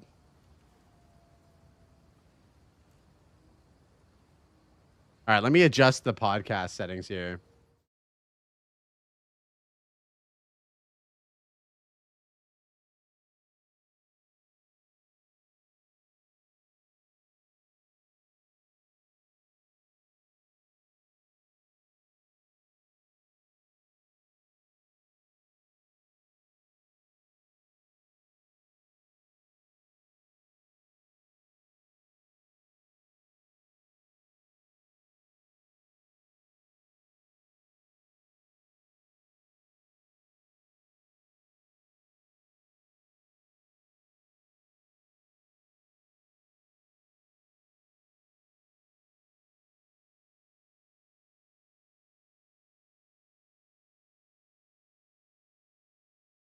You ready? Okay, give me one sec. I'm just adjusting things on my end.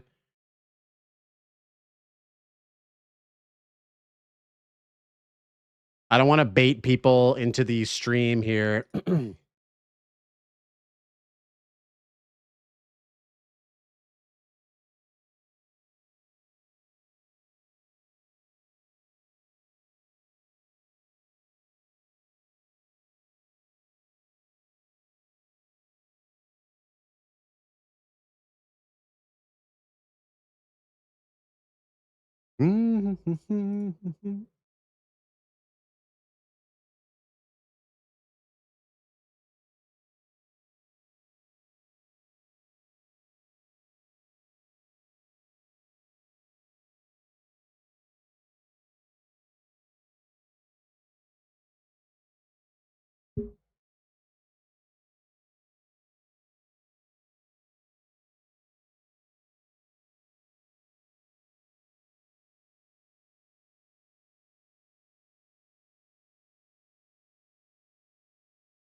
Give me 1 second, guys. We're going to get on a call with young Wydock in just a moment here. I'm just adjusting the YouTube stream title and thumbnail.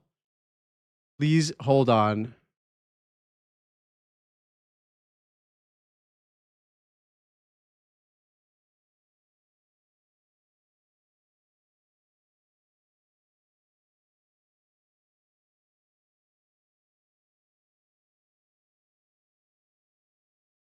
I always put on the elevator music just before the conversation.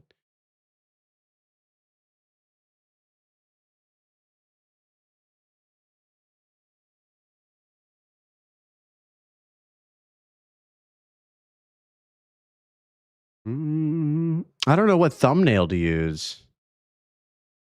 Hold on, we can do this.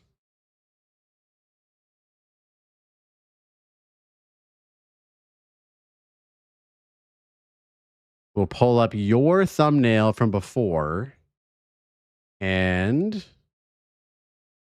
we'll just write in red over top of it. Episode 30.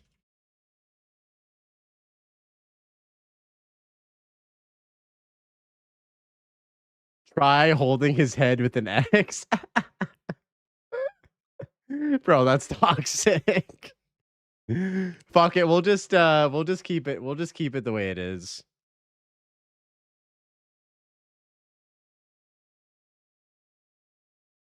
All right. Incoming.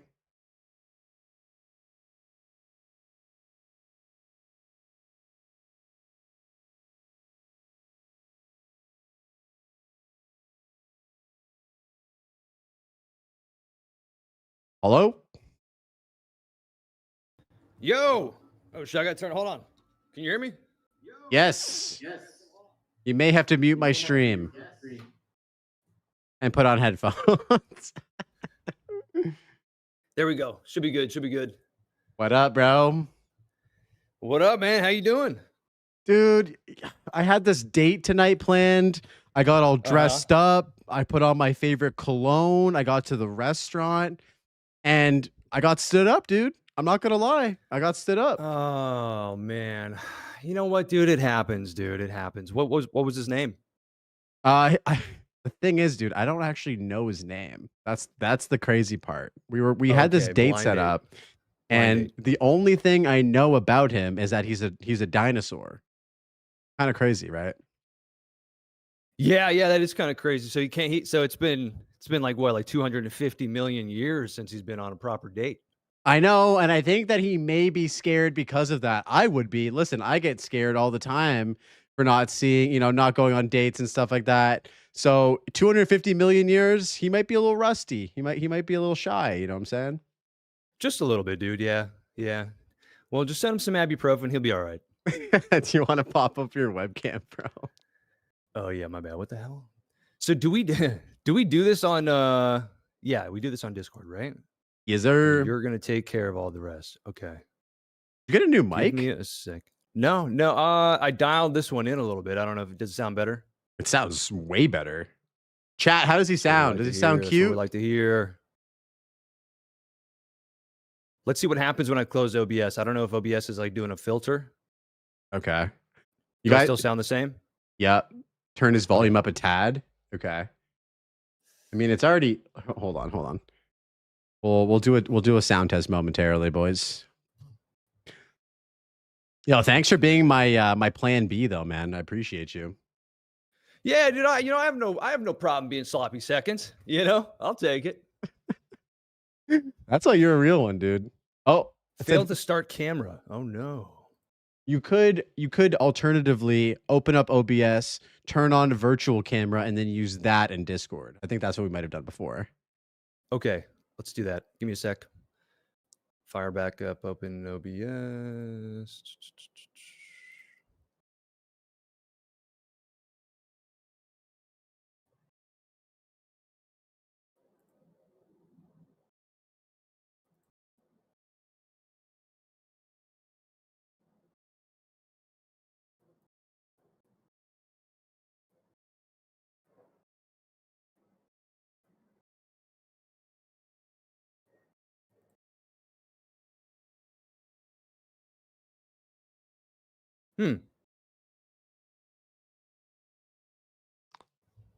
I would have totally hopped in if I didn't have time. Maybe next time.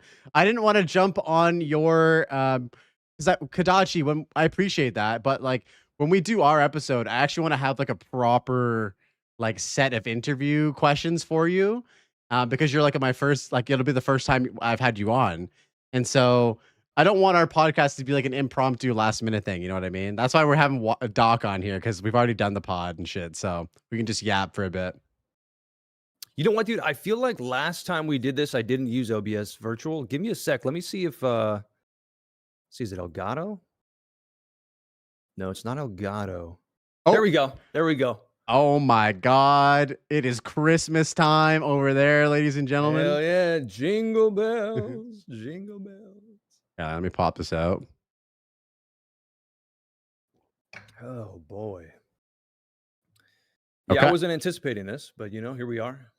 I appreciate you hopping on, brother. All right. Give me some dialogue, if you can.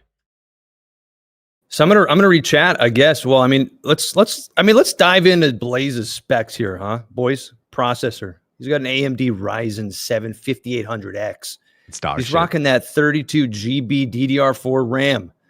Asus Tough Gaming NVIDIA GeForce RTX 3080, dude. Yeah. 3080? Dude, we're 3080 gaming over here. What kind of frames are you cranking out, dude, on PoE? Oh, dude, there's this number that I keep finding myself at around 40 to 50, and I'm not gonna lie, it hurts, dude. It fucking hurts. You're lying. Do you actually drop to 40?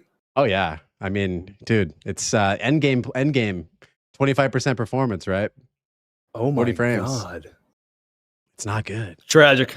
You know, as a 4090 owner, I wouldn't know. All right. I wouldn't know. We're clearly from two different fucking tax brackets. I didn't realize how far the gap it was. Nah, dude, you're the rich boy over here, dude. You're the Macaulay Culkin, dude. I'm the homeless guy. Wait, are you turning lights on with a magic wand? Yeah. Wingardium lights off, lights on. You like that? I do like that. I like it. That's why I have it. What else can you do with that? Anything else? Depending if you've got a bottle of lube and a little bit of, if you can speed dial Diddy for me really quick, I can show you. Yo, I don't have his number. Well, I don't have the burner phone that he has in prison. I had his old number, but you don't have his prison cell. You don't have Diddy's prison cell. I don't have Diddy's prison cell. Tragic. Oh my God. All right. I'll do a cheesy YouTube intro and hit the record button. And then I will do I'll probably do a preface after we do the intros about how this is probably going to be scuffed. But anyway, people, do you have any, because this is already scuffed, do you still want like a certain level of like professionalism, or are we going full scuff, full meme, full just funny because Try couldn't make it? Whatever you want. I'll just go with the flow, man. I'll read the room. Okay. Oh shit. TOS, bro. TOS. Okay. All right. You said whatever I want. Okay. Except for getting nude. That's for the okay. OnlyFans, all right. All right.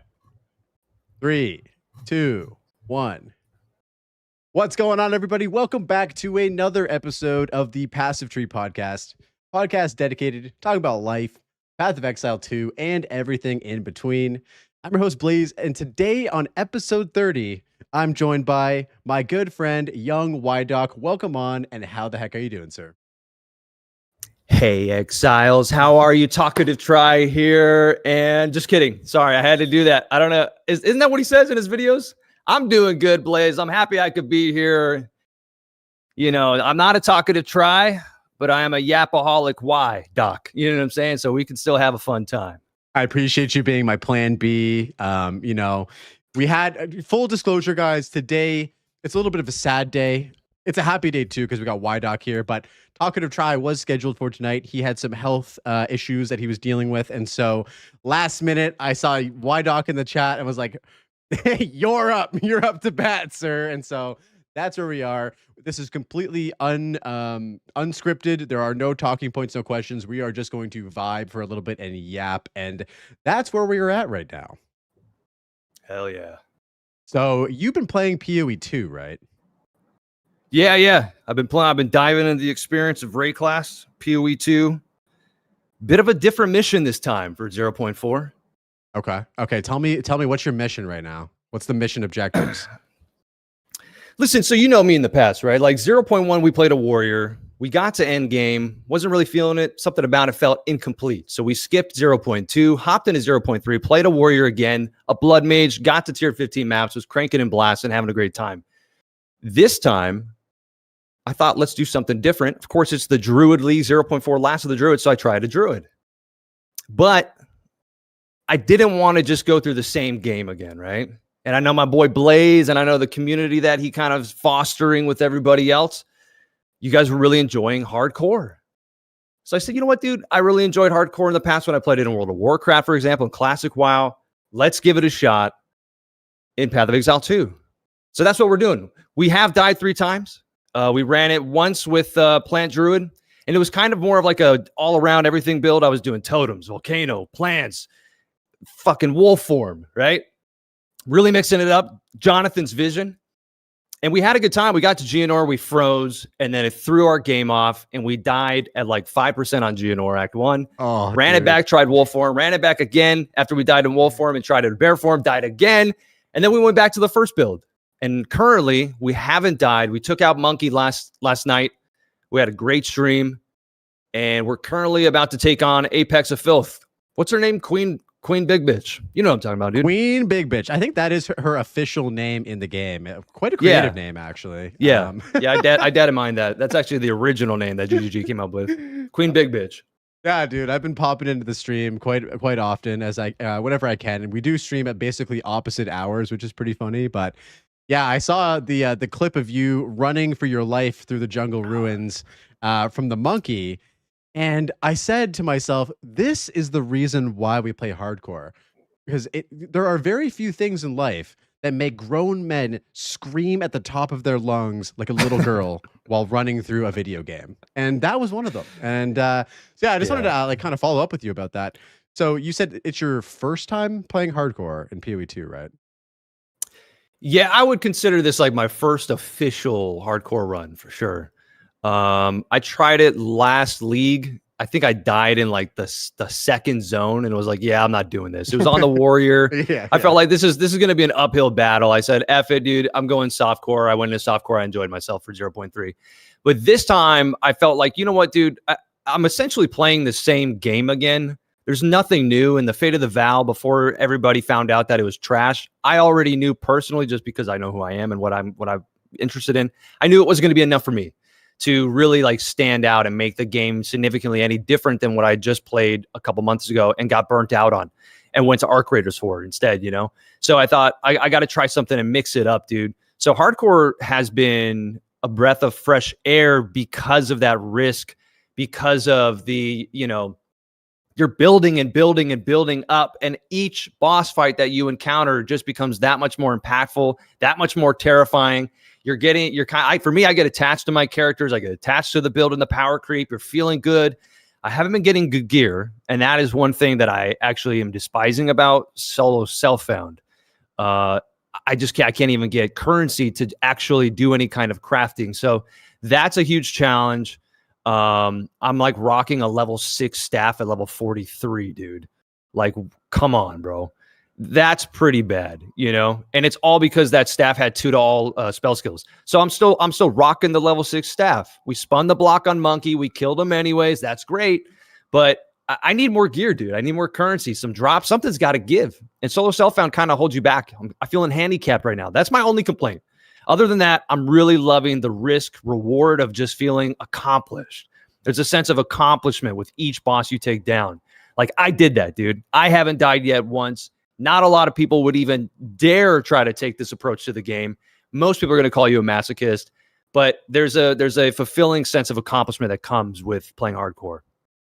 100%, dude. I love that. And I love hearing you sort of like describe sort of the magic of this game style as game mode. And there's not a lot of people that play it, which is a damn shame, because I feel like once you get into it, it's hard to go back. Like for me personally, like the thought of playing softcore trade right now, it's just not appealing at all to me. And I'm curious if that's going to be a thing that you experience as well moving forward throughout the game. Like, as you sort of grow accustomed to this like level of like locked inness that you have, this like danger, this struggle, it hits different. And then when you go back to playing without that like that level of engagement, it just feels a bit weird. You know what I mean? So I'm curious to see if you're gonna kind of stay into that play style moving forward.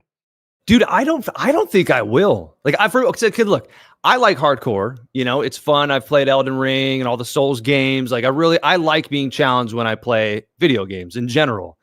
I don't feel like softcore will ever be turned off to me completely because of back when I played Diablo 2, I enjoyed the race to being one of the first people geared up. I don't have I don't know enough the knowledge, I don't have enough knowledge to really battle these other top level streamers and people who are making their own builds. Like I'm not gonna be able to be like rank 1 world first, but I like being able to be the first, batch of people, like maybe top 50 or something. And that feeling of finding all the items first, the currency grind, seeing the inflation rise and you're always above it instead of below it or at the same level. That also is appealing to me. And it's interesting because I wanted to bring this up. I don't know if you know a guy named Snoobay. We can get into this topic if you want in a sec, but there's a guy, Snoobay85. So I went into his stream the other night and was just lurking for a little bit. Then I said, what's up to him in chat? And he's like, how's it going? He's like, did you play my build? Because I had told him I was going to run hardcore once. If I died, I would play his build. Well, you guys all kind of convinced me to like run it back, So I was like, I got to run it back for the hardcore community. So I told Snoobay this. I said, yeah, I was going to play your build, but I had to run it back. The hardcore, community convinced me to try again. Mm-hmm. And he's like, how big is that hardcore community? And I said, well, it's pretty tiny. And he goes, tiny community, tiny viewers. And so what he was kind of getting at was like, you're going to have just for the sake of being a streamer and wanting to gain more exposure and have more people in your chat and become more successful for with this and make it a full-time endeavor. He kind of made me think a little bit, and he's like, you're gonna have a tinier audience because you're focusing on a tiny community within this game when you could be focusing on the broad audience. Now, obviously, we're all gonna have different opinions on this. You may really just enjoy it for what it is, and that's not like something you're searching for. But it just did make me think, like, would I really be getting that many more followers just because I was focusing on soft core? Or can I just play hardcore and just enjoy myself, which is what I believe. And the followers will come just based on, whether or not somebody's entertained in my chat. You know what I mean? For me personally, I think that hardcore is something that's more entertaining than just watching somebody blast through currency farming. And I feel like that gets kind of boring, but I understand people want that. So that's why they watch, because they want to be that person. They want to be powerful too. So yeah, what are your thoughts on that? No, that's a great point. I've actually gone through and thought about this quite a bit. My like guiding star or my North Star for making content and doing anything related to video games is having fun. And so I've found when I was playing PoE2 for the first time in 0.1 that I didn't enjoy trading. I thought that I kind of took the fun out of the game. It made progression feel just trivialized to a certain point. And I play a lot, as you know, and so I can, progress my character so quickly. And the thing is, dude, I love this game so much. I want to play it a fuck ton. And playing SSF and hardcore immediately opened up this ability to play the game so much more because the grind is slower. You die sometimes. You have to run it back. And it's just extended my enjoyment from the game. And so it's actually allowed me to have even more fun playing the game. And I know what you mean, dude. Like at the end of the day, we're content creators. We want to see number go up, dopamine hit, all that kind of stuff. But at the end of the day, like I don't really want to sacrifice like my own fun. Like playing video games is supposed to be fun in order to give myself an advantage or way to gain more attention or whatever. Like it just doesn't seem like something I'm interested in. If I ever stop having fun playing hardcore, then other avenues may open up. But for me at this time, it's like, dude, it's just the way I like to enjoy the game. So I'll just keep doing that. Also, before we move on from this, or before I wanted to add something. So you know, what he's saying theoretically is right, but then you look at some of like the biggest streamers on the platform. Like, you know, you go and hop into Quinn69 stream. He's got like 10,000. Yep, great example. He's got 10,000 people watching him fucking die in hardcore over and over again. It's like, I mean, on one hand, Snoob's right, but I feel like at the end of the day, you can also play hardcore and still foster quite a massive audience too. It really just depends on a few other factors.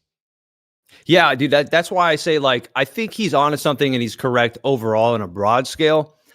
I think as an individual, there are certain specific people like Quinn, or even like look at somebody like Asmongold, for example, or somebody like that, right? There's certain internet personalities or just people in general that are going to have the freedom to do whatever they want, because people are not just there for the gameplay and what they relate to necessarily, but for that person. And for me, I feel like I can cultivate an audience where whatever we're doing, we're having fun, so the chat is having fun. You know what I mean? And that's the way I look at my content, and that's the way I'm going to look at my stream. Like, I'm not going to put myself in a box and be like, well, I have to do this one thing because this is the way that I'm going to get bigger number, because bigger number equal better person. Like, ultimately, dude, like, I agree with you. Like, I'm just going to have fun. I'm just going to do whatever the fuck I want. And that's going to show, hopefully, and bleed into the chat, and you know, people are going to feel, and that's going to resonate with people who are viewing the stream. And yeah, dude, that's my way of thinking about it. I'm going to do the same thing, and you know, you and I we'll be up there, dude, in the 10K soon enough. You know, we'll get there, dude. One by one, boys, one by one. And for me personally as well, it's like, I also think, what do I enjoy watching? And I'm not going to lie, like, when I'm watching somebody play PoE 2, it's so much more enjoyable from my personal perspective as a Twitch viewer and a streamer to watch somebody play hardcore, because there is that, like, what's gonna happen? Oh shit! They like the monkey just spawned out of the temple seal. Like, oh shit! This is I'm pausing my game so I can actually like pay attention. You know what I mean? Where when I'm watching, and this is no shade to any softcore player, but when I'm watching, it's like they're just like blasting, and you know, tinks are happening, and I understand that is also, you know, hitting the dopamine receptors in all the right places as well, but there's not that like excitement that like, oh shit, like I'm gonna pause the game to like watch whatever you're doing, with very few outliers. So yeah, man, I don't know, I feel like, yeah, at the end of the day, kind of what we said, just play whatever you're having fun with, and yeah, that's I think a perfect way to look at it. Yep.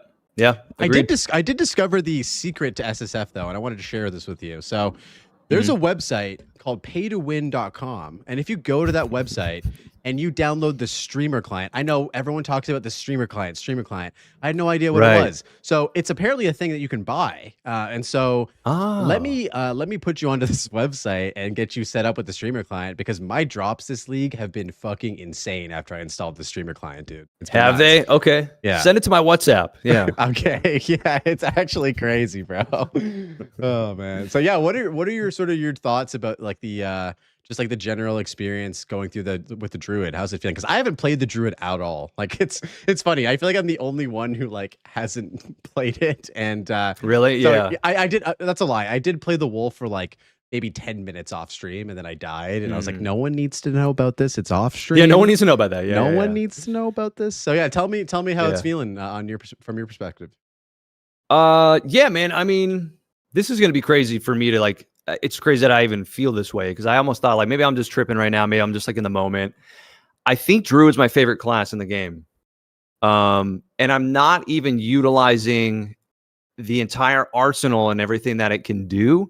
But what's ironic is I actually like Jonathan Rogers' vision, which is like a hot take, I guess. I like the idea that I have to use all my abilities. I like the masochist approach. I feel like hardcore players should also be more receptive to the idea that you do have to like use your brain for fights and mechanics.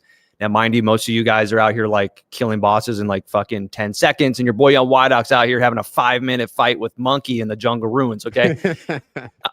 Imagine puckering your butthole up for 5 minutes straight, dude, okay? Start getting, cramps. Anyways, that Razor Naga mouse is collecting dust, dude. You're gonna have to get the MMO mouse out and just, keybind 17 different macros. What are you talking about, brother? We've been binded out since like 2007, homie. That's great. Yeah, let me get back on track. So I would say Druid's become my favorite class, and what's interesting about it is because I started out as a warrior through and through. That's what I like to play. Any RPG I play, like for example Diablo 2, I'm a barbarian. Sentinel on last epoch, blah, blah, blah. When I started playing the Druid, I like the fact that, number one, you get to be all these different animals. I grew up, dude, like I wanted to be a zoologist someday or zookeeper. Steve Irwin was my hero. Like I want to be like, out in the wild, like just seeing like animals up and close. So now it's like I get to shapeshift into these really badass, non-furry, badass, like bear and crocodile and, the wolf. And it's like, it's sick. But on top of that, you can seamlessly, pop up the volcanoes or the totems or the plants. And it's like all of this can become integrated. And that's like Jonathan Rogers' vision, is like being able to bounce around to all these different spells.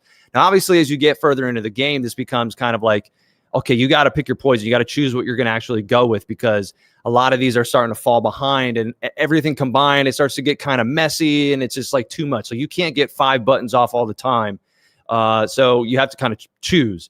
But going from playing Warrior in 0.1 and then 0.3 and then trying a Blood Mage in 0.3, it opened up my eyes when I played that Blood Mage to be like, okay, maybe I do kind of like casters, right?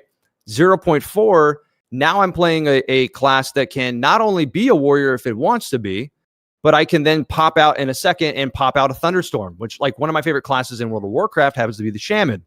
So I like the fact that like you can be everything all the time. And on top of that, by the way, I primarily focused on plants day one of 0.4, and it's been awesome, dude. I love it. I love the Thunderstorm, the plants coming out and the tangling vines slamming down. Like, I don't know why. I didn't think I would like it as much as I do, but that has been like I've had my eyes set on that more than any shapeshifting. And the shapeshifting just kind of added an element of like role playing, And I don't know, dude. It's just become my favorite class. I love it. I dig it. That's amazing. Yeah, I feel like there hasn't been too many ARPGs that have nailed it. Like the only one that comes to mind for me was sort of like the classic Diablo 2. Us old men been playing this game for 25 years, blah blah blah. But hell yeah, it was the first time that I ever played as a druid, and the only other time I think I've ever tried it was playing on Diablo 4. And there felt like there was a huge sort of like shift in the way that the druid was approached, I guess, in Diablo 4. And so it's kind of cool to see that like, PoE 2 is so inspired by Diablo 2 for so many different reasons. But I feel like they definitely took like some really good inspiration from D2 and brought it into like Path of Exile 2, while also I would say innovating on it. Like, as you said, the ability to like swap back and forth. It looks cool. And I feel like from the very, very minimal amount that I played, it also just feels really good. Like when I was playing on my wolf for 10 minutes, I was using like Frost Bomb to do like exposure, like inflicting exposure, and then swap back into wolf, do the ice attacks. Like it was wicked, and it all just seems seamless. So they did a really awesome job with the talisman and just how it like affects new builds and all that kind of stuff. Really, really good job by GGG for sure. Yep, I agree. Yeah, so have you dived into the temple like Indiana Jones in the Temple of Doom at all, or? So okay, I guess apparently from what I've like read online, I didn't know that just like everybody else pretty much, right? We didn't know that the temple was kind of something that you needed to know what you were doing. Like you can't just go path however you want. I didn't realize that until like 2 days ago. Okay. So my pathing, I'm assuming, is completely destroyed. I didn't know what I was doing.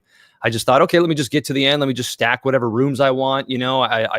I picked up on like the tier 3 thing situation, like tier 2 room, tier 3 room. I picked up on that. That was pretty self-explanatory for me personally, but I didn't realize that the pathing could get destroyed. I don't know. There's a lot of like, people are pissed about the fate of the Val League, right? They don't like the mechanic.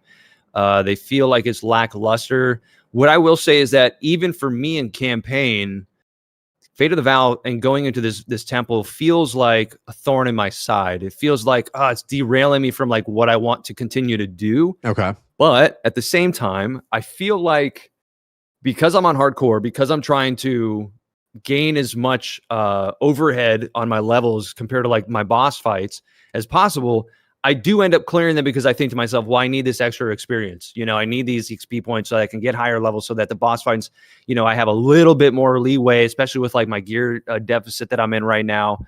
So I don't mind it for that aspect, but it does feel uninspiring. It does feel kind of stale. it just feels kind of clunky, I guess, right? Like there's something off about it, and I can't put my finger on it. And I don't want to like give into what everybody else is thinking, like, you know, just appealing to the mass. What is that, like the unanimous hive mind? But yeah, I do. I have to agree that there is something off about it. I'm not like super hype on it. Like I'll do it for now, but I think like when I hit maps, if I get there, I don't think I'm gonna really dive into the temple, dude. I'll do Abyss, you know what I mean? But like I'm just gonna stick to maps. It seems like it's just a complete waste of time. So it's rough, dude, because I've been the exact same way playing through the game. Like I did the temple basically every time I could throughout the campaign because it has such good rewards. Like I was juicing up my weapon every time I went in there because you get like the quality bench, you get the exalts, the regals, you know, all that, the alchemy orbs, and on fresh league start, like all that stuff makes such a huge difference. So I would say personally that the temple worked so well for the campaign to just make it easier for people. Like every single time I went in there, I would like make sure that my crossbow was 6 modded with 20% quality, and like that just makes such a huge difference on like any build, right? When you have a really good weapon.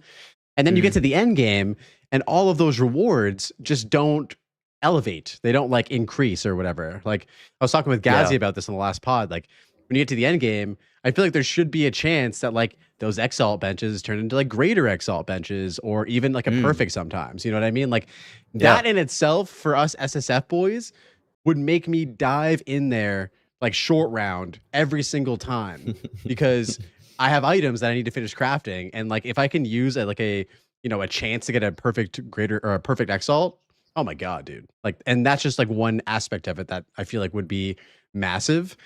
So yeah, no, I feel you on that, man. I haven't killed Ziri. I'm pretty scared. I saw one of the homies do it the other day and it looks terrifying for melee builds. Thankfully, I'm playing range, so I can just stay the fuck back and shoot grenades at her and stuff. But yeah, I'm excited to fight her. Probably we'll do that once the character's done with. But yeah, dude, I know what you mean. It's like it kind of feels like a rug pull because I was really looking forward to the end game stuff, and so you know, it is what it is, I guess, for now. Yeah, and I mean, we could dive into that whole topic too about like. I don't know, man. I feel like gamers are fucking spoiled rotten, dude. Yeah, a little bit. Well, go on.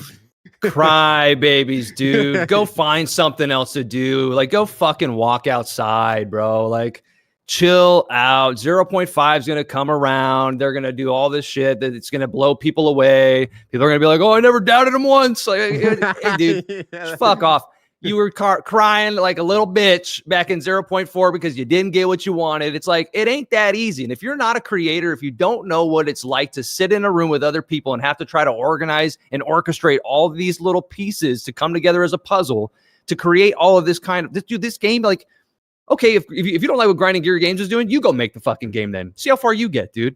Like, I understand these people are getting paid and this is what they do, but you got to give them some credit. They're balancing 2 different leagues and pumping this shit out back to back 4 months apart. Like, that's a lot of work, dude. Like, they're not in there just twiddling their thumbs, though it may seem that way. Obviously, they have a lot more stuff that they're already working on. They're probably already working on the stuff beyond what they have for 0.5 right now. The way that this works is like people they just don't understand because they're not in these people's shoes. They're not in the developer's shoes. This is a very difficult thing to pull off. And even I can't even fully understand or grasp it. But I at least have like the awareness of like, give these guys some credit. And if 0.4 comes out and it's just the druid and it's like, oh, by the way, everybody was like crying for the druid to come out. It comes out and it ain't enough. Abyss is still there. So what's the problem? Because you don't like the other new thing? Well, at least all the other stuff that you claimed you love so much is still there. So what the fuck is the issue? Wait till 0.5. And if you don't like that, go play a different game. And if you don't want to do that, go to the gym. Go for a hike. You know, go do something else, dude. You ever hopped on a fucking treadmill, bud? Chill out, dude. Everything will be okay, bro. Everything will be all right. No, bro, I hear you, man. I feel like that's kind of been my mentality going through this league is like, regardless of the disappointment and like the lack of, you know, promised end game changes. And I think that's the outlier, right? Is that, you know, if someone tells you that they're going to show up to your house for dinner at 8:00 and they don't show up until 12 and you had prepared. Yeah, they're like, hey, I'll be on the pod. Yeah, I'll be on the pod at 7. Oh my God. I'm just kidding. Try. I love you, dude. if I make you a nice dinner and you don't show up until 12 and everything's gone already, you know, I'm gonna be a little bit disappointed that, you know, young Y Dog was I was excited, you know, to have some beers with the Yeah. homie, have a nice Yeah. meal and all that kind of shit. And even if you brought gifts, like even if you brought me a nice little druid figurine and a nice little temple figurine, I'm still gonna be Yeah. like, bro, we were supposed to have dinner together, right? And I think that's kind of the sentiment with a lot of players. And it really just comes down to like communication, right? And like this is something that I think we're all working on, like as people, right? Like we all can improve our communication in some form. If you can't like you know, achieve something, it's probably better to just say, you know, we'll get to it when we get to it, rather than like hard locking info. Because you know, us Mhm. people who play PoE 2, we love data, we love numbers, we love like diving into the nitty gritty and all that kind of stuff. And so when dates are thrown around, I feel like we get excited, right? Like we're, you know, we're counting down the milliseconds until we see how the vision of this end game kind of gets revitalized. And so, but yeah, bro, I completely agree with you, man. Like the game is still just as good, if not better, than 0.3, which is an absolute banger league. Like, Yeah. like that's how it is. I'm having fun blasting Abyss over and over again, hopping into temples and shit like that. And Mhm. I feel like honestly, crafting feels better. I think it's in a better spot now. They took out these like items called homogenizing or omens of homogenizing exaltations. I don't know if you ever used one of those, but I don't even know what that means. they were but pretty hell they yeah. were pretty broken in 0.3. They basically allowed you to like deterministically craft like best in slot items like every single time. And so Yeah, now okay. they've kind of reverted it back to like there's determinism up to a certain point. But then the homie Scrimps was in the chat today and he had a perfect analogy. He said, at the end of the day, crafting comes down to being like Bob Ross. You just have to get brave and make some bold strokes on that canvas and pray for some happy accidents. And so it's a cool balance now of like Just some happy little accidents. exactly just some happy little gambling. But yeah, man, I'm happy with the game overall. I'm still having fun, and I look forward to seeing like where we end up in 0.5, and surely we'll see the end game changes then. Yeah, man. Yeah. I mean, I think back to like Diablo 2 and like how we played the shit out of that game nonstop. Like I made an analogy, like, dude, remember being like 12 years old when like you would go to the store and you just see the cover of the game and you go, well, I hope this is good. You get home and it's either good or it's not. And then you end up just playing the game anyways, because it is the game that you have. And you most likely probably beat it, or maybe you don't. But you know, back in the day, dude, you were just happy to be playing video games, period. You know, now it's like, dude, people are so meticulous and so critical about every last little thing. And it's like, dude, I think a lot of people find their self-fulfillment and purpose and accomplishments all within how they perform in a video game. And I don't think that's healthy. You know what I mean? And that's something that a lot of people probably don't even realize is happening to them. And then other people just like to cry and complain because they're miserable in their lives, period. You know, but I don't know, man. I like, you know me, I've said this before in the last podcast. I like looking at like the psychology behind like how people behave. For me, it's like easy for me to just, if a league's not good, I'm not having fun, I don't need to tell anybody about it. I don't need to make a video about it. Unless it's just to have fun and like just troll and be like memey. But like how I actually feel at the end of the day is like, I just go, oh, well, and I turn the game off. I go play something else. Like I said, I go outside. Like, you know, I spend more time with my wife, you know, like watch some shows. Like there's so many other things and my time is so limited.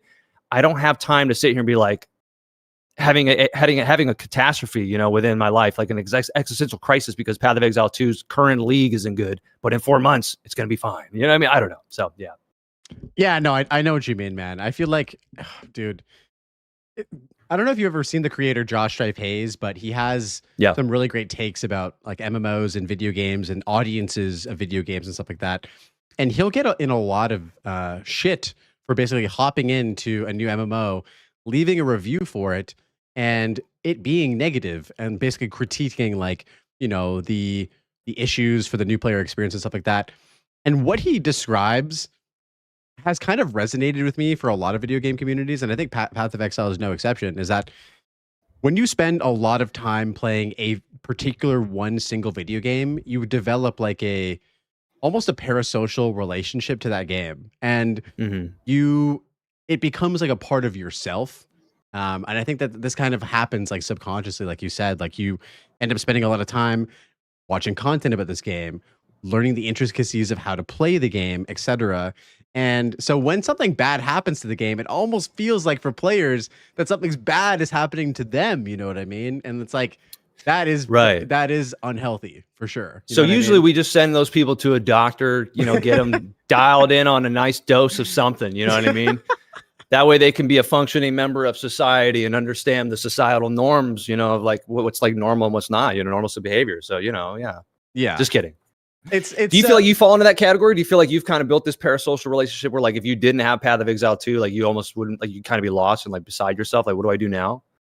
That's a good question. I feel like for me personally, like I love this game so much, and I feel like it gets lost. I think Dead Rabbit had explained this perfectly on one of Try's more recent podcasts, where he was like, a lot of people forget that this game still has, even if there's something that happening within the game that people are upset about, it still has incredible gameplay, incredible audio, incredible visuals, all of these things, these moments that we forget about because we're so focused on the negatives of the things, these minuscule little changes and things that we want to improve upon. But I try to remind myself, like, there still is for me that magic of like, when I'm playing the game, I still feel like, wow, like this is like an evolution in like the genre to me personally. Yeah. And like I see those Diablo 2 like the essence of it like flowing out still, and like I love it, man. And so for me, like I don't know if that answers your question, but I try to remind myself, like, beyond the criticism and the things I would rather change, the fundamental game itself is something that I really enjoy, and for all of these beautiful reasons. Yeah, I think for like you specifically, I think you're like one of the people that I would think of at the top of the list of like people that are like truly passionate about the game. Like you actually, like you fucking love it, dude, to the point where you've made a podcast where you want to talk about the game with 30 people, 30 episodes, 2 hours each. You know what I mean? And I think that's awesome, dude. There's absolutely nothing wrong with it at all, of course. And I'm not saying anybody is saying there's anything wrong with it. I think it's really cool, dude, to see somebody who's passionate about something specific. Like I played World of Warcraft. I've never missed an expansion in World of Warcraft. I've died down on it, but there was a time where like, dude, if I didn't have WoW, to escape my reality, like I don't know what I would have done. I think World of Warcraft quite literally saved my life, and Diablo 2 may have been the start of that until I went into WoW. But yeah, games are heavily impactful because it's not just the game itself too, but it's also the community that you've built. So I think there's a huge extension for you personally of like, the boys, the homies, all the pods that you've done, this content you've created, viewers that come in, names that you're starting to recognize. It becomes a little bit of a community, a little bit of a family. And that doubles down on the fact that one, like you just said, the foundation of the game is really good on its own, but now you've got this human aspect coming into play that's tying it all together. That makes it that much more special. And right now, if you try to go play Arc Raiders or if you try to go play World of Warcraft, for you to get the same sense of camaraderie from those games would take you another year or more to build up, right? So I think that is also something to be taken into account, is just how awesome the viewers are, the support from others, and just that human contact, even through screens. So 100%. I think kind of on the flip side of it, like absolutely super passionate about the game. Obviously wouldn't do all of these things basically without having that sort of love for it, right? But I think like on the flip side, it has become a part of me. And so I think like as a byproduct of that, as much as I don't want it to be a thing, there probably is like some sort of parasocial relationship to the game. But I try to hone in on that as much as I can and remind myself that like I am not like just like the game isn't just me. Like, it's a part of me that I'm very passionate about, but I have so many other passions and things that I love to do. And so, yeah, man, like I think that for some people, maybe like video games are like all they have. And I think that that's when it gets into the dangerous territory where it's like, this is the only thing that I enjoy and there's nothing else. And so it's like what you said, you have to kind of like step away for a bit and like figure out like what else can I do to help like balance things out. And that's kind of why I talk about balance so much on this podcast, is because it's important, dude. It's important to not only spend all this time, enjoying these games, but enjoy other things in life too, because life has lots of cool shit to enjoy. I was turning my mic off for a second. There's like sirens going by. I got my windows open, so there's like plane. I live next to an airport, kind of, or I'm at least in the line of when an airport, you know what I mean, an airplane is taking off or landing. They fly directly above my house. True. So that's why I turned my mic. So they were like right here. Yeah. But yeah, like Everseen right now is like, he's like laughing my ass off. The problem is people don't play other games. So I mean, yeah, to that point, I mean, and that's true. Some people are like locked into the one, and they're not interested in other games because they're like, I could go play another game, but I just want to play my game, you know? And so, yeah, people love PoE too, dude, for a reason. It's a good game. It's the best iteration of an ARPG today, by far. And they've engineered it that way too, where, you know, they keep you on the hook, right? With the every 4-month cycle and what used to be the every 3-month cycle. Like that in itself is kind of genius because it keeps people coming back and enjoying it again and again and again. And once that cycle becomes like an intrinsic part of your life, it's like now I'm thinking personally from my own experience, like I want to play other games, but that can only happen during the downtime between leagues, which is kind of crazy to say, but that's what they've engineered, right? Like that is it's the stuff that people love. And that's what makes people only want to play PoE is because there's new stuff that GGG spoils us with every couple months now, every 2 months, basically, if you play both games. And so I can't really blame them if they only want to play a PoE because GGG's done a damn good job of making sure that like it's on your radar as much as possible. Yeah. And I'm glad, by the way, for me personally, I feel like I get my fix from playing PoE 2 and then not feeling like I have to go and play Path of Exile 1 because, dude, for me, it would be too much because I like that freedom of being like, okay, there's a little bit of a down season, a down slope. I can go explore other genres. Like Arc Raiders for me, dude, has been a breath of fresh air. And I've even, you know, uploaded my second video today on Arc Raiders. And I've just been having a lot of fun with it, dude. Doing the whole like proximity chat for me has been kind of more enjoyable than trying to sweat it out and do trios and PvP constantly because I've lived that life. I've been at the top, you know, tier level in you know, Counter-Strike back in the day and Call of Duty Modern Warfare 2.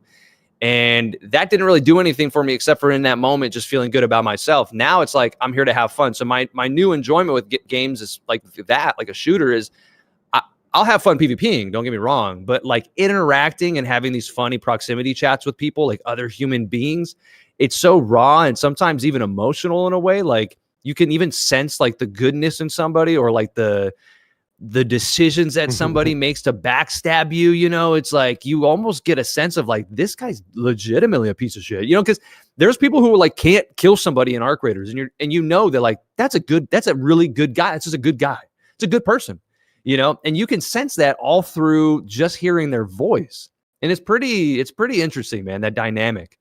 I have a buddy of mine that thinks that they're using Arc Raiders right now to see how we're gonna how things are gonna pan out when society hits a fan with a dystopian future. Like if we have an apocalypse, like Arc Raiders is like the first glimpse into like how people are actually going to react to people, like to each other. I don't know. What do you think? I 100% agree, dude. I've always said, and I played extraction games and survival games like Arc Raiders before. And something that I picked up like pretty early on was when I played like Rust or played Tarkov. And I kind of said, these games bring out the best in people and they also bring out the worst in people. And these games show people's true colors as well. Like I was in an Arc Raiders raid and I met some dude. I was in like the desert level. I can't remember what it was called. And there's a hospital there, right? So we go to the hospital and this is at like the very beginning of the raid. And I meet this guy, we're voice chatting. He's super friendly and all this type of stuff. And we do the whole run together. Like we're in solos and we just do the whole run together. And we're watching each other's backs. We're taking out arcs. We're looting up. We're breaching doors. And, you know, as all raids do, it comes to an end. And so we head down to this subway station. And there's a few other guys down there. And so I'm like, oh, shit, let's all extract together. And so this guy, he's like, yo, I want to take a screenshot of all these nice people that I met in this raid. Let's all stand in the dark corner in the subway station. So he's like, go line up there. And so he puts us in there. We all are like posing, dancing, having a good time. He pulls out a fucking grenade and fucking throws it into the thing. And this is the dude that I've been vibing with for the last 30 minutes. We're like talking, where you from, how are you doing, all this type of shit. And then he tries to kill all of us at the very end. Like, it's 100% a simulation, bro, of what's going to happen when the world ends. That's first of all, that story is hilarious because when you said like everybody's like dancing, like playing flutes, there's that I don't know what, even like the emotes are funny to me where like the characters are like, yeah, let's go, and they just start doing this like shitty little dance or whatever. It's like I can imagine everybody just like vibing out, dancing, having a good time playing. Now they got guitars in the game and maracas, everyone just chilling. If some guy just throws a grenade, I would say that like, you know, ever since he thinks it's worse in the chat right now. And I mean, for me personally, dude, the way that I see it is I'm not going to trust anybody, you know, and it came down to it in a real life scenario. But I also feel like there's got to be some level of like, this is real now, like human empathy. In a video game, you know, you can kind of get away with doing certain things, right? Like when we were 12 years old playing Grand Theft Auto, we killed as many people as possible, blowing up buildings and cars and stealing and punching people in the streets until the whole SWAT team and the FBI and CIA is all on your ass. I feel like you would hope anyway, and maybe this is me putting too much faith in humanity, but you would hope that because it's a real life scenario, somebody's not going to throw a grenade on 5 dudes vibing out. You know what I mean? And hopefully you'd be able to surmise that like that guy's going to do that. But this game, certainly to your point, this game has certainly taught me that even if somebody seems really friendly, they could be lying to me the entire day. Maybe I find somebody on my travels, like in an apocalyptic setting. He seems really nice, this and that. And, you know, even for myself, I feel like I'm like pretty good at judging somebody's character and like their vibes and like, you know, subtle hints that they give. Maybe you're sleeping that night with that guy that you trust, and now he kills you in the middle of your sleep, or he steals something from you, right? It's like classic, like 101 should have, you know, not trusted anybody. So at the end of the day, I'm not going to trust anyone, but I would pray that humanity wouldn't go as far to throw a nade on 5 dudes vibing out at a campfire. Especially after we bonded so heavily. That was what crushed me the most. I was like, how could you do this to me? We've just bonded over this whole raid, bro. And you kind of felt a little something, right? Like you kind of felt betrayed. Like you felt bad. Yeah. And here's the thing. It's like, not everybody's like that. And I think it's like to your point, there are so many good people out there that, you know, you play through the raid and you just extract, and it was great, and they were friendly and nice, and then you maybe even add them as a friend later and say, yo, let's run it back. But yeah, like, dude, I don't know if you've ever played this game Rust before. I feel like if you enjoy the whole VoIP aspect, you may or may hate Rust. But have you ever enjoyed that game before? I played it a long time ago. It's the game where you start off naked with like a rock, right? Yes. Yeah. The thing I didn't like about that game, though, ironically, I wish Arc Raiders kind of had it, is how everybody had these like fortresses and everyone already had guns and you're running around with a rock trying to figure things out. And I didn't like the difference in like power that people had against each other, and like, you know, you die and you lose everything. But I knew like back then the kind of gamer that I was, it wasn't hitting me. I may be more inclined to play it now, but then I also think to myself, well, if I have Arc Raiders, would that game suffice, or would I just want to play Arc Raiders, you know?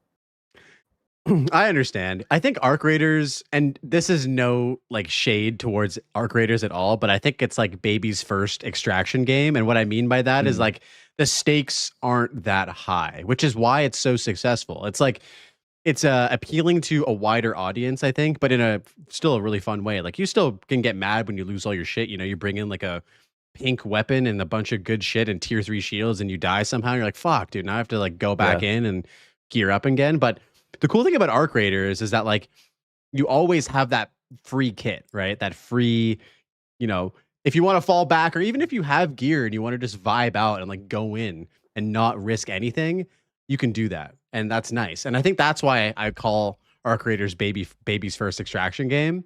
Whereas like compared to Tarkov, like for instance, like Tarkov is kind of like the grandfather, the granddaddy of extraction games, right? Like you have a scav, which is basically like a free kit. It's randomized, just like Arc Raiders is, but it's on a cooldown. It's like, I think it starts off at like every 40 minutes. So if you use that and you die, and then you keep dying on your main raider, you can just go down atrociously until you have to go back in with the scav. And so I feel like that's kind of why Arc Raiders has become so successful. It's just so much easier to get into and less stakes. You know what I'm saying? Yeah, no, 100%. Yeah, I got a lot of homies that have played Tarky, they call it, for quite a while. Yeah.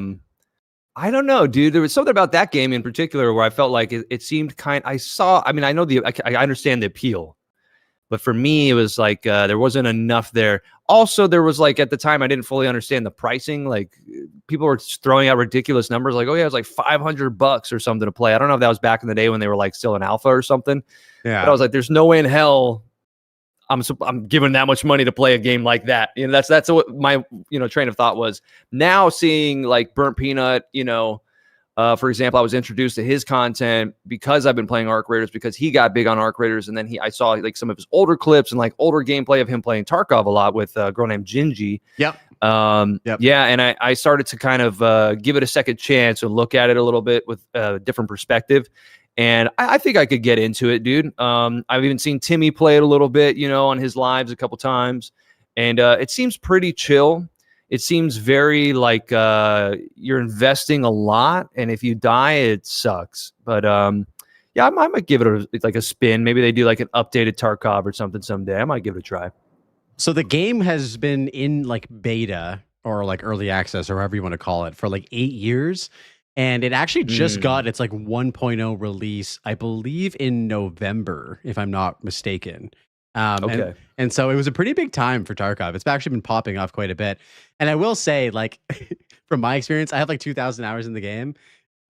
Some of my favorite memories of gaming have been from Tarkov, and some of my worst memories of gaming have been from Tarkov. The swings are just so high.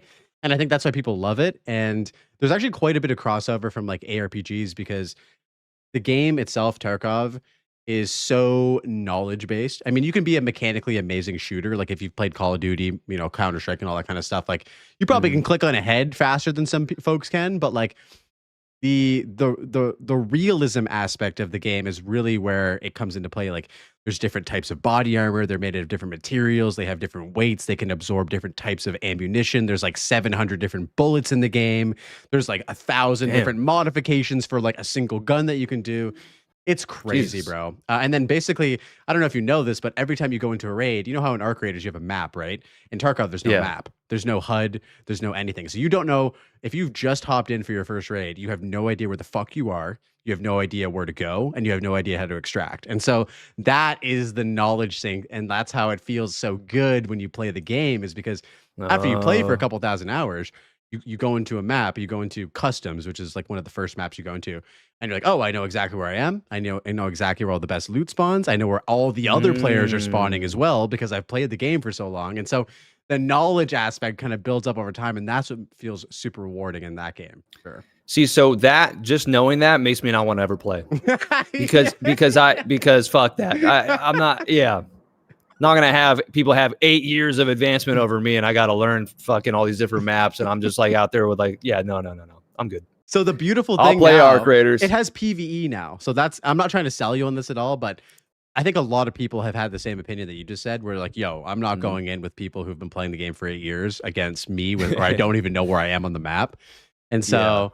Yeah, like it's cool. You can play PvE. I think that's what Timmy was playing on his stream now, where you go in and you're just fighting against AI basically. So it's a great place to like hop in, learn the game, and then if you want to like take it to the next level, you can like fight against other players like in PvP. Okay, that's fair. That's not bad. Yeah, you play against AI. That's not bad. Yeah.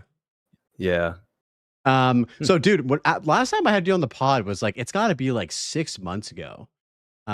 So has it been that long, dude? I think so. It had to be like 5 or 6 months ago. Like time has gone by. Like dude, 2025 is almost over. It's gone by insanely fast. I just wanted to kind of follow up with you about just like the content creation stuff. So I think when I had you on the pod, you had just recently released the State of ARPGs in 2025, and that video did extremely well. And so how has like content creation been going for you since then, man? Oh man. It was a little rocky for a minute there, dude. It was like a kind of a little bit of a roller coaster, because then I released my personal favorite video, which was what your ARPG says about you. And I feel like most people in our chats have seen that video. Such a banger, bro. Love that video. Yeah, dude. Thank you. And I it's weird because every video, like I've said this before, like in streams and stuff, like every video that I've done,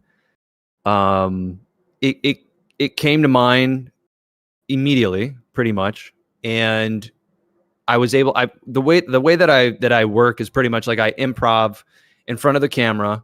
I pick up like the parts that I liked of what I said. I kind of get my general idea out. Then I'll write down those things that I like that I said, and start to kind of write out the script and then film myself again. And every time I would do that and then make a video and then finish, like I felt so like on this path, like guided, like I didn't have to put too much thought into anything, right?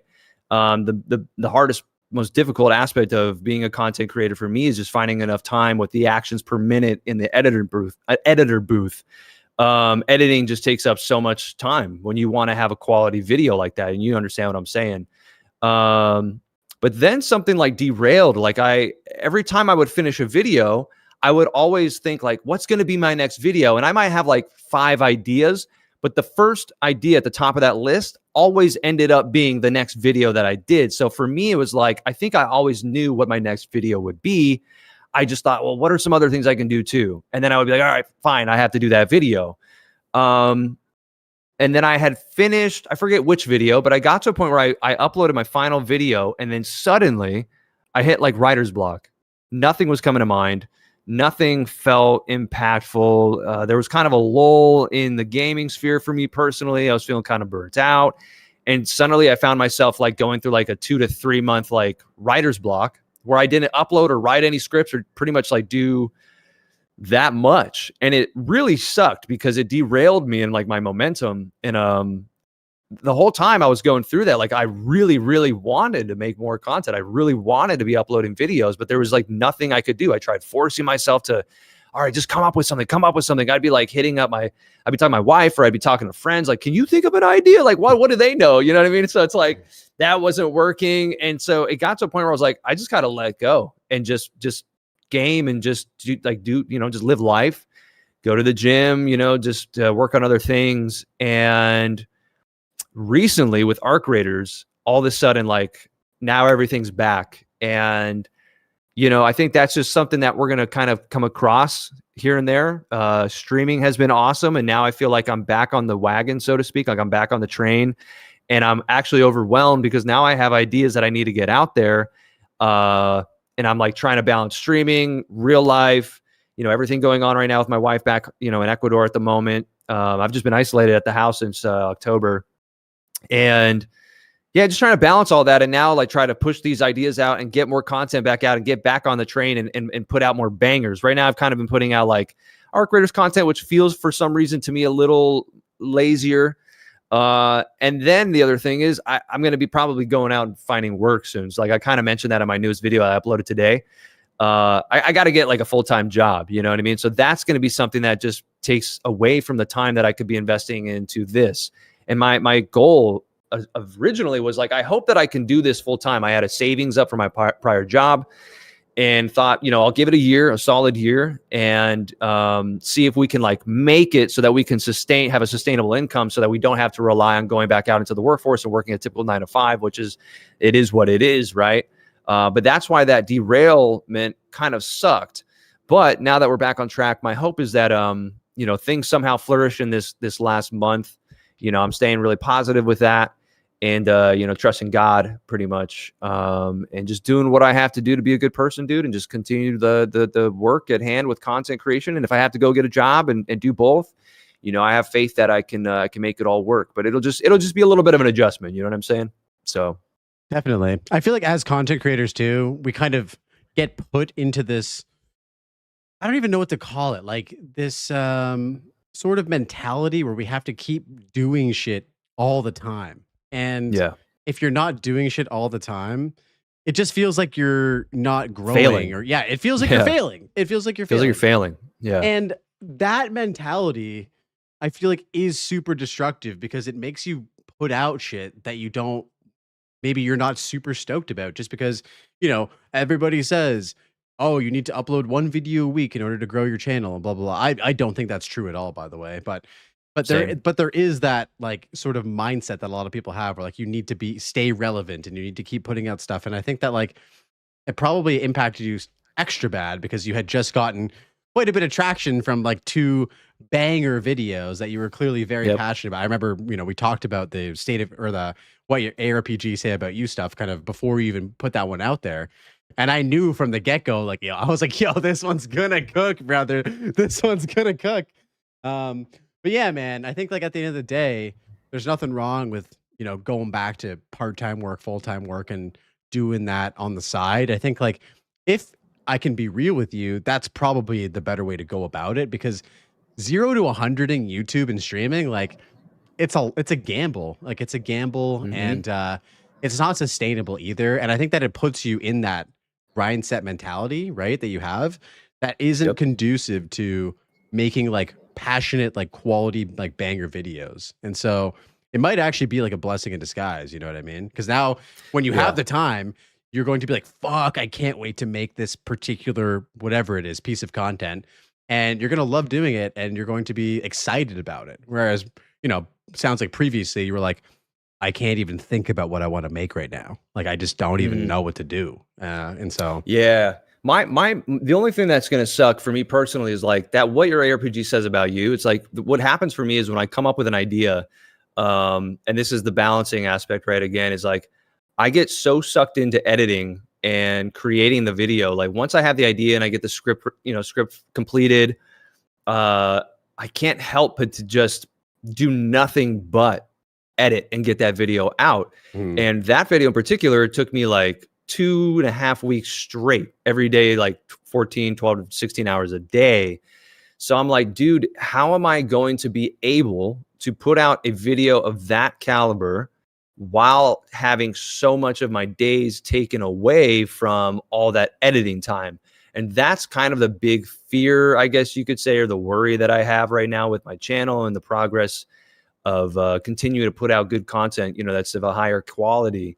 I don't want to start diminishing and cutting corners and feeling rushed, but I also don't want to be the guy that's putting out one video every 3 months. So that's where I'm trying to navigate in my mind, like, how am I going to go about that? The caveat to it is like, I really have enjoyed streaming. And it's funny because like even last night, just with a raid from Everseen, Brandon, that stream last night kind of showed me like, based on what people were saying in chat, the vibes that we were feeling in there, dude, it was like, that was the first look and my favorite stream I've ever had of like, okay, dude, like I could do this and it could be very successful. And people were coming in there and everybody was like very kind, saying some really, really high-handed compliments.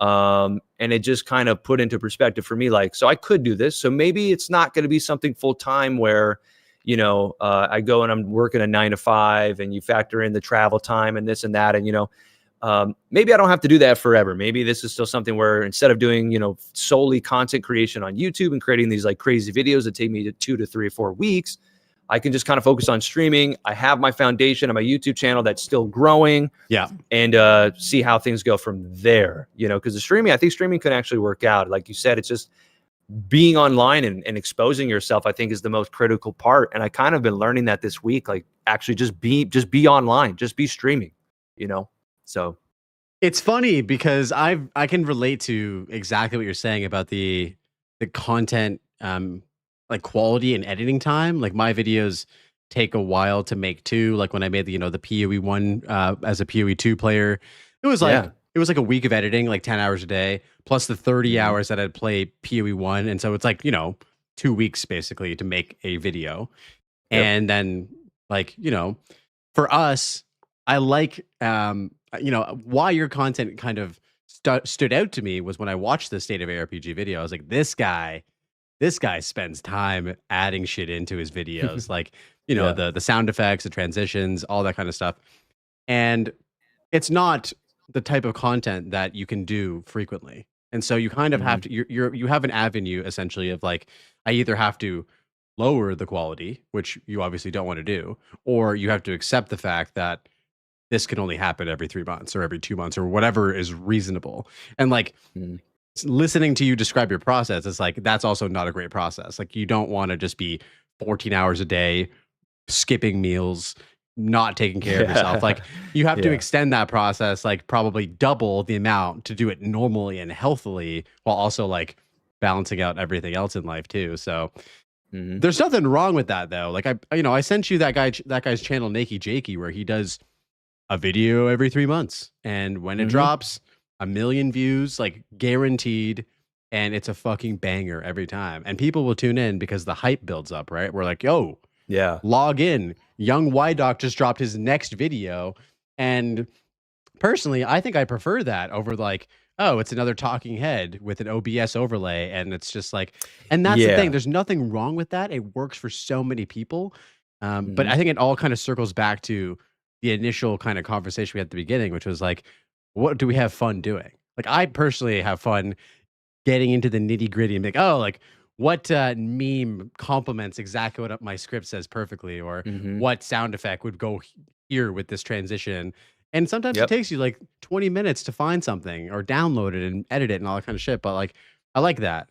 And so I think that you can definitely relate to all of those aspects as well. Yeah, 100%, man. 100%. Yeah. I did have something off the top of my brain, Barry, but it disappeared into the nether wave. So yeah, I agree. That's fair. Glad we can be in agreement on that. Well, I know that the journey is ever changing, but I feel like, you have a long career ahead in content, and I will always be looking forward to seeing the next vid that pops up because I know that it came from like, a place of passion, and also it's probably going to have some pretty sick editing too. So that gets me. Yeah, and the humor aspect, bro. The humor aspect is something that I think also for me personally really stood out. Like you're just a funny dude. So I think, keep it rolling with that for sure. Yeah, comedy is a big aspect for me personally. Like one of my biggest things is making other people laugh. I grew up not laughing much or having too much joy. So I think as a coping mechanism, like a lot of stand-up comedians, I like seeing other people laugh and being the source of that, because in that moment, I feel like if you're laughing, you're happy, even for a fraction of a second. So it's something that I really enjoy, to just bring laughter to other people, because I think we can all use a little bit of laughter and a distraction from the realities of life and the questions we have and the uncertainty and all these other things. But yeah, I think I'm going to go on a 4-month cycle, like grinding your games. Every 4 months, pop out a video. And what's interesting about that too is you have to approach your content completely differently from that. So like, there's a lot of these guys, like you said, the talking head OBS videos. I'll use like Darth Microtransaction or Rax as an example. These guys are so big, they can just pop up and be like, hey, I'm just going to totally improv this whole thing. Shit, it might be on their live stream while they make the video and just tell people like, hey, I'm going to do a video right now. You guys will watch. And that's awesome for them because they're able to stay in the loop and drop videos an hour after a trailer drops or an hour after a patch drops and give their thoughts. And then they just get tons of views. And it's like people just they recognize those people for that. And they just go to that. And that works not just well for them, exceptionally well for them. Whereas somebody in my position or, somebody who's working full time or doesn't have enough time, you really can't make videos like that. So if you hear about news, it's like, could I pop a video out? No, not really. I don't have time. So you have to have these like large scale, big idea, heavy topic videos that encapsulate like something entirely different, not just hey, here's a little news update of what's going on. Here's Path of Exile 2 versus Diablo 4, or you know what I mean? Something random. And yeah, that's kind of where I'm going to be locked into. It's like, and the reason I'm bringing this up is like, I actually kind of like the vibe of being able to be like, oh, here's some news that last epoch, 11th Hour Games sold to Crafton. Let me pop out a video for that really quick. Like that's something I did where I learned the news and then made a comedy video about it and went over it and went into detail and, popped that out in a day and a half after the news hit. And it's like, to me, that was good enough. But, in the long run, like right now, the trajectory of my life, I'm not going to be able to really do that. So now I have to go to, like I said, these larger than life, like ideas to create these like big every 3 to 4 month uploads. And I think I'll just miss being able to also crank out something a little less intimidating, but we'll see how it goes, man. At the end of the day, like I'm going to still be me. I'm still going to try. We're going to go at it. Whatever happens, happens. I have full faith and like trust in like the future of my life.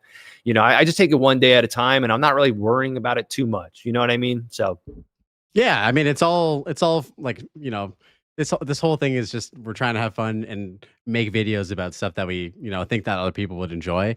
It is funny though because there is that like I guess that FOMO, I guess, of like at the beginning you see all those videos from your favorite creators, you listed some of them where their videos do exceptionally well. And I think that one thing that we always talk about is like timing, right? Like, you said in the day and a half that it took you to make that video, which was, I'll be real, like much more well edited and funnier than all of the other recaps about, the craft and acquisition of Last Epoch. Like there was already 100 videos that came out from bigger creators covering that exact same thing. And so it's kind of funny that you said like, as a small creator, you're kind of not locked into specific types of content, but like you kind of are, because those are the things that will get your channel like views and recognition way better than the stuff that is way easier to do and like less effort. But you just have to put way more effort in, which is a ton of effort. You're a one-man team, and like Darth Microtransaction reacting to your video and my video. It's like, I've gotten so many people now that have popped into my stream or a YouTube section and been like, because of that one video that I put that much dedication into. And it makes me realize like, oh, if you keep putting out videos just like that at that caliber, then you will undoubtedly grow. There's like nothing, there's no doubt in your mind about it, because 100%. People are coming in and be like, yo, I saw your video from Darth Microtransaction's reaction of your video and just had to come pop in stream and say hello. Like that was such a good video. Like I'm getting a ton of people saying that, but nobody's like, hey, I saw your crafting video, I had to hop in. You know what I'm saying? Like nobody gave a fuck about that video. It's like the big heavy hitters, the big bangers is like what people is giving you the exposure for people to then come and be like, yo, that was dope. I love that. Give me more of that. And you're like, I can't, dude, because that took me 5 years to make.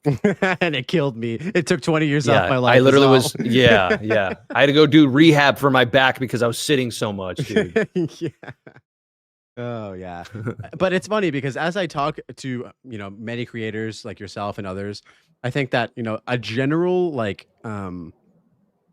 cohesive statement I think everyone has, because at the end of every podcast, I always ask like, what are some pieces of advice that you can give to, other people to help them on their journey and stuff like that. And I think that helps, inspire people. I've had multiple people come into my stream that have been like, yo, like I started making YouTube content or streaming because of listening to your podcast and like hearing, about your journey and the advice from other people and stuff like that. It really like made me want to do it, which is fucking awesome.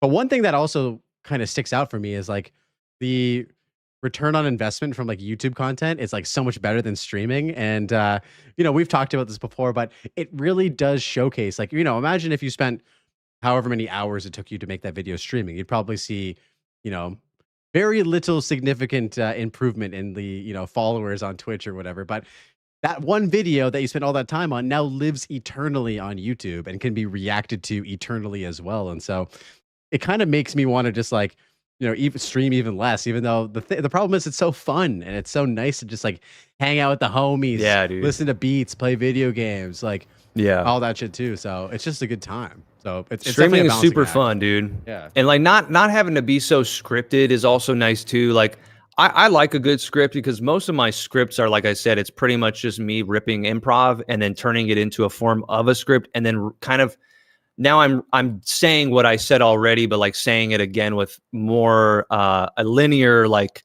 easier digestible, information for the audience kind of thing. Because otherwise, like what happens in my improv is I'm like going off on tangents or I'm repeating myself too much. And so I like when things are pretty clean and concise and you get the point across as much as possible and you're not rambling too much. And I don't know why I told you that right now, but you know what I'm saying? It is what it is, dude. Are you telling me that I ramble too much, bro? Is that what you're saying right now? Yeah, I'm sick of your shit, Blaze. Damn it. Damn it. Just kidding, dude. I love you, bro. I appreciate you, bro.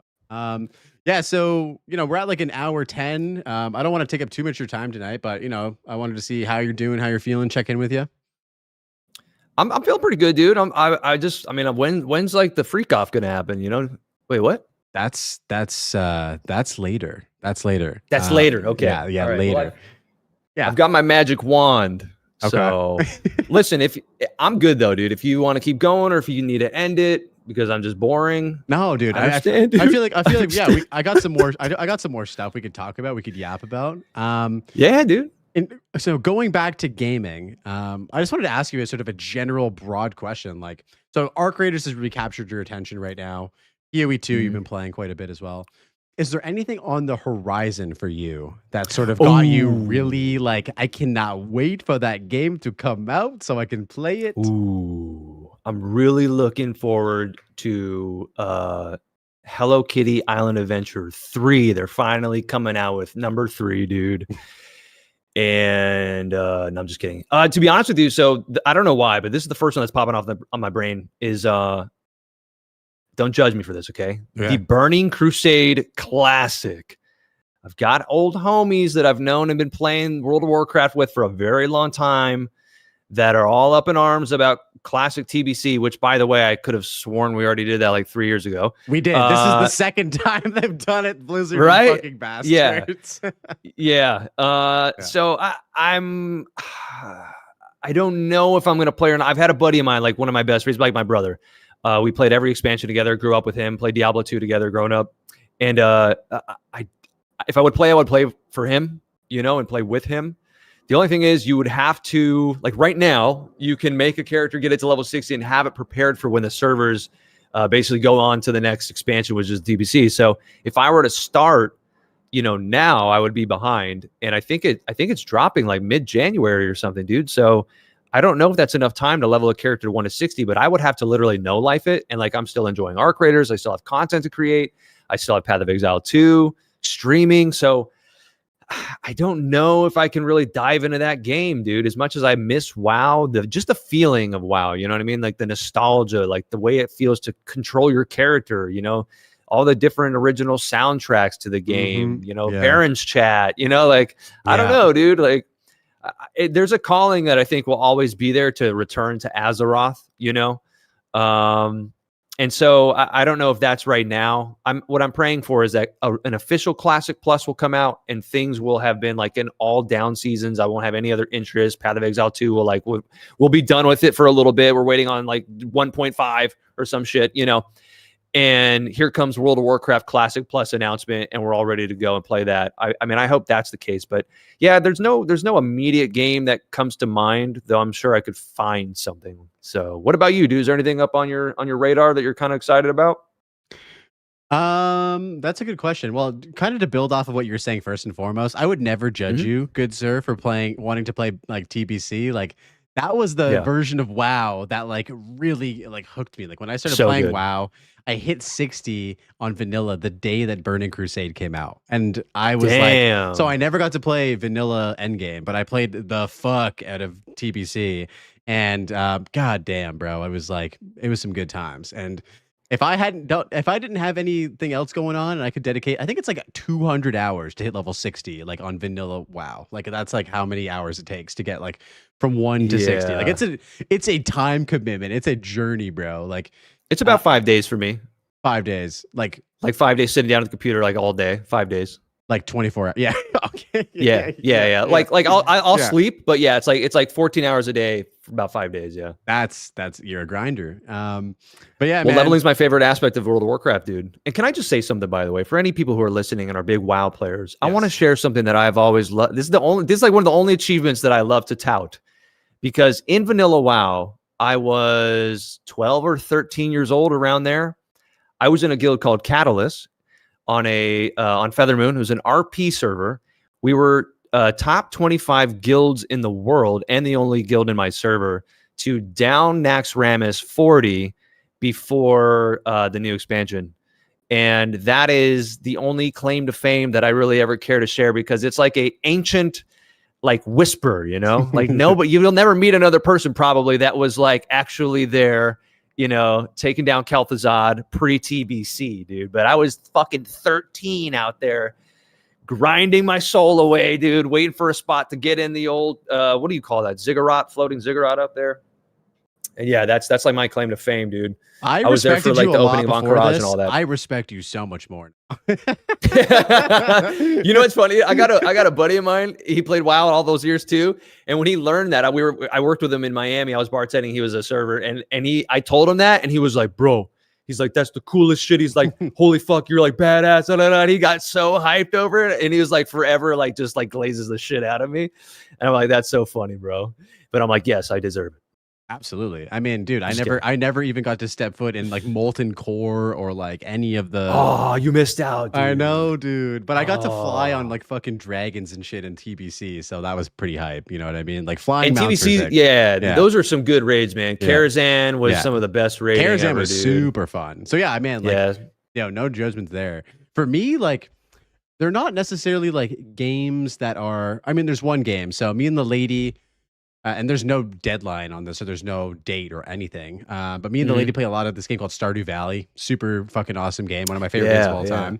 And so the guy who made that, so I don't know if you know anything about this game, but for the people listening who don't know, like it's made by one dude. So one dude made this entire fucking game by himself in his room. It's like he did the art. That guy's rich. No, he was basically working a part-time job as a theater usher to pay the bare minimum that he could pay so that he could work on this game for 4 years. Now But he's rich now, though. That's what. Right? He's insanely rich now. Yeah, he must be rich now. Before Yeah. he was not. He was. Some would say he was poor. Actually. Yeah. But he's actually a huge inspirational figure of mine because he just did it, man. He just followed his passion. He followed what he believed in. He had this vision for this game. Hell yeah. And so anyway, so he's working on a new game, and we have no idea when when it's coming out. But I think that is the game that like I can't wait for. It's called The Haunted Chocolatier, and he's doing it all by himself again. And so it could be like 2030 when it comes out. But yeah, I've just had so much fun like playing Stardew Valley. It's a game that me and the lady have bonded over quite a bit. We've been playing it for like 5 years together almost, and That's really cool. We saw the symphony orchestra like of the soundtrack. So like he made all the music for the game, and now he has this like orchestra traveling the world who's done like an orchestral version of the soundtrack, and that shit hit hard, homie. Wow. When I sat down and listened to that, it was powerful. So that is quite the accomplishment for that guy, dude. I didn't know that. That's insane. It is insane. It's fucking nuts. That's like Tolkien writing Lord of the Rings. You know what I mean? 100%. Like it is very, very inspiring. And like if you watch interviews with this dude, he is just the most chill, down to earth fucking dude ever. Like you'd think that like he'd have an ego or something, being like, yeah, I made this game that's sold tens of millions of copies and I made it by myself, so I'm a Giga Chad and stuff. And I was like, yeah, I'm just glad people enjoyed it. I thought it was gonna fucking fail when I made it, but it actually popped off. That was his actual like. Yeah, that's tight. Yeah, it's cool, man. So He stayed humble, dude. You can't buy that or sell that. You know, it's like it's either in you or it's not. I feel like, you know, I've always said like, dude, for me, for me, like one of my favorite characters in the Disney franchise is Gaston, because I think he's hilarious because he's just so overly like cocky. Or like somebody else that I could kind of as an analogy compare to would be like Dr. Disrespect, the like over the top like cocky like I'm the best persona to me is really funny as long as the person at the core of who they are actually isn't like that at all and it's just a character. Then it makes it so much more funny, dude. To me, like I love that. And so I don't like, for me, if I ever became big, I know I won't change just because of the walk of life that I've had, you know, coming up from nothing. And so, I just feel like I would use that money or fame or whatever it is to just like try my best to make the world a better place. You know what I mean? Be comfortable for myself and like, you know, take care of the people I love, but then, you know, use that power to shift it to other people who really need it. So that's like kind of my ultimate goal, is to somehow make this whole thing, like even now as I'm sitting here speaking to you, this is a chain or a link in the chain in an attempt to someday reach a position where I can help other people. So we'll see what happens. So what would your like way you would want to go about that be, if you had any ideas? Yeah, like I mean, I've like thought about, you know, not to bring religion into it, but like being a youth pastor. But genuine, the reason why is because of the childhood that I had. So I won't get too deep into it, but you know, very traumatic. And so for me, I would want to just enlighten and shed wisdom and comfort to people who may be going through a similar situation or scenario that I did when I was a kid, to let them know that like that's not you know, that's not how it's always going to be, and that there's like a light at the end of the tunnel, and you have your whole life ahead of you. I think I would really want to focus on like kids who are less fortunate, and help them in any way that I can. But then also, you know, people who feel like, you know, they have no purpose in life, try to help them find that purpose and self-discovery, and you know, seeing the good in the world, and seeing the beauty that this life really is, the gift that it is, to be honest with you.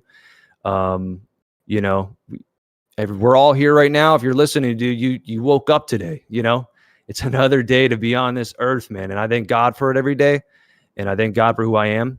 And, you know, I just want to spread that to people. I want people to not be so pessimistic and focus on the negatives and the narratives that are all on the internet and all these bullshit articles and the things that they're trying to, you know, spoon feed us.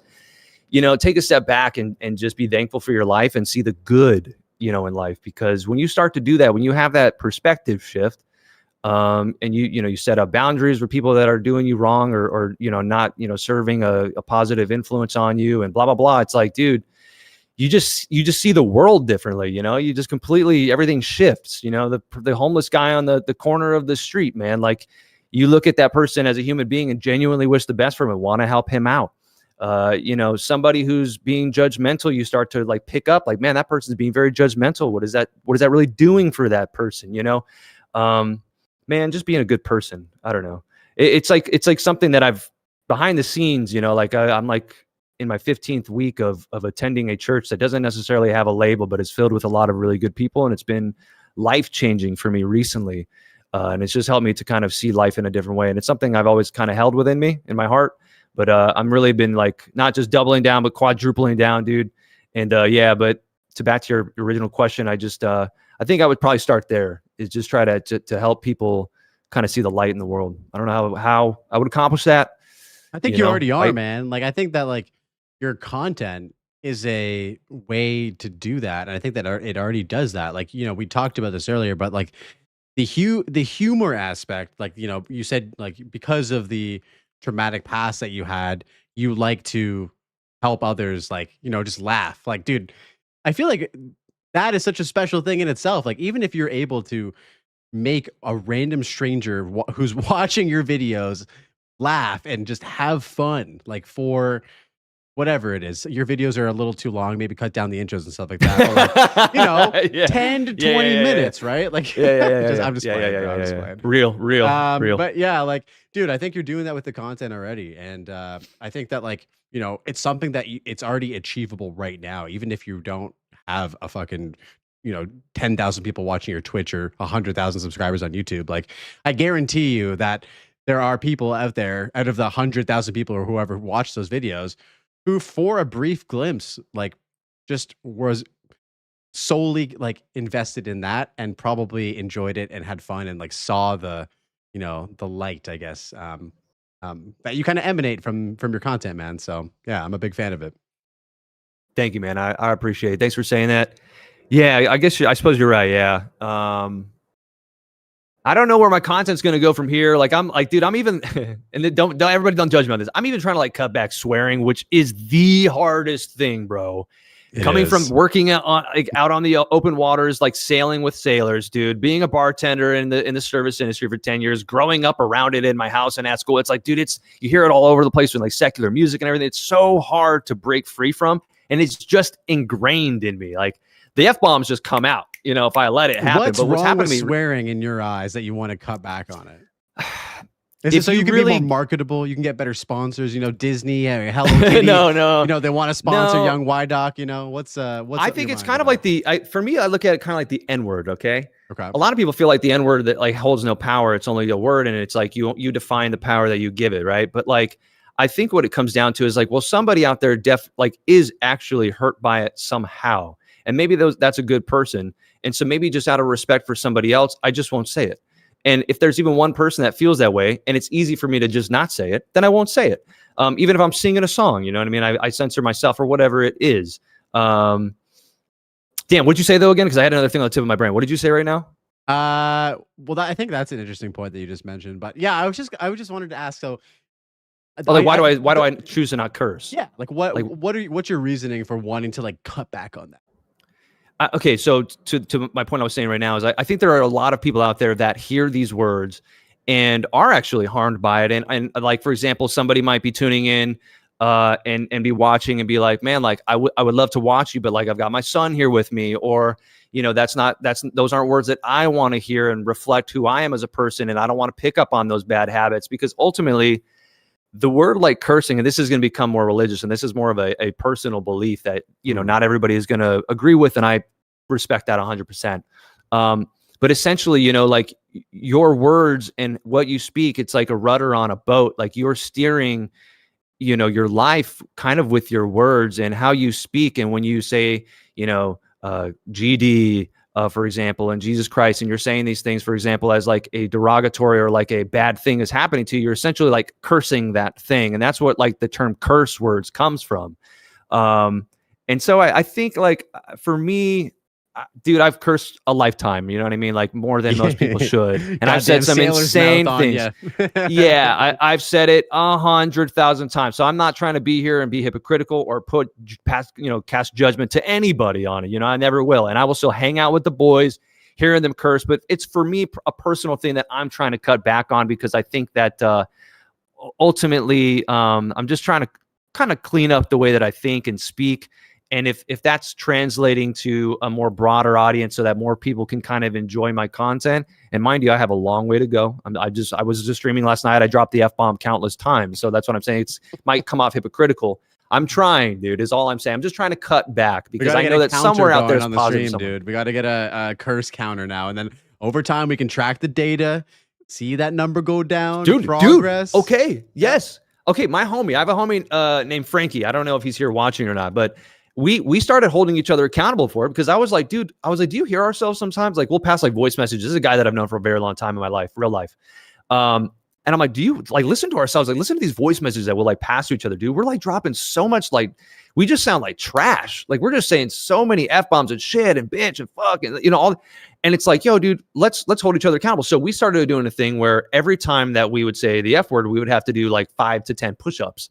Or then we got to a point where we're like, all right, we got to cut it back and do 1 push-up every time we say it, because it became a point where it was like, dude, we're doing like 200 push-ups, 300 push-ups a day. And it quickly made you realize like, oh my God, like let's try to replace these words with something a little more intellectually, I don't know, interesting and engaging, like we're just using it for everything. And if I know that somewhere out there, somebody does judge me for it and thinks like, oh, this guy's trashy, this guy's ghetto, this guy's ratchet, whatever, like he's got a trash mouth on him, like I'm not going to watch. It's like, I don't want somebody to come watch my stream and think that just because of a few words. For me personally, at the core of who I am, I don't really think that these words hold a lot of value in the sense of like my characteristics, my morals, and who I am as a person at the end of the day. But if somebody else out there, which it's on them that they judge me for it, has this notion that, it's their first time coming to my stream and they hear me talking like this, and then they bounce and dip out and miss out on all the cool and good reasons why you would want to tune into my channel, then I might have to cut that back a little bit. That's all. So, yeah.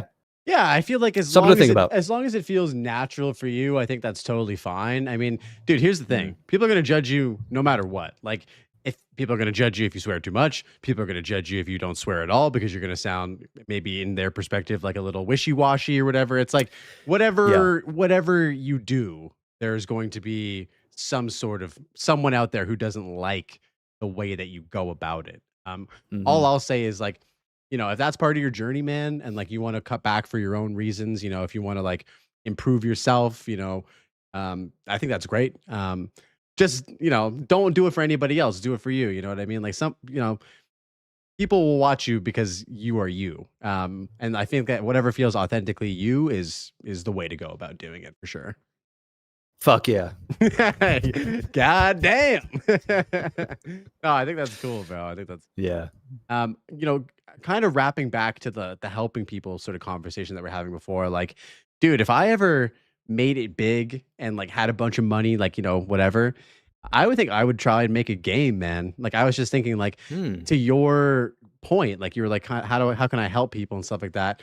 And it kind of made me think about how Stardew Valley, I think, has helped me and the lady connect, like playing video games together, and how like it's weird. So it's a cozy game, but people describe it as almost like a therapy game. Like it's there to like, it's like a warm hug when you're feeling like shit. You go into Yeah, I could see that. You go onto the farm and you just got your chickens and your, it's like that escape that like a lot of people want to have that you can't do now for whatever reason. Like you're not just gonna go buy a farm and wherever the fuck and start raising animals. I and wish. shit. I wish. Right?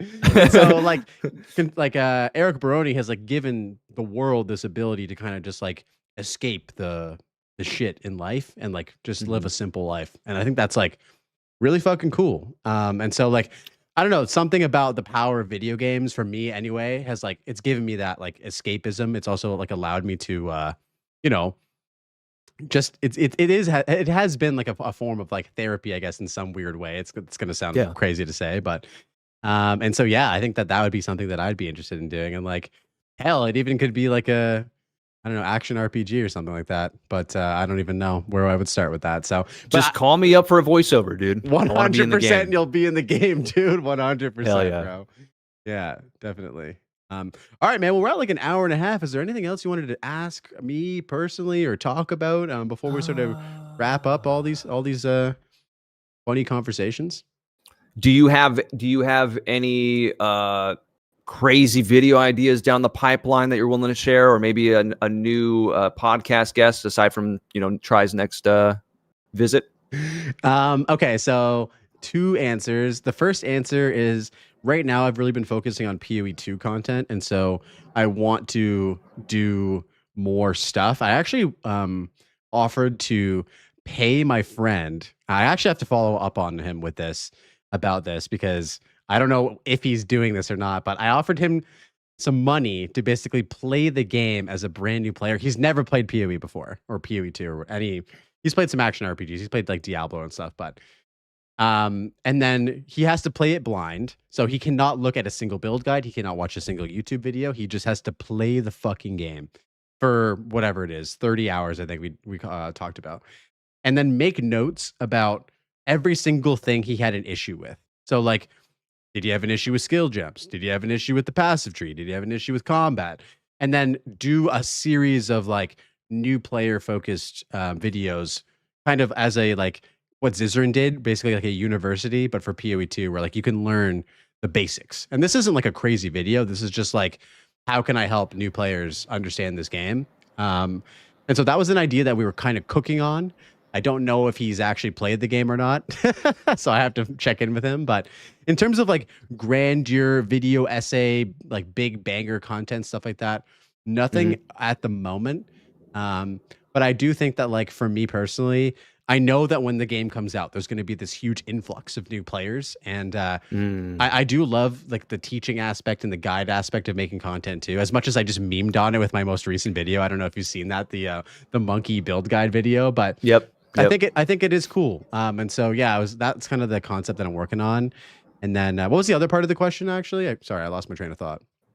No, that's fine. But I do want to say something. I know how you can save money on your current video idea. Okay, tell me. You get Brit to play, and that way you don't have to pay nobody.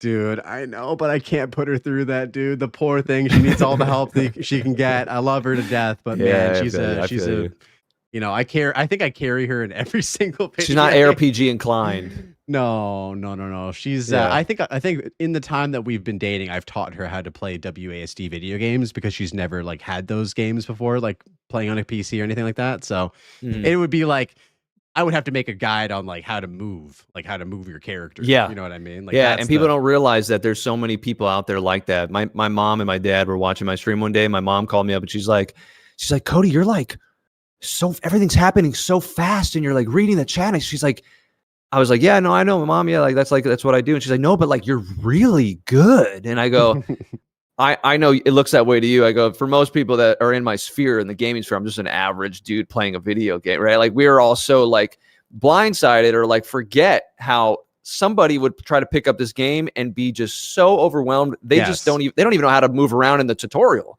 Like, when I got to pick up an item, what does that even mean? You know what I mean? Like, oh, just pick that up off the floor. They're gonna be like, what are you talking about? And then how do I even do that? Oh, I use my mouse too. Like, what is the mouse and keyboard? So most people, the average human being, is like completely unaware of how to do any of this, oblivious. sure. But my second part of my question was, do you have another guest coming on that's like, oh man, like, you got Asmongold coming down the pipeline, something like that? I don't know if I could ever. I won't say I won't ever have Asmongold. I mean, Asmongold, if you're listening, come on the pod, please. But so actually, it's funny that you asked that. So Ziggy D was somebody that I actually reached out to on Discord. I'm sure you know Ziggy D if you're in you're in the PoE space and stuff like that. And so he didn't respond to me initially. It was launch week, so I assumed he'd been really busy playing the game. And so I followed up with him today.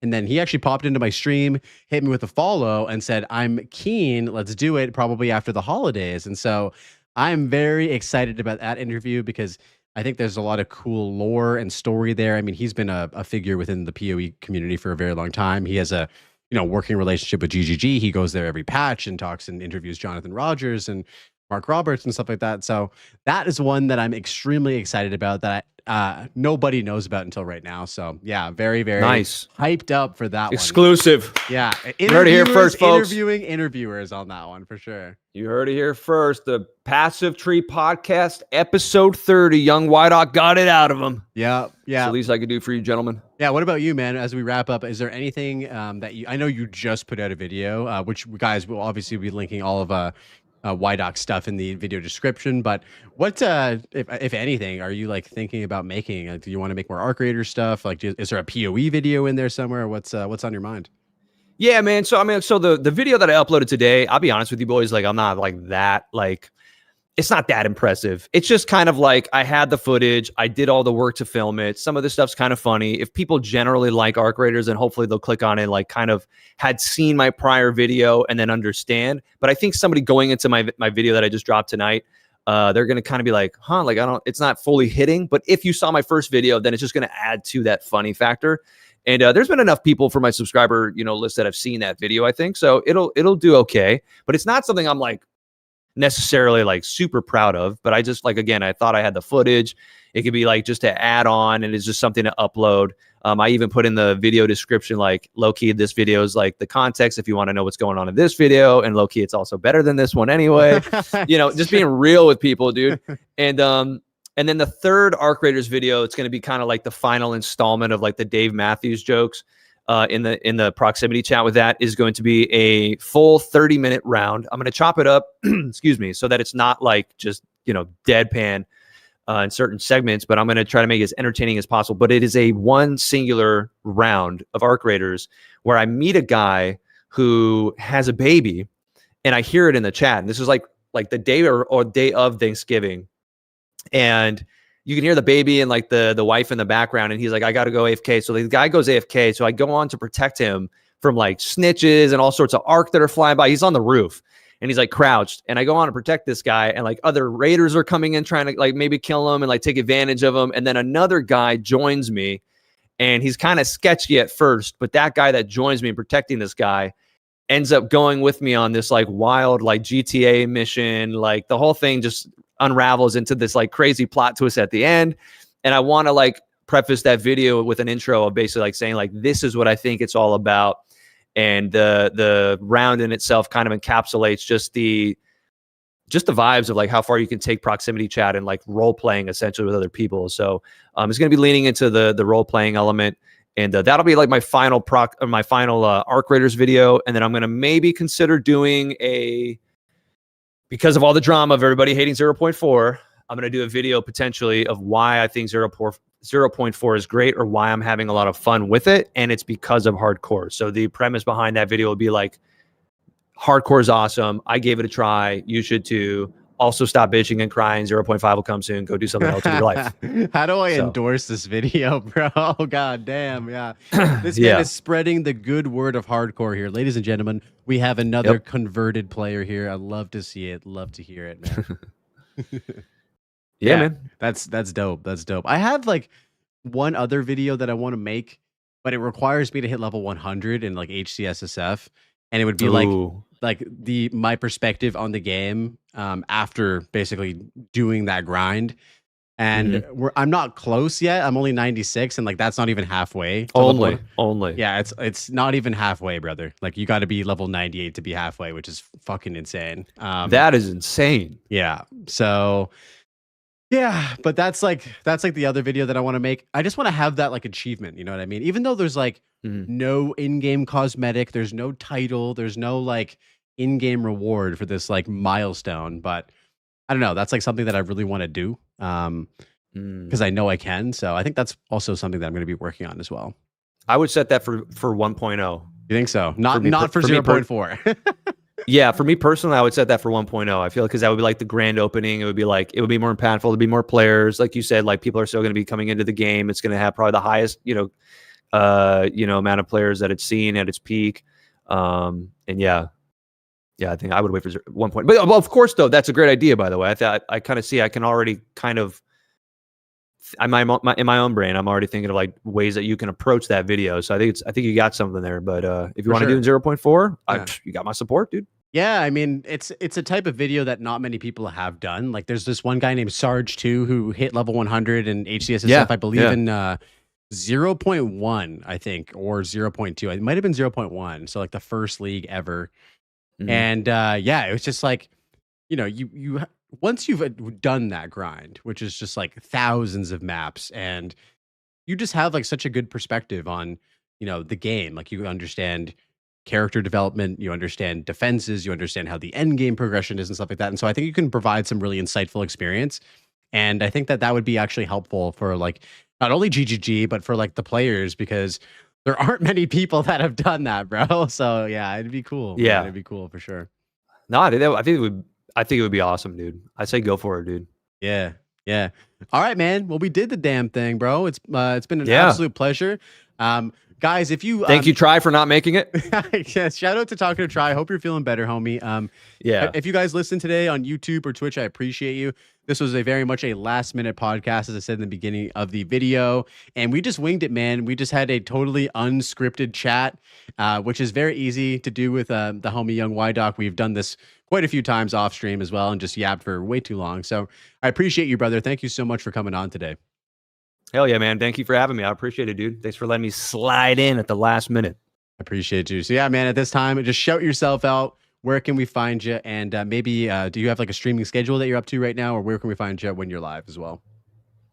Yeah, I mean, I don't really have a streaming schedule, but I'm trying my best to pretty much stream every single night. So I'll probably go live in like an hour, or I may even just go live like in the next 30 minutes.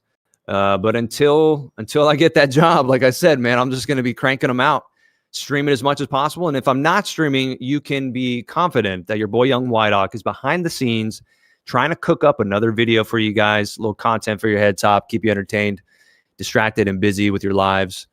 And that's pretty much all I got, man. If you guys want to come check me out, we're hardcore solo self-found right now, Plant Druid. And we have, I think, Apex of Filth to take down tonight. Big, what did I call her earlier? Big Bitch Queen, or Queen Big Bitch. Queen Big Bitch. Definitely a name that is not conducive to your cutting back of curse words, but I'm going to let it slide, bro. I'm not going to judge. Thank you. I'll do my push-ups. All right. Much love, brother. And thank you guys again for watching, and we will see you in the next one. Peace. All right, dude. Yo, much love, man. Thank you for keeping me and the boys entertained for another hour and 45 minutes. Of course, dude. Thank you guys in the chat. Yeah, dude. Yeah. Just make sure you write that check out to the address that I told you earlier. Yep. 42 Wallaby Way, Sydney. Yep, got it. Yeah, it's weird. I saw that address somewhere before, but I don't know. Anyway. Yeah, me and my homie Nemo. Yeah, we put that together. Right on. So you're gonna stream after this. I will send the boys your way whenever you go. Oh, hell yeah, there you go. Yeah. Oh, yeah, dude. Yeah. I'm probably gonna just do like a couple things really quick in the house. Not more than like 30 minutes or so, and then I'll be on. Sounds good. All right. I will see you in your chat, and we will send you with the raid in 30 minutes. Cool, man. Hey, Blaze, I appreciate it, dude. Love you, bud. Thank you so much for having me, bud. All right. Love you too, man. Catch you later. Peace. All right, boys. We did the damn thing. Can you believe we still pulled off a podcast tonight? Holy moly. Guys, thank you so much. GG, good pod. W's. Blaze, great pod. Yo, thanks, Initial. Westy, appreciate you staying here. Kira, good to see you in the chat. Kind of an L, that guy gave me weird vibes. Yeah, he swore way too much. Like the amount of offensive slurs and shit like that. Like I am in awe. Never having that guy back on ever. Glad you guys enjoyed it. If you stick around for the whole pod, man, you guys are legends. Appreciate you guys. Sorry that we couldn't bring you the Talking to Try interview. Yes, Initial, there's a bit of a delay on my end. It happens sometimes. I don't know why. I don't know how to fix it either. Sorry about that. All right, well, we will play a little bit more PoE 2 until Young Whiteout goes live. Yo, Cody, if you're here, just PM me on Discord when you launch your stream up, brother.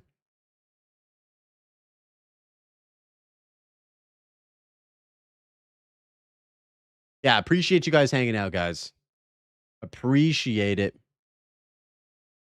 That was fun. That was the first ever unscripted podcast that I've done where we just let it rip. And it was actually a good time.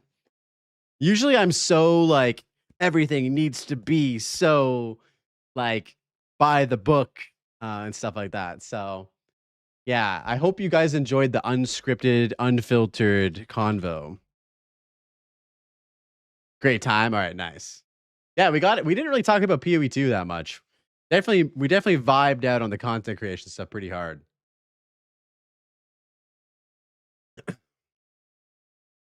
Joey, how you doing, man? Good to see you, bro. Welcome in. Welcome in. I appreciate the tier 1 sub, by the way, from you and from Brooms Lee as well. You guys are legends. Thank you.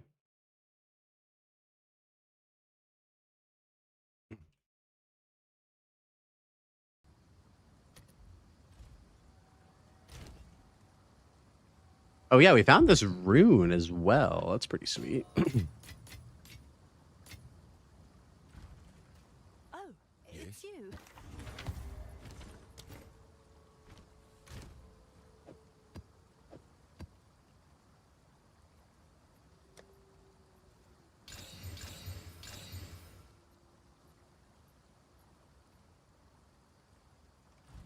What do you need?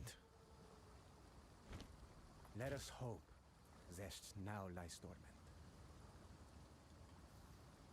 I was up at 4 a.m. to work this morning. I got to wind down. Glad I caught you in the pod. Thanks, Blaze. Have a great night. Dude, Azizel, good to see you, man. Have yourself a wonderful evening. Appreciate you stopping by.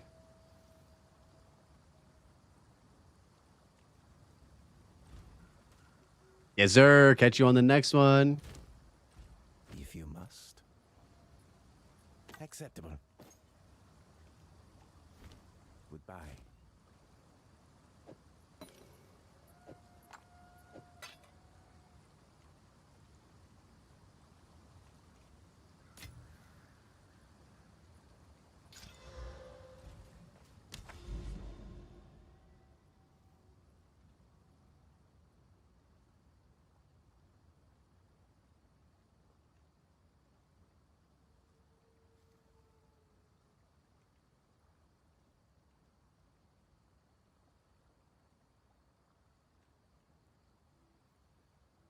Oh, shit. Moment of Zen. What is it going to be, boys? What is it going to be?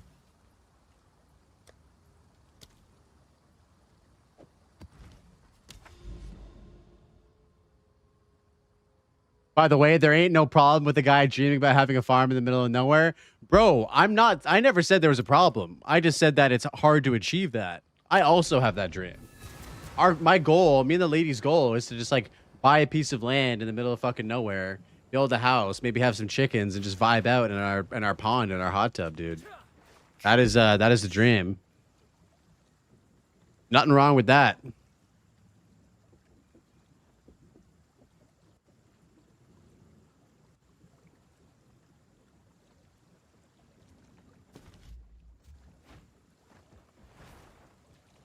What up, table?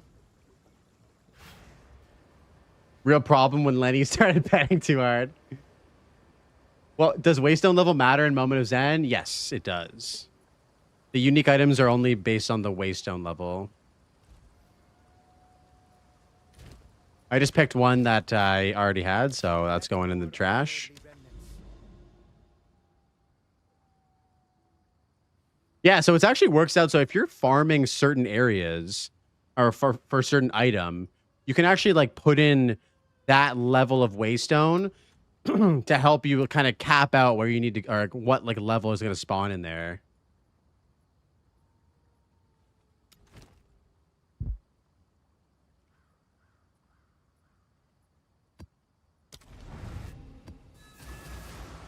Nice. We have 10 acres right now, but I'm looking at these 500-acre plots. Oh my god, dude, I would kill for 10 acres.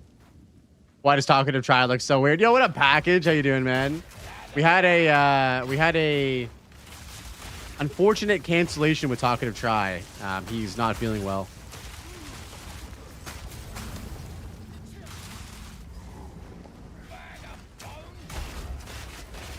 Dude, I got a ton of citadels stored up.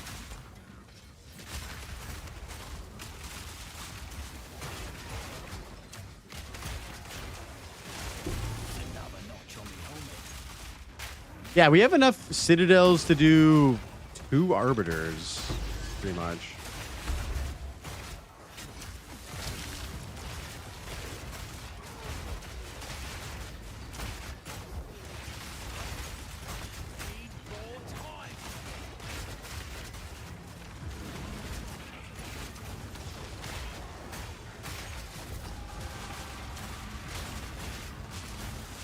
Am I gonna do Arbiter? Yes. Maybe next week we'll do it on stream.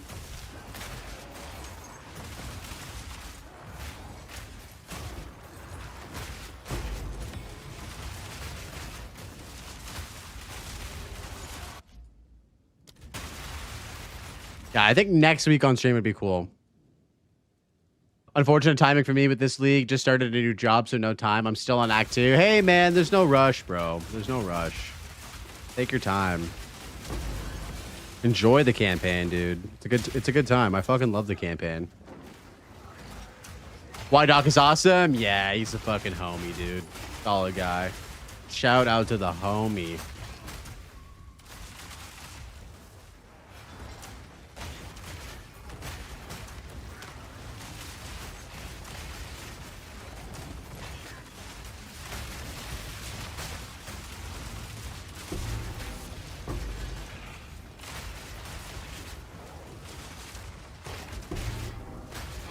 Oh, shit. Yo, this is actually usable for our next character, boys. Holy fuck. We just found a item base, level 75 robe, item level 80, triple socket. Woo! Energy shield base. That's huge.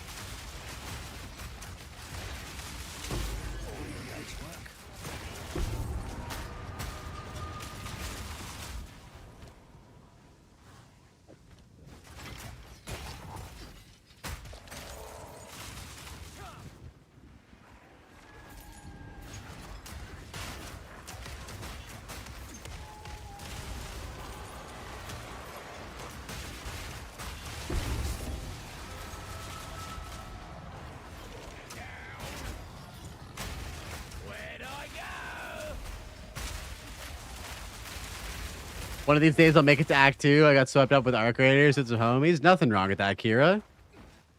Arc Raiders is super fun. Super duper fun game.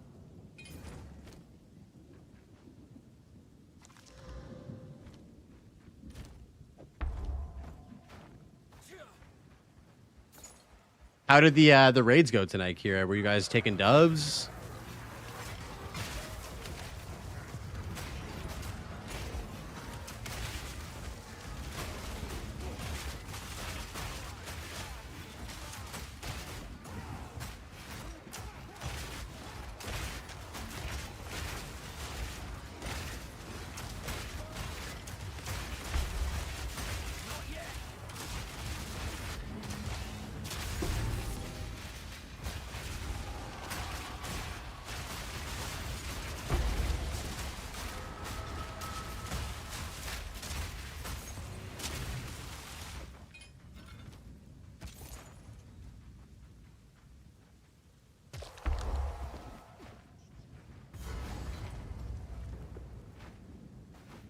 It's good and fine until one game where people decide not to be friendly. Then it snowballs, but mostly good. Sure. Did you guys get killed?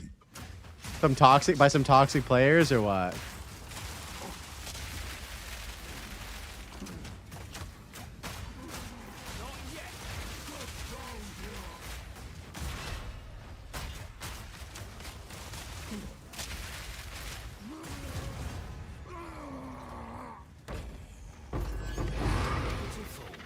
Holy tablets.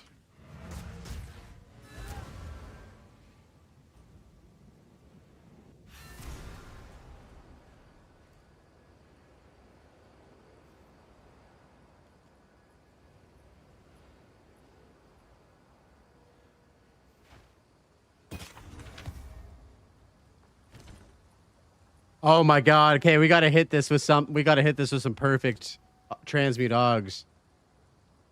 Loads an additional bolt. Fuck, I haven't seen that in a hot minute.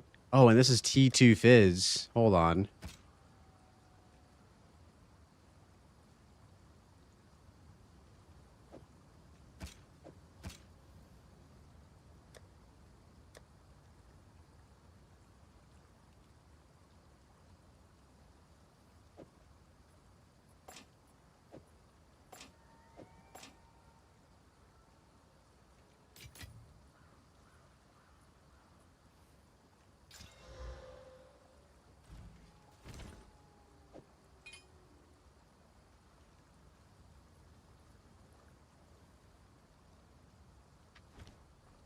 If you must, go then.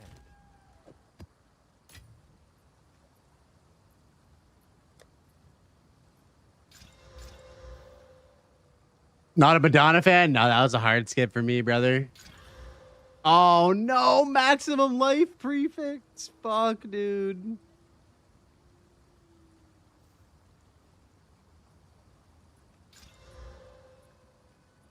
Do you guys want me to play it back? All right, all right. All right, all right.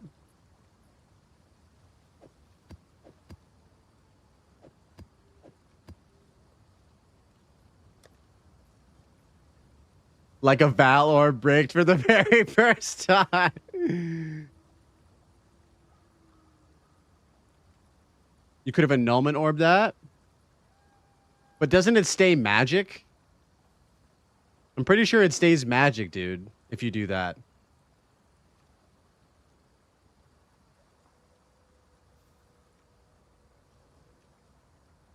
Kind of crazy how you had hit me up for a future pod and then it happened. Brother, serendipitously. Yeah, but you could have gotten rid of it with a life. I mean, we still technically could. We could. But I mean, should we still annul it? I mean, we still could. Let's do it. Boom! Can I do another try with the augmentation on this?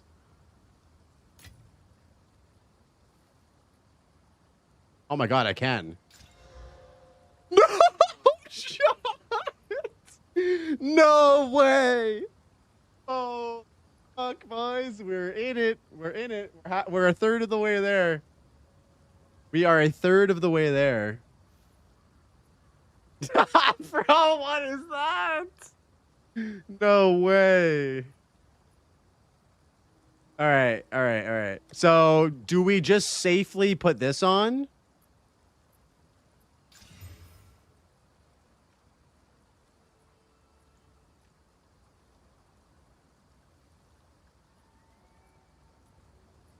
So, yeah, that's cool. That's definitely cool. Now Abyss the prefix? Yeah, but we need an echo though, right? We definitely want an echo for this.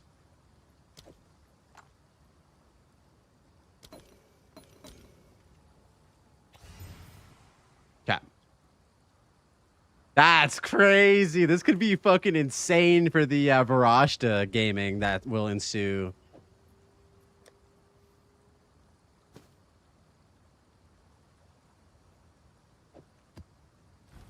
What do you need? Find more breach remnants for my research.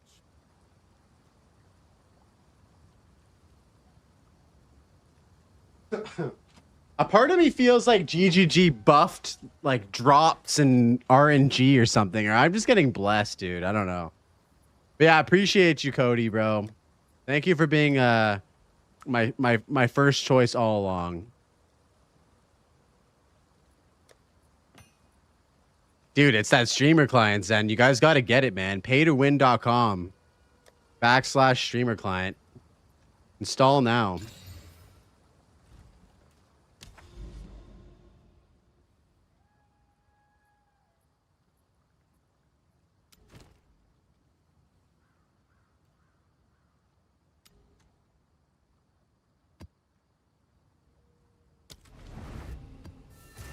Man, I already bought the streamer client. What happened, Kira? Are you not getting drops or what?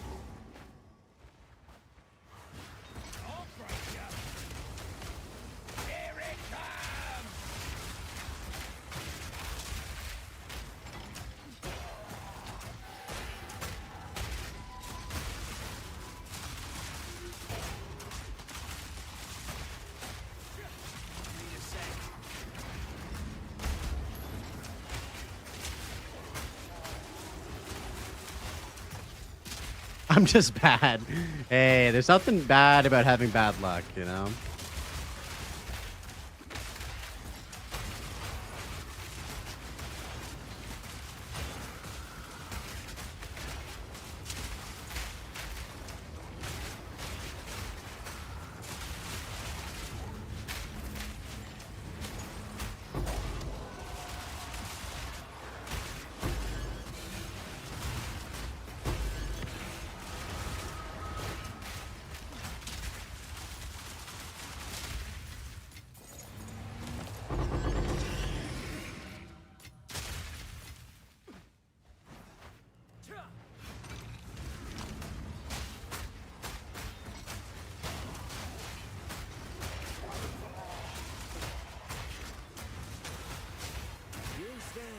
I will state it. The moment I make the maps on HCSSF proves that anyone can do it. Kira, you're going to do it eventually. I know you will. What's the farthest that you've made it so far?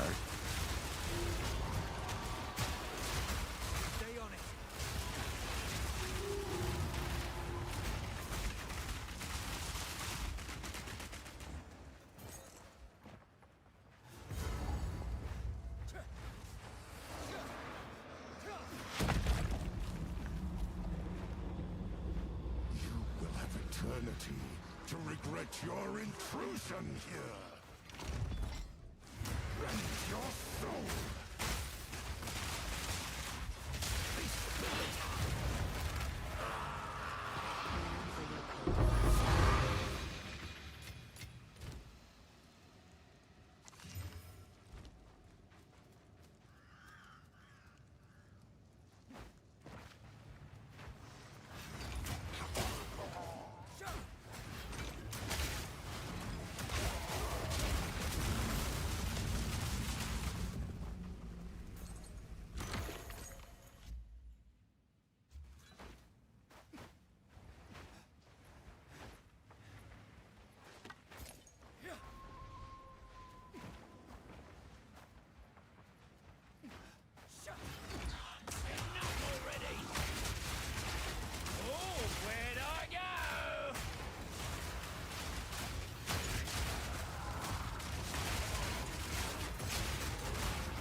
Jamin Ra killed off every run that gets to him. He's the hard roadblock. I may get dunked on in Act 1 due to being rusty, but that's different.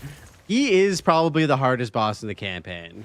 Like, if you're under geared and stuff like that, or you don't have a good weapon or something, he is probably the biggest item and gear check in the game. So I can see that being the blocker for sure. Dude, imagine the feeling of beating him, though. Like, after dying so many times on so many runs. Also, like, how does it feel getting to him and fighting him? Like, that must just be like the most intense shit ever.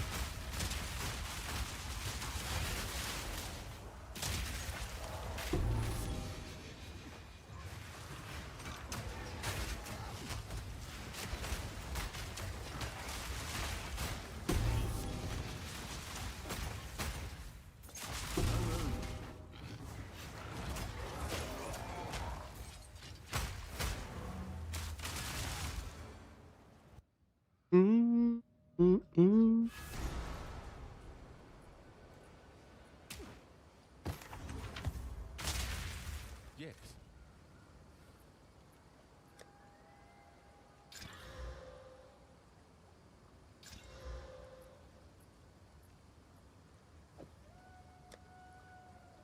I guess we start saving up obliterator bows.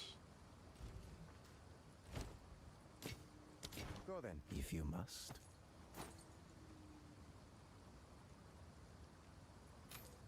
Let us hope Zesht now lies dormant.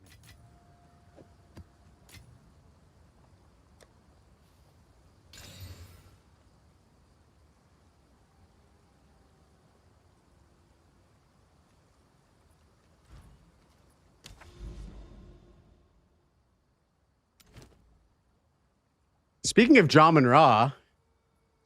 Oh wait, this is Geonor. This is Geonor.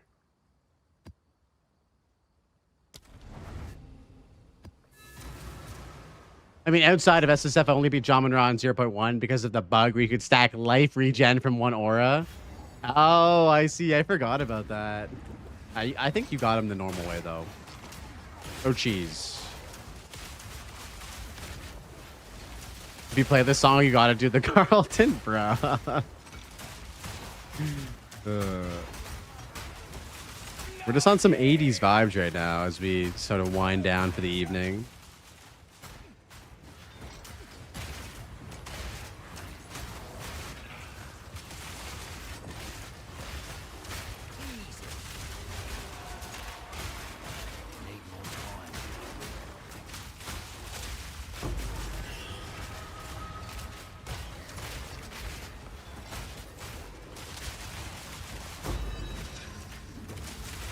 You've been in a 90s alternative kick for 2 weeks? Yeah, there's nothing wrong with that.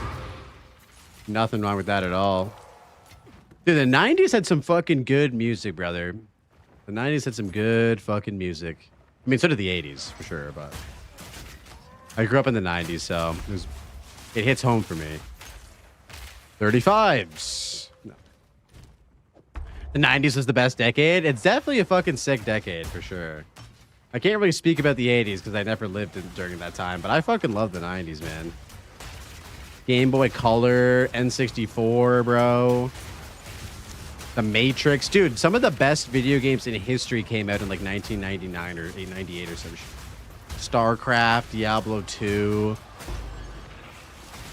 Or no, Diablo 2 came out in 2001, actually.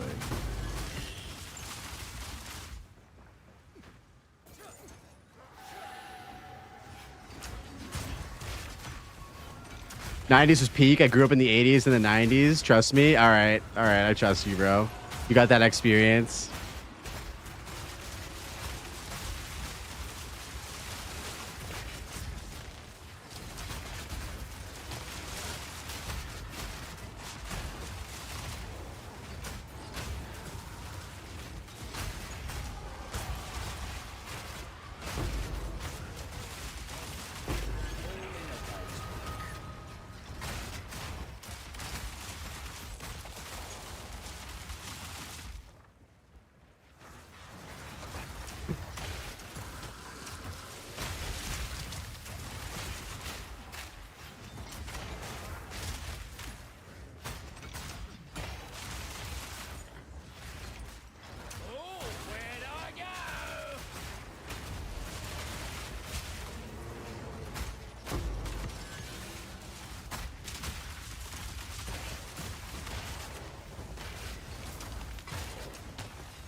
A game such as Diablo 2 had to wait for me to be born to come out. True. They were like, yo, when is like the next goated person going to be born? Okay, let's make this game around that time.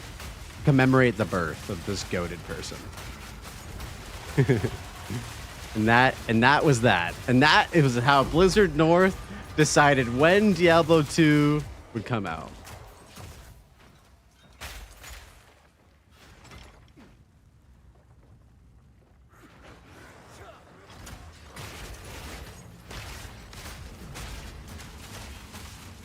Let's make the most autistic coded game, but only after the most autistic coded person is born. I mean, it's you know, it only makes sense when you put it like that. It's almost like you guys were in touch, you know? You guys were in sync.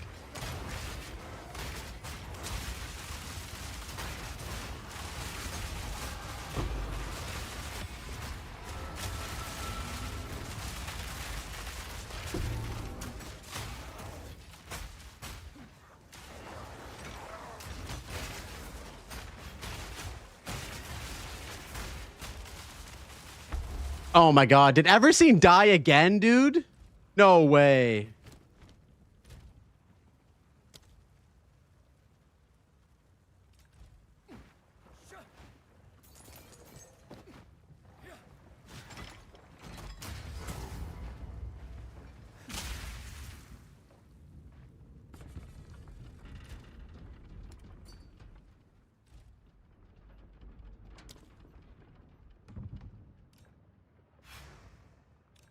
You cannot stop us. We will take the power that we deserve. You can bloody well try. Where'd I go?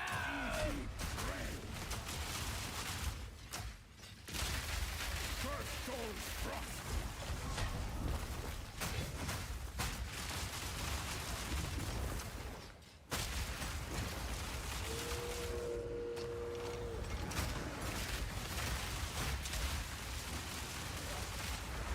Yo, thanks, Kevin. Appreciate that, man.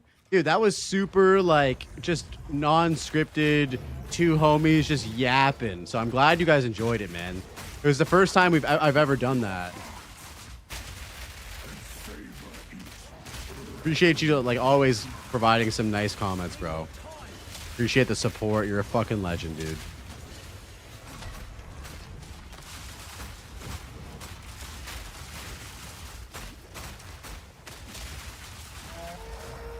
Oh, dude, this guy has so much fucking health. Holy shit. That man has the resilience of titanium. Dude, how did he die again and he's going again, bro? What the fuck? That's the best pod vibe in MMO. That's the main reason why I watch Unsub. True. I like it. It makes it feel real as fuck. Okay, okay. Yeah, we had a very curated interview for Talkative Try tonight. We were going to get into the real shit, but I'm really happy with how it went tonight as well.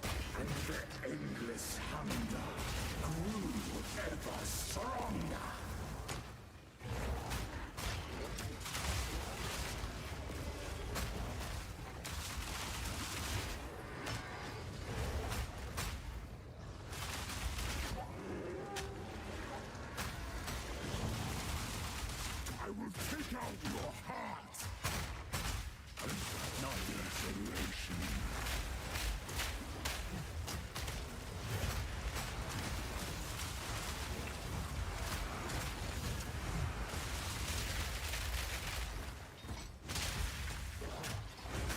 You better not phase, you bitch. Okay, we're good. We're good. Oh, wow. He just knocked my whole ES down. That's crazy. Lady Luck's not so stingy after all.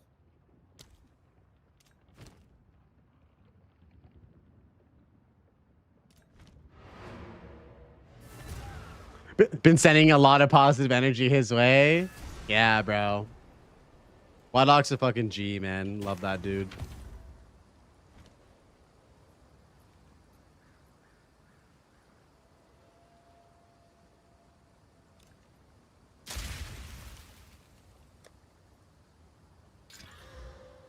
Dude, again? I have many services.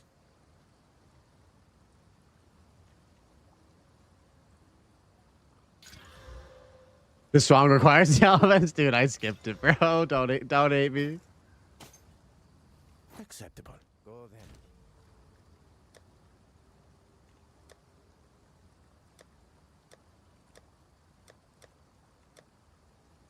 It got skipped. It got skipped.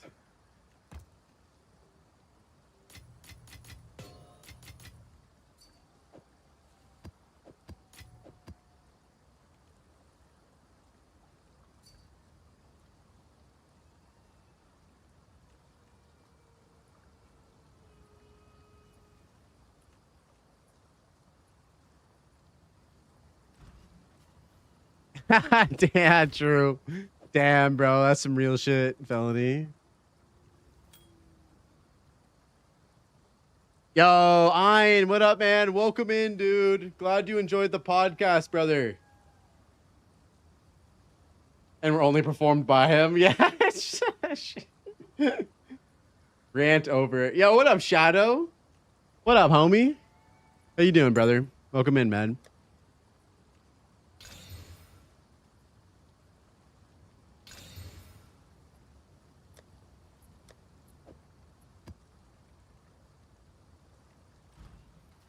Dude, temporal chains is on every map, bro.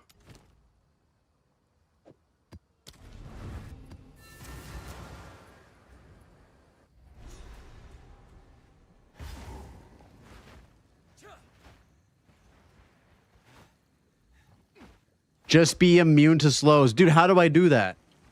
Do I need to go? You're telling me to go Pathfinder. Wait, you gotta, yo, you gotta write a passage? Nice, dude. Which one did you get? Yo, welcome to the club, brother. We're fucking rite of passage gaming. Easiest solution to temp change an LE weakness? Are you gonna tell me to get time of need, bro? Don't stand in it, stupid. Oh my god. I never thought of that. Holy shit. Just don't get hit, as media would say. Time of need with CDR, yeah. But I can love all my gems I have. You know, the funny thing is, media, I could actually run time of need, no problem, if I had an extra skill slot. Stag one, it rolled high. Oh my god, dude, you sold it for 92 div? Brother, you're chilling now. You're chilling now. Yo, can you tell me... Shadow, can you tell me how much a perfectly rolled owl one will be? 20 seconds? That's what I have right now on this character.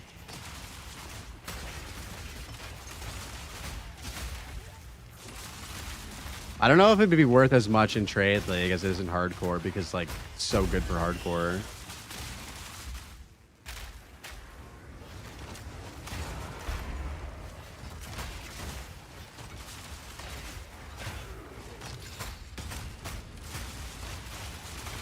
Hungry like the wolves.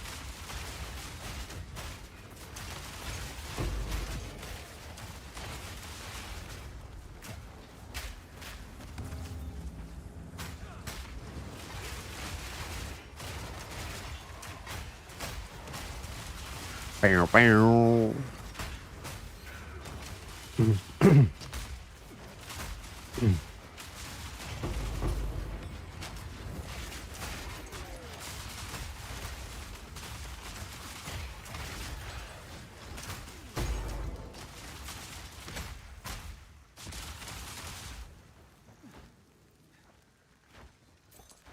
Second best movie, also a highlight of the 80s.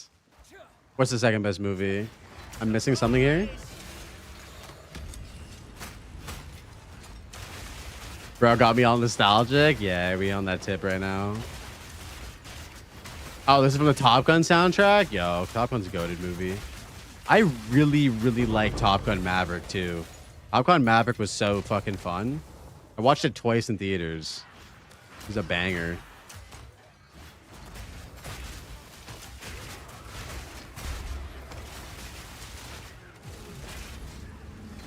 What'd you think of it, Felony?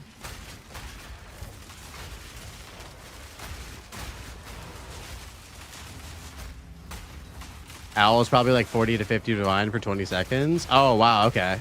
That's still really good.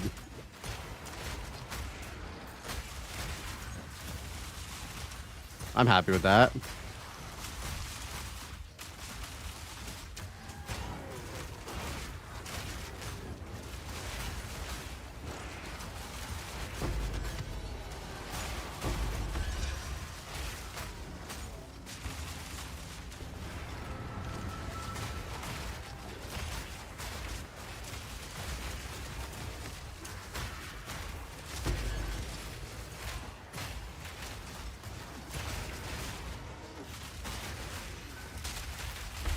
Maverick was just a reskin of the original. It turned out to be strategically prophetic. Yeah.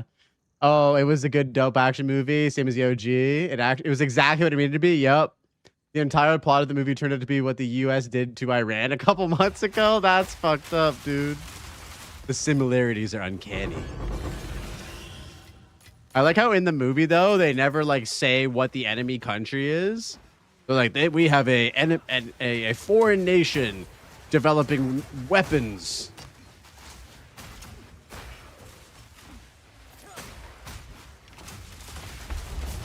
We're not gonna say what that nation was, but they're not allowed to have weapons. Only we are.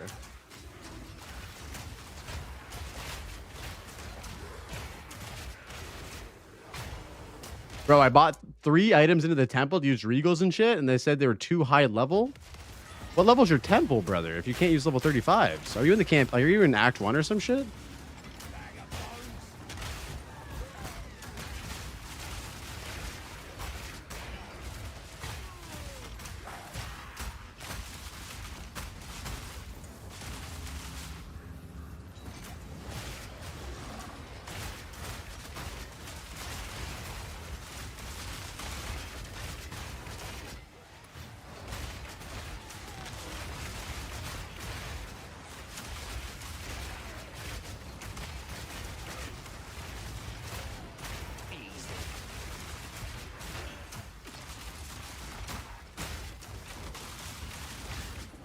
I'm 27 in 27 temple.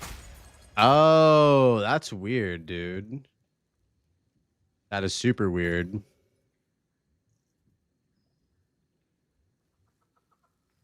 Mm-hmm.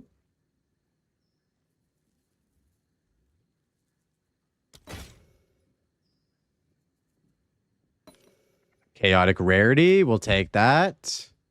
Oh, look at all these resistances.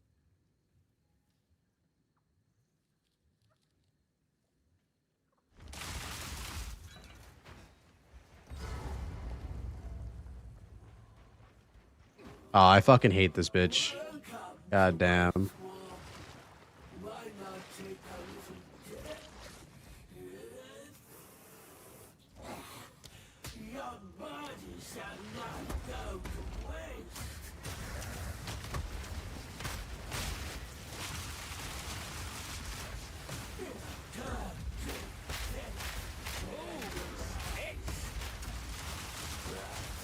Dude, using fucking temporal chains is so good, boys. It's so good. She moves so slow with temporal chains. Love that. It'd be really nice if you could withdraw all currency from it. I'm missing so many regals. You can after Act 3, Joey. You just can't do it in Act 2, bro. It's fucking weird. They added that in like this most recent little update. That you can take out currency now, but it's only after Act 3.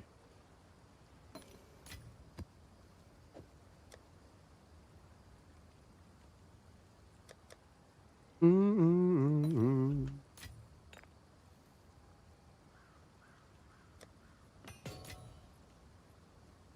have another character in the interlude? When did you do the temple with him? Because they just updated this recently. It was probably pre-patch. Yeah, it was probably pre-patch, Joey. 100%. Collect more otherworldly remnants. Let us hope Zesht now lies dormant.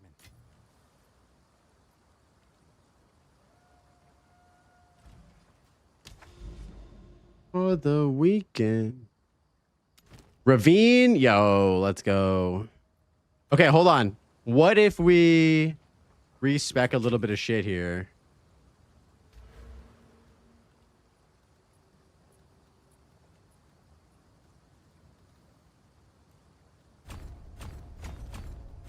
Let's do Ravine Overrun map with Rogue Exiles.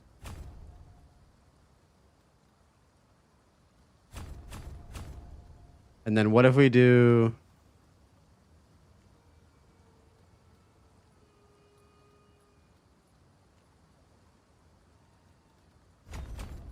What if we do this? Okay.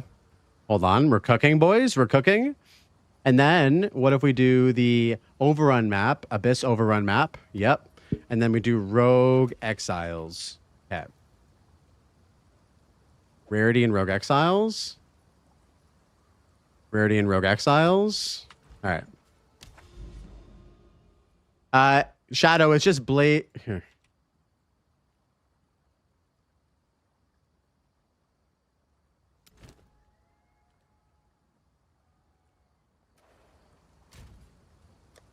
All right, boys. Pray for a Heart of the Well right here. Pray.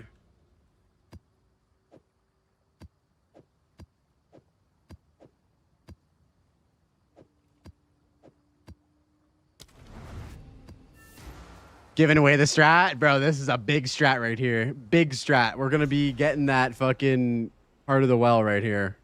I've never seen one before. This would be a huge W if we can get a good one. Except for we don't have echoes to unveil it, but whatever.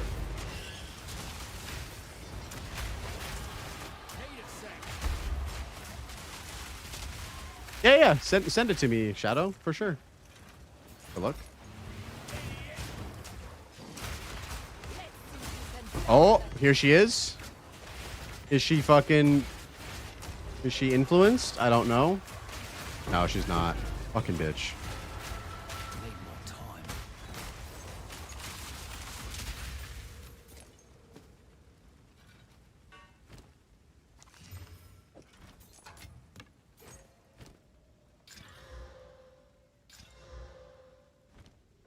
Sag. SSF cannot use the currency exchange. No. Okay, we may have more Rogue Exiles in the map though.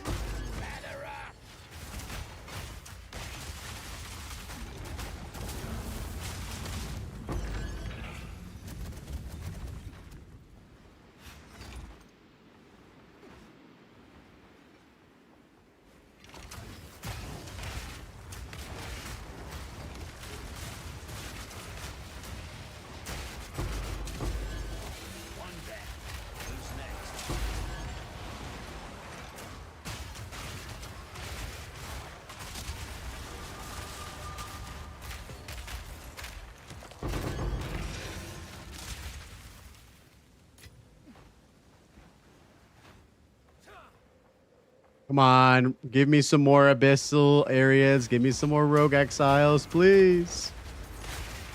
I want to see it.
Yo, one hit. What up, dog? Yeah, we got a rare Saturday stream today because we had a podcast scheduled.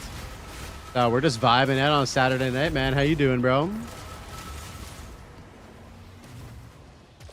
room.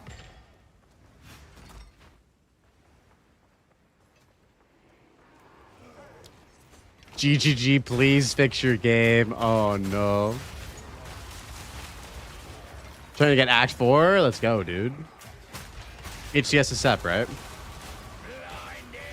You got this, bud.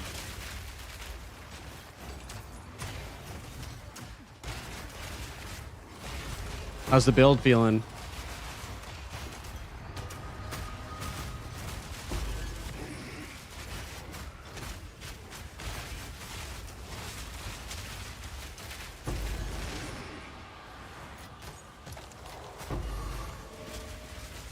Weapon upgrades suck. Yeah, they're fucking rough, dude. Hard. What weapon are you looking for?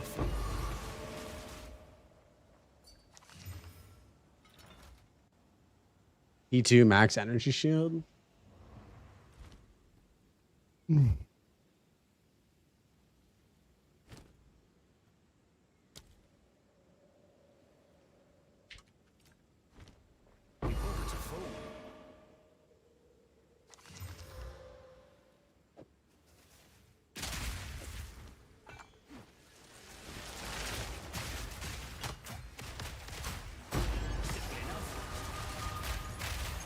Shadow, I got that today, dude. Shadow, and all of the prefixes dropped on the ground. That item dropped basically as is on the ground with all 3 prefixes and the fucking lightning resistance, dude. Got an ad for the National Crypto Association? What the fuck is that?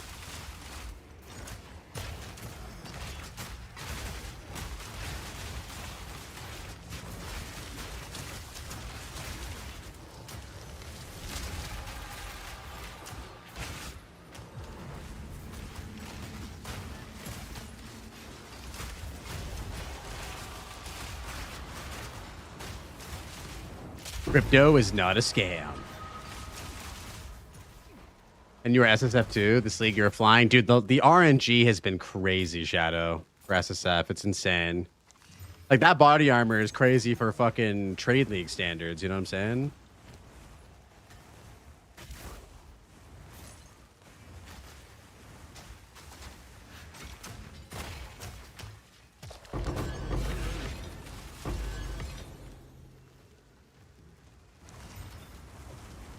It's literally better than mine, yeah. Oh, dude, it's crazy.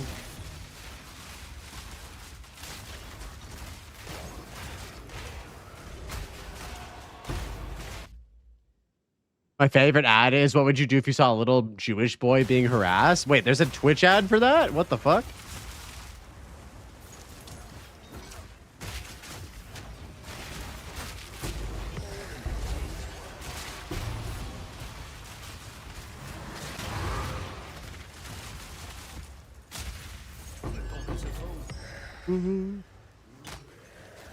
Dude, this armor's pretty good too.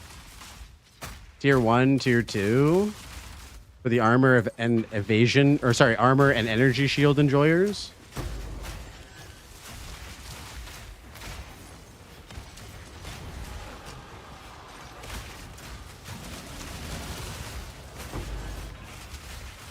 All right, sounds good, man. Let me wrap up here and we'll send the boys over.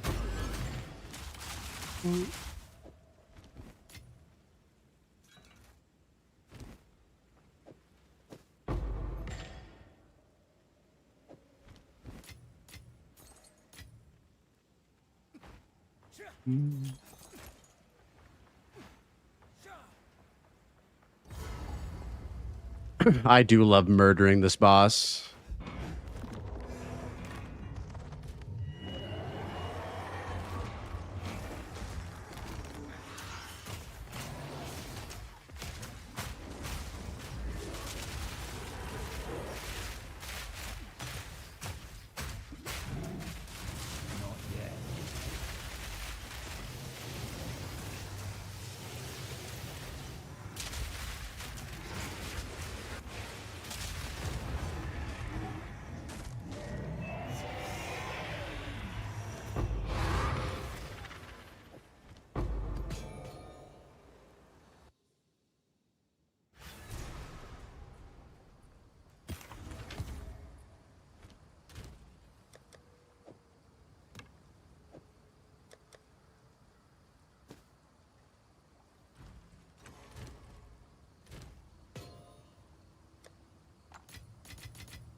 I serve.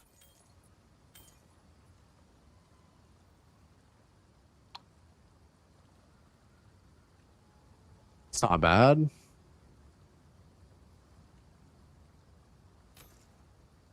So it is.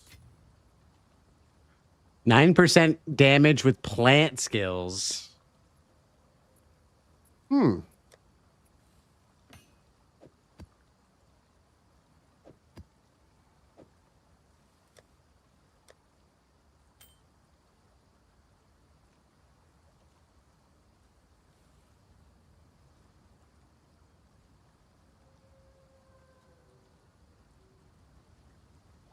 Yo, is the plant keystone insane or is it just me? Which keystone is that? Which one are you talking about?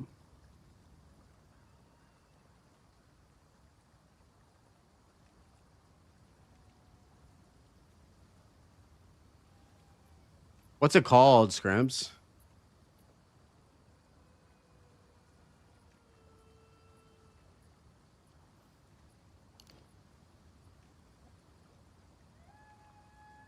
Hmm.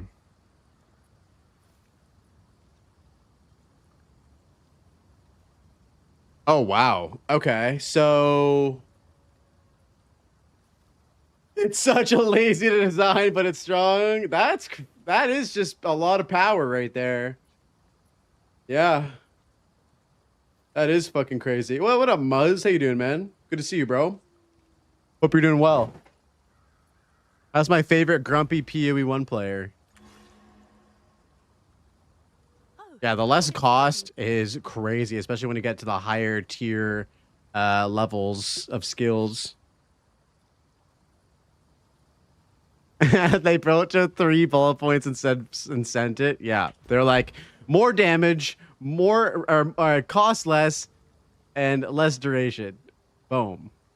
Plants. Water the plants. Water them plants. Man, I can't believe we didn't get the fucking. Speak. I've got a different idea. God damn. Just watching the young Wydock vid? Nice, dude. His new Arc Raiders vid, right?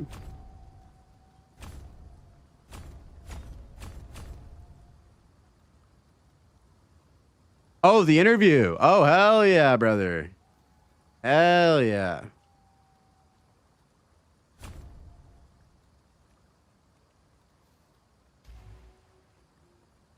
What is it? Need to make some changes. Speak.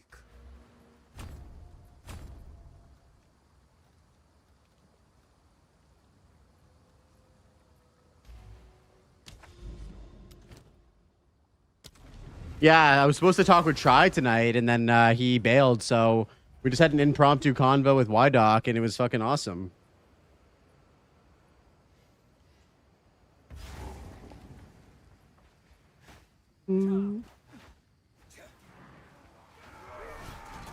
Guys, you just gotta listen to your heart, all right? If you're not doing that, you're doing something wrong. Gazzy interview was amazing. Yo, thanks, Shadow. I appreciate that one. That one was a tough one because he didn't give me a lot of like responses after certain points, so I kind of just had to move on to the different points. But I think we had a good conversation, man. I really enjoyed it. I was being a bit hard on myself with my question delivery, which wasn't flawless or perfect by any means, but I had a great time talking with Gazzy, man. He's a super chill dude.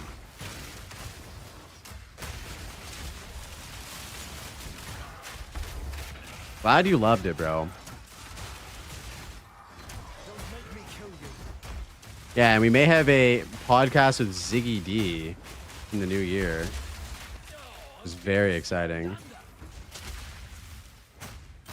Poor Try. He feels like he's always feeling bad. Yeah, I remember he was saying he was dealing with some serious migraine stuff earlier. It fucking sucks. I'm very blessed to say that I've never struggled with migraines before. And I cannot imagine how shitty that would be. Like, dude, headaches are fucking annoying, but I've never really had a migraine before. The Ziggler, yep, he came into the stream today, actually. They suck? Oh, my, bro, I can only imagine.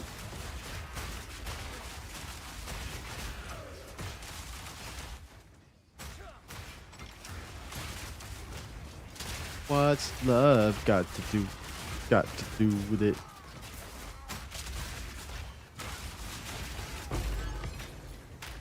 Everyone in my city has crazy migraines because we have weird pressure changes. Yep. That's a thing. Yeah, I told you he will need a therapist. But he didn't. I didn't get to give him therapy today, unfortunately. Didn't even show up, poor guy. Yeah, it happens, boys. It happens. Nothing personal, mate. You just gotta ask yourself, what's love got to do with it? You know what I mean?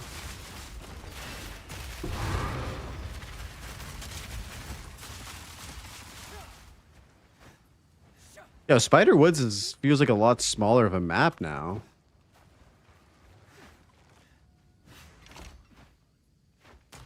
Got to do with it.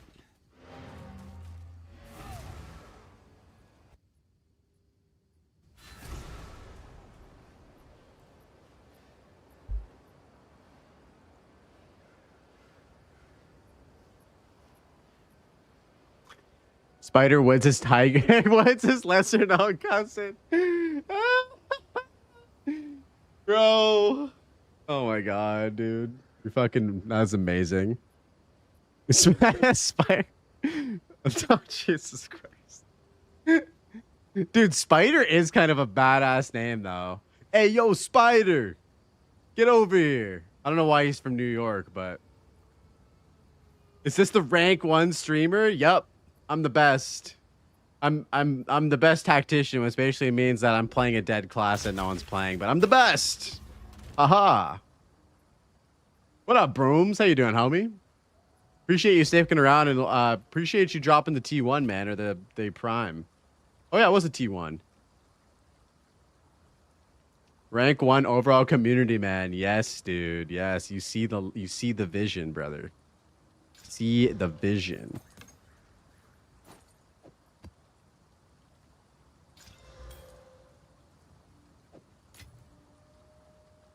No, dude, dropping during the pod is smart, bro. You get no ads. Visionary streamer. I don't know if I'd go that far. I don't know if I'd go that far. I don't know if there's anything visionary about me personally. Big thinking. I think sometimes. I don't know. I've tried to think a few times. It helps. Every single map has temporal chains. Every single map. Except for these ones. 2 citadels in a single screen. Imagine, dude. And right here was another one. It was actually 3 citadels in a single screen right here. Shadow, there was a citadel right here that we just completed as well.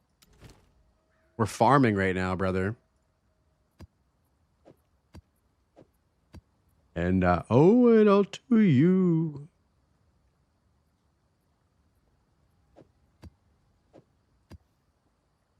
Oh, we could do some rituality.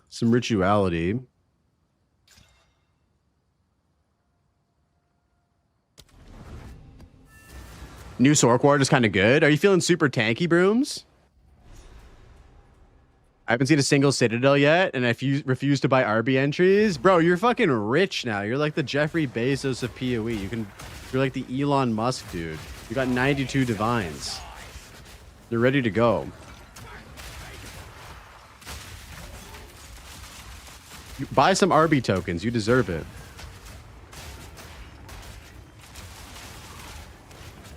Can we re-roll to Witch Doctor, boys?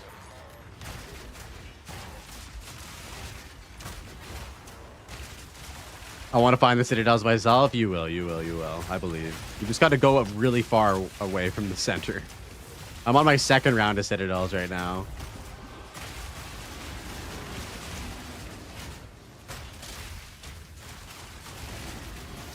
I've had... Guys, this song is exactly how I feel about this stream today, boys. You guys are legends. Thank you guys for hanging out tonight. I really appreciate you guys chilling. Spending your Saturday night with your boy. Vibing out on some PoE and some podcast gaming.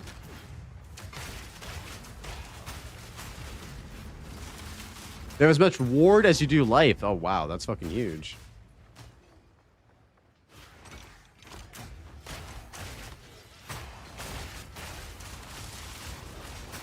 You're making more money after Farmer's video? Hell yeah, dude. What did he kind of info is he dropping right now on the currency farming strats?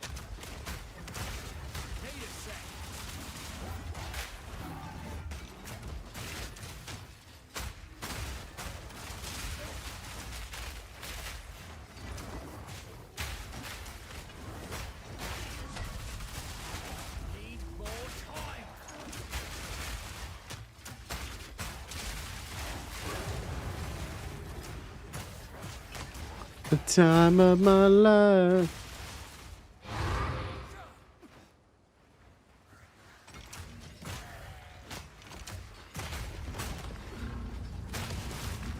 Oh shit.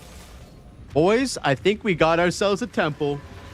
Call me short round because we're hopping in the Temple of Doom, baby. Hell yeah. Oh, he dropped info about rarity ring crafting and all once the breach drops. I've been spamming breach and abyss. Oh, interesting. All right, all right. He's cooking. He's cooking.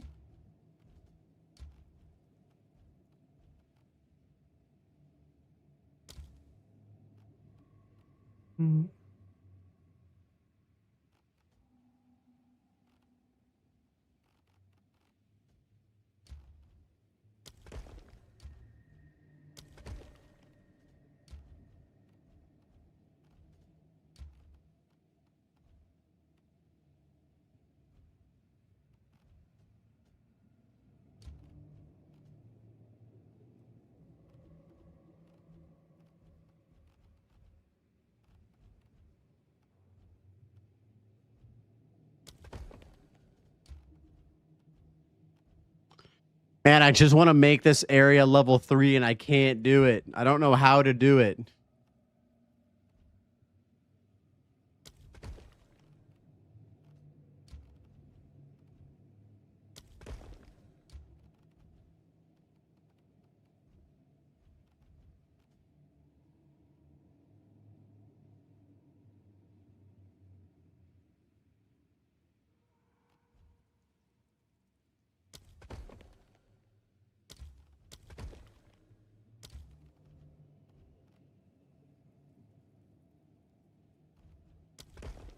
The hell is a spy master, bro?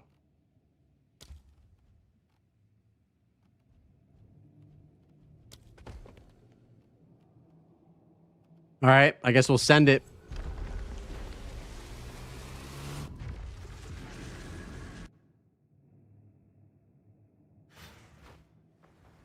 New floor plan, same old Val. Built this city on rock and roll. You need 3 areas to buff the surgery room. Yo, what up, can of corn? Which 3 areas do I need to buff the surgery room, though?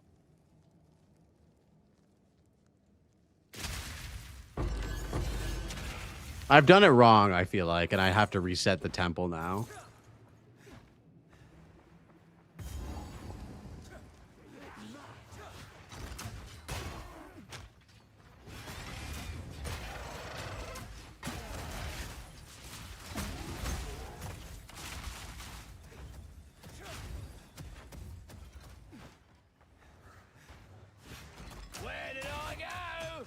That see the second 2 that are attached are 2, and you just need a third on the left to be the same. Oh, I see. So I have to redo it essentially. Is what you're saying.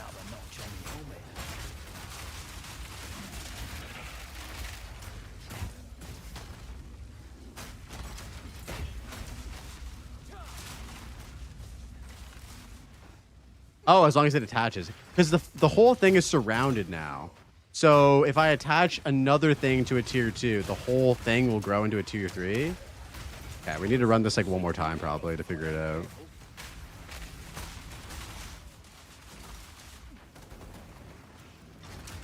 Oh, this is a cool room.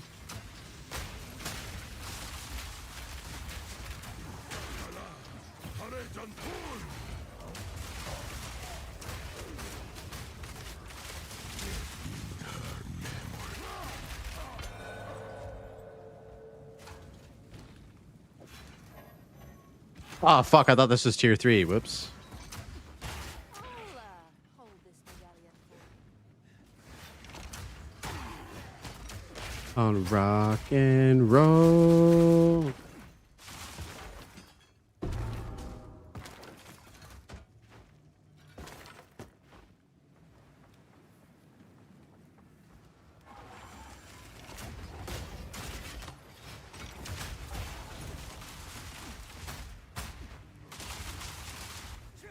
It's just another Sunday.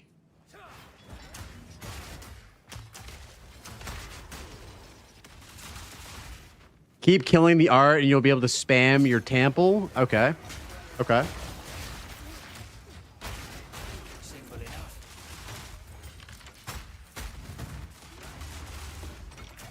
We can kill him again. Are you talking about killing the architect, right?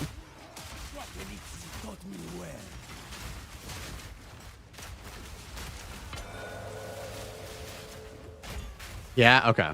We'll kill him again. I just don't know what map mods I have on this. I feel like it might be pretty hard. Hopefully he's not too hard.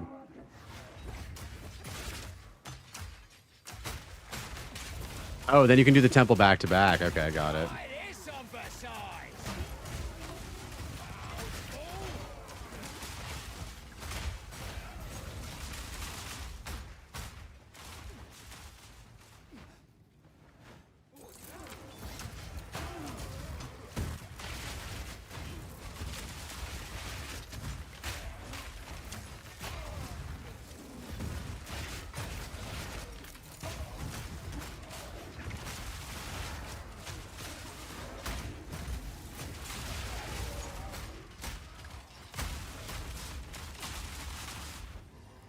Built this city.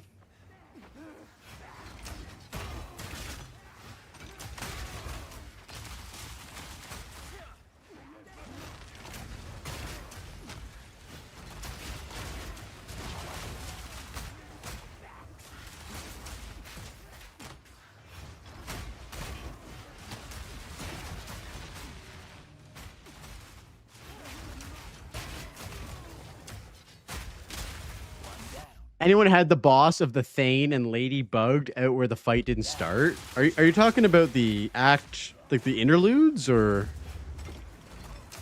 got good rooms from him as well? Yes, dude. Yeah, you get the good rooms for sure. Oh, look at all these monkeys spawning in here. Oh shit.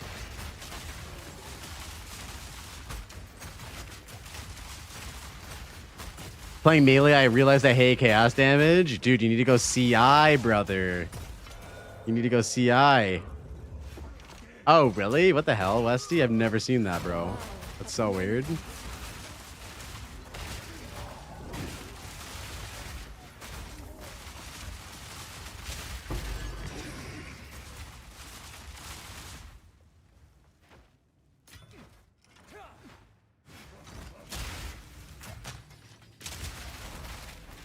All right, boys. What's it going to be? What's it going to be? Oh, shit. We got this one again. Hell yeah.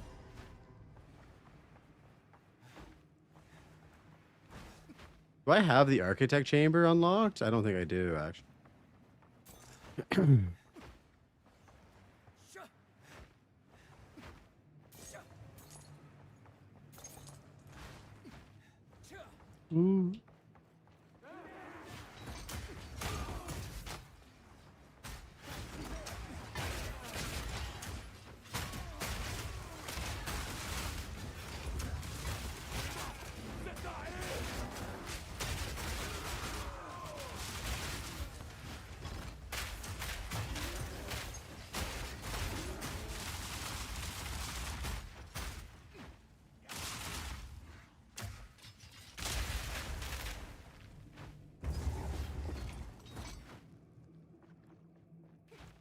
Oh, there's nothing in here. Oh, it's just an empty room. Okay.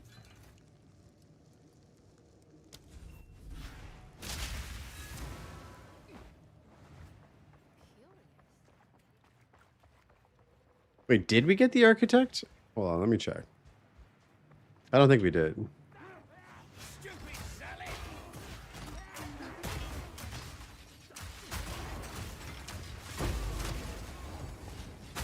Oh, this is how you get to Itziri? Oh, is that her right there?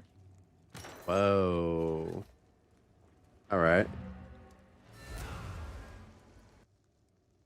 Time after time.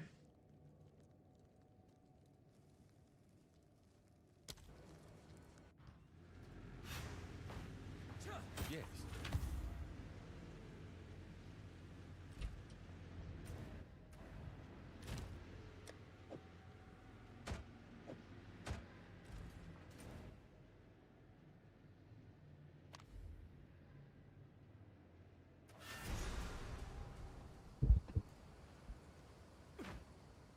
Speed.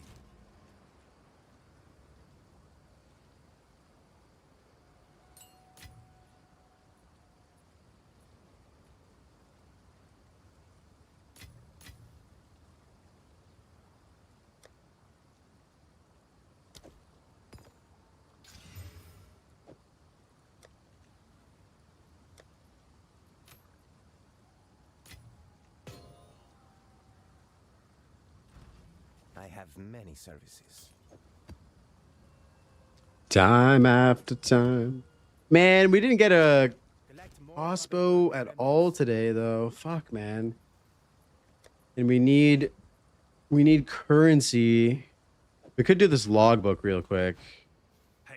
Get some black or broken circle currency. Terrain. Welcome. Finally, some hospitable terrain.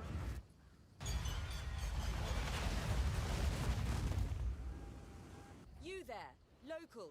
Come here.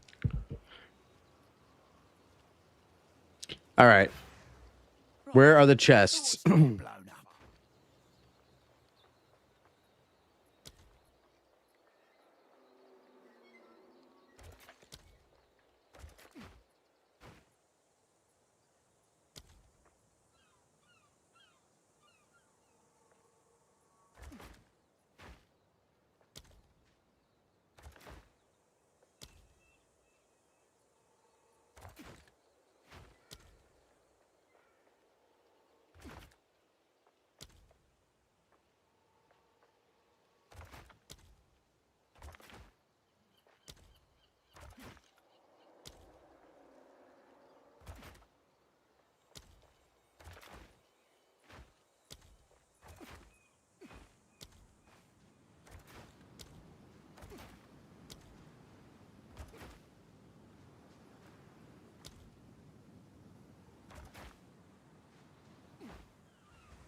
Yo, thanks, Grubbly. Good to see you, man. Been a minute, bro. Hope you're doing well.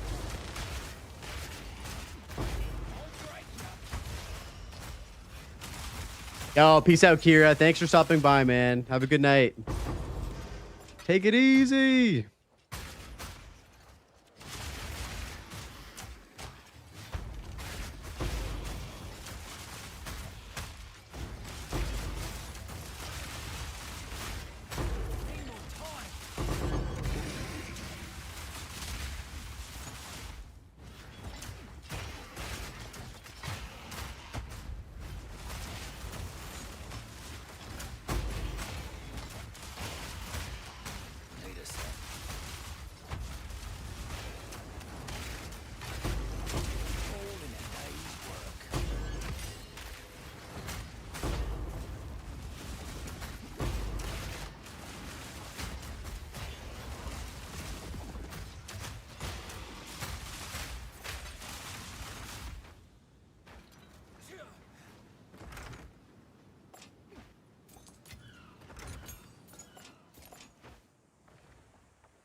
Man, Expedition is... I feel like I'm just locked out of Expedition this league, guys. It's the only piece of content that I just cannot get a tablet for. It's so weird. And I've seen so many expeditions and maps, but for some reason the tablets just aren't dropping.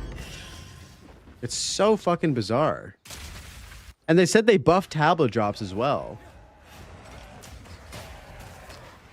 Is anybody else experiencing this with Expedition who's playing on SSF?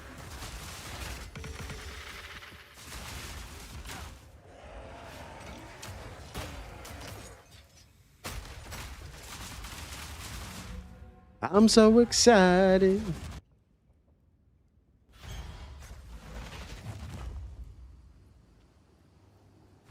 All right, gamers. All right, I think it's about that time. It's about that time. It's about that time. If you guys are hanging out today, I appreciate you. Thank you very much. Thank you for all the follows, the subs, the lurks, everything. I appreciate you guys. Thank you for watching the podcast as well. The episode of the podcast will be live on my YouTube tomorrow at some point. I'm going to send you guys over to Young Wydock. Send him some love. Don't judge him for being bad at PoE 2. And I will catch you guys next week. I'm going to be doing a Christmas-themed podcast with Dead Rabbit. Probably on Tuesday. So, yeah, much love to you guys. Thank you so much. Enjoy.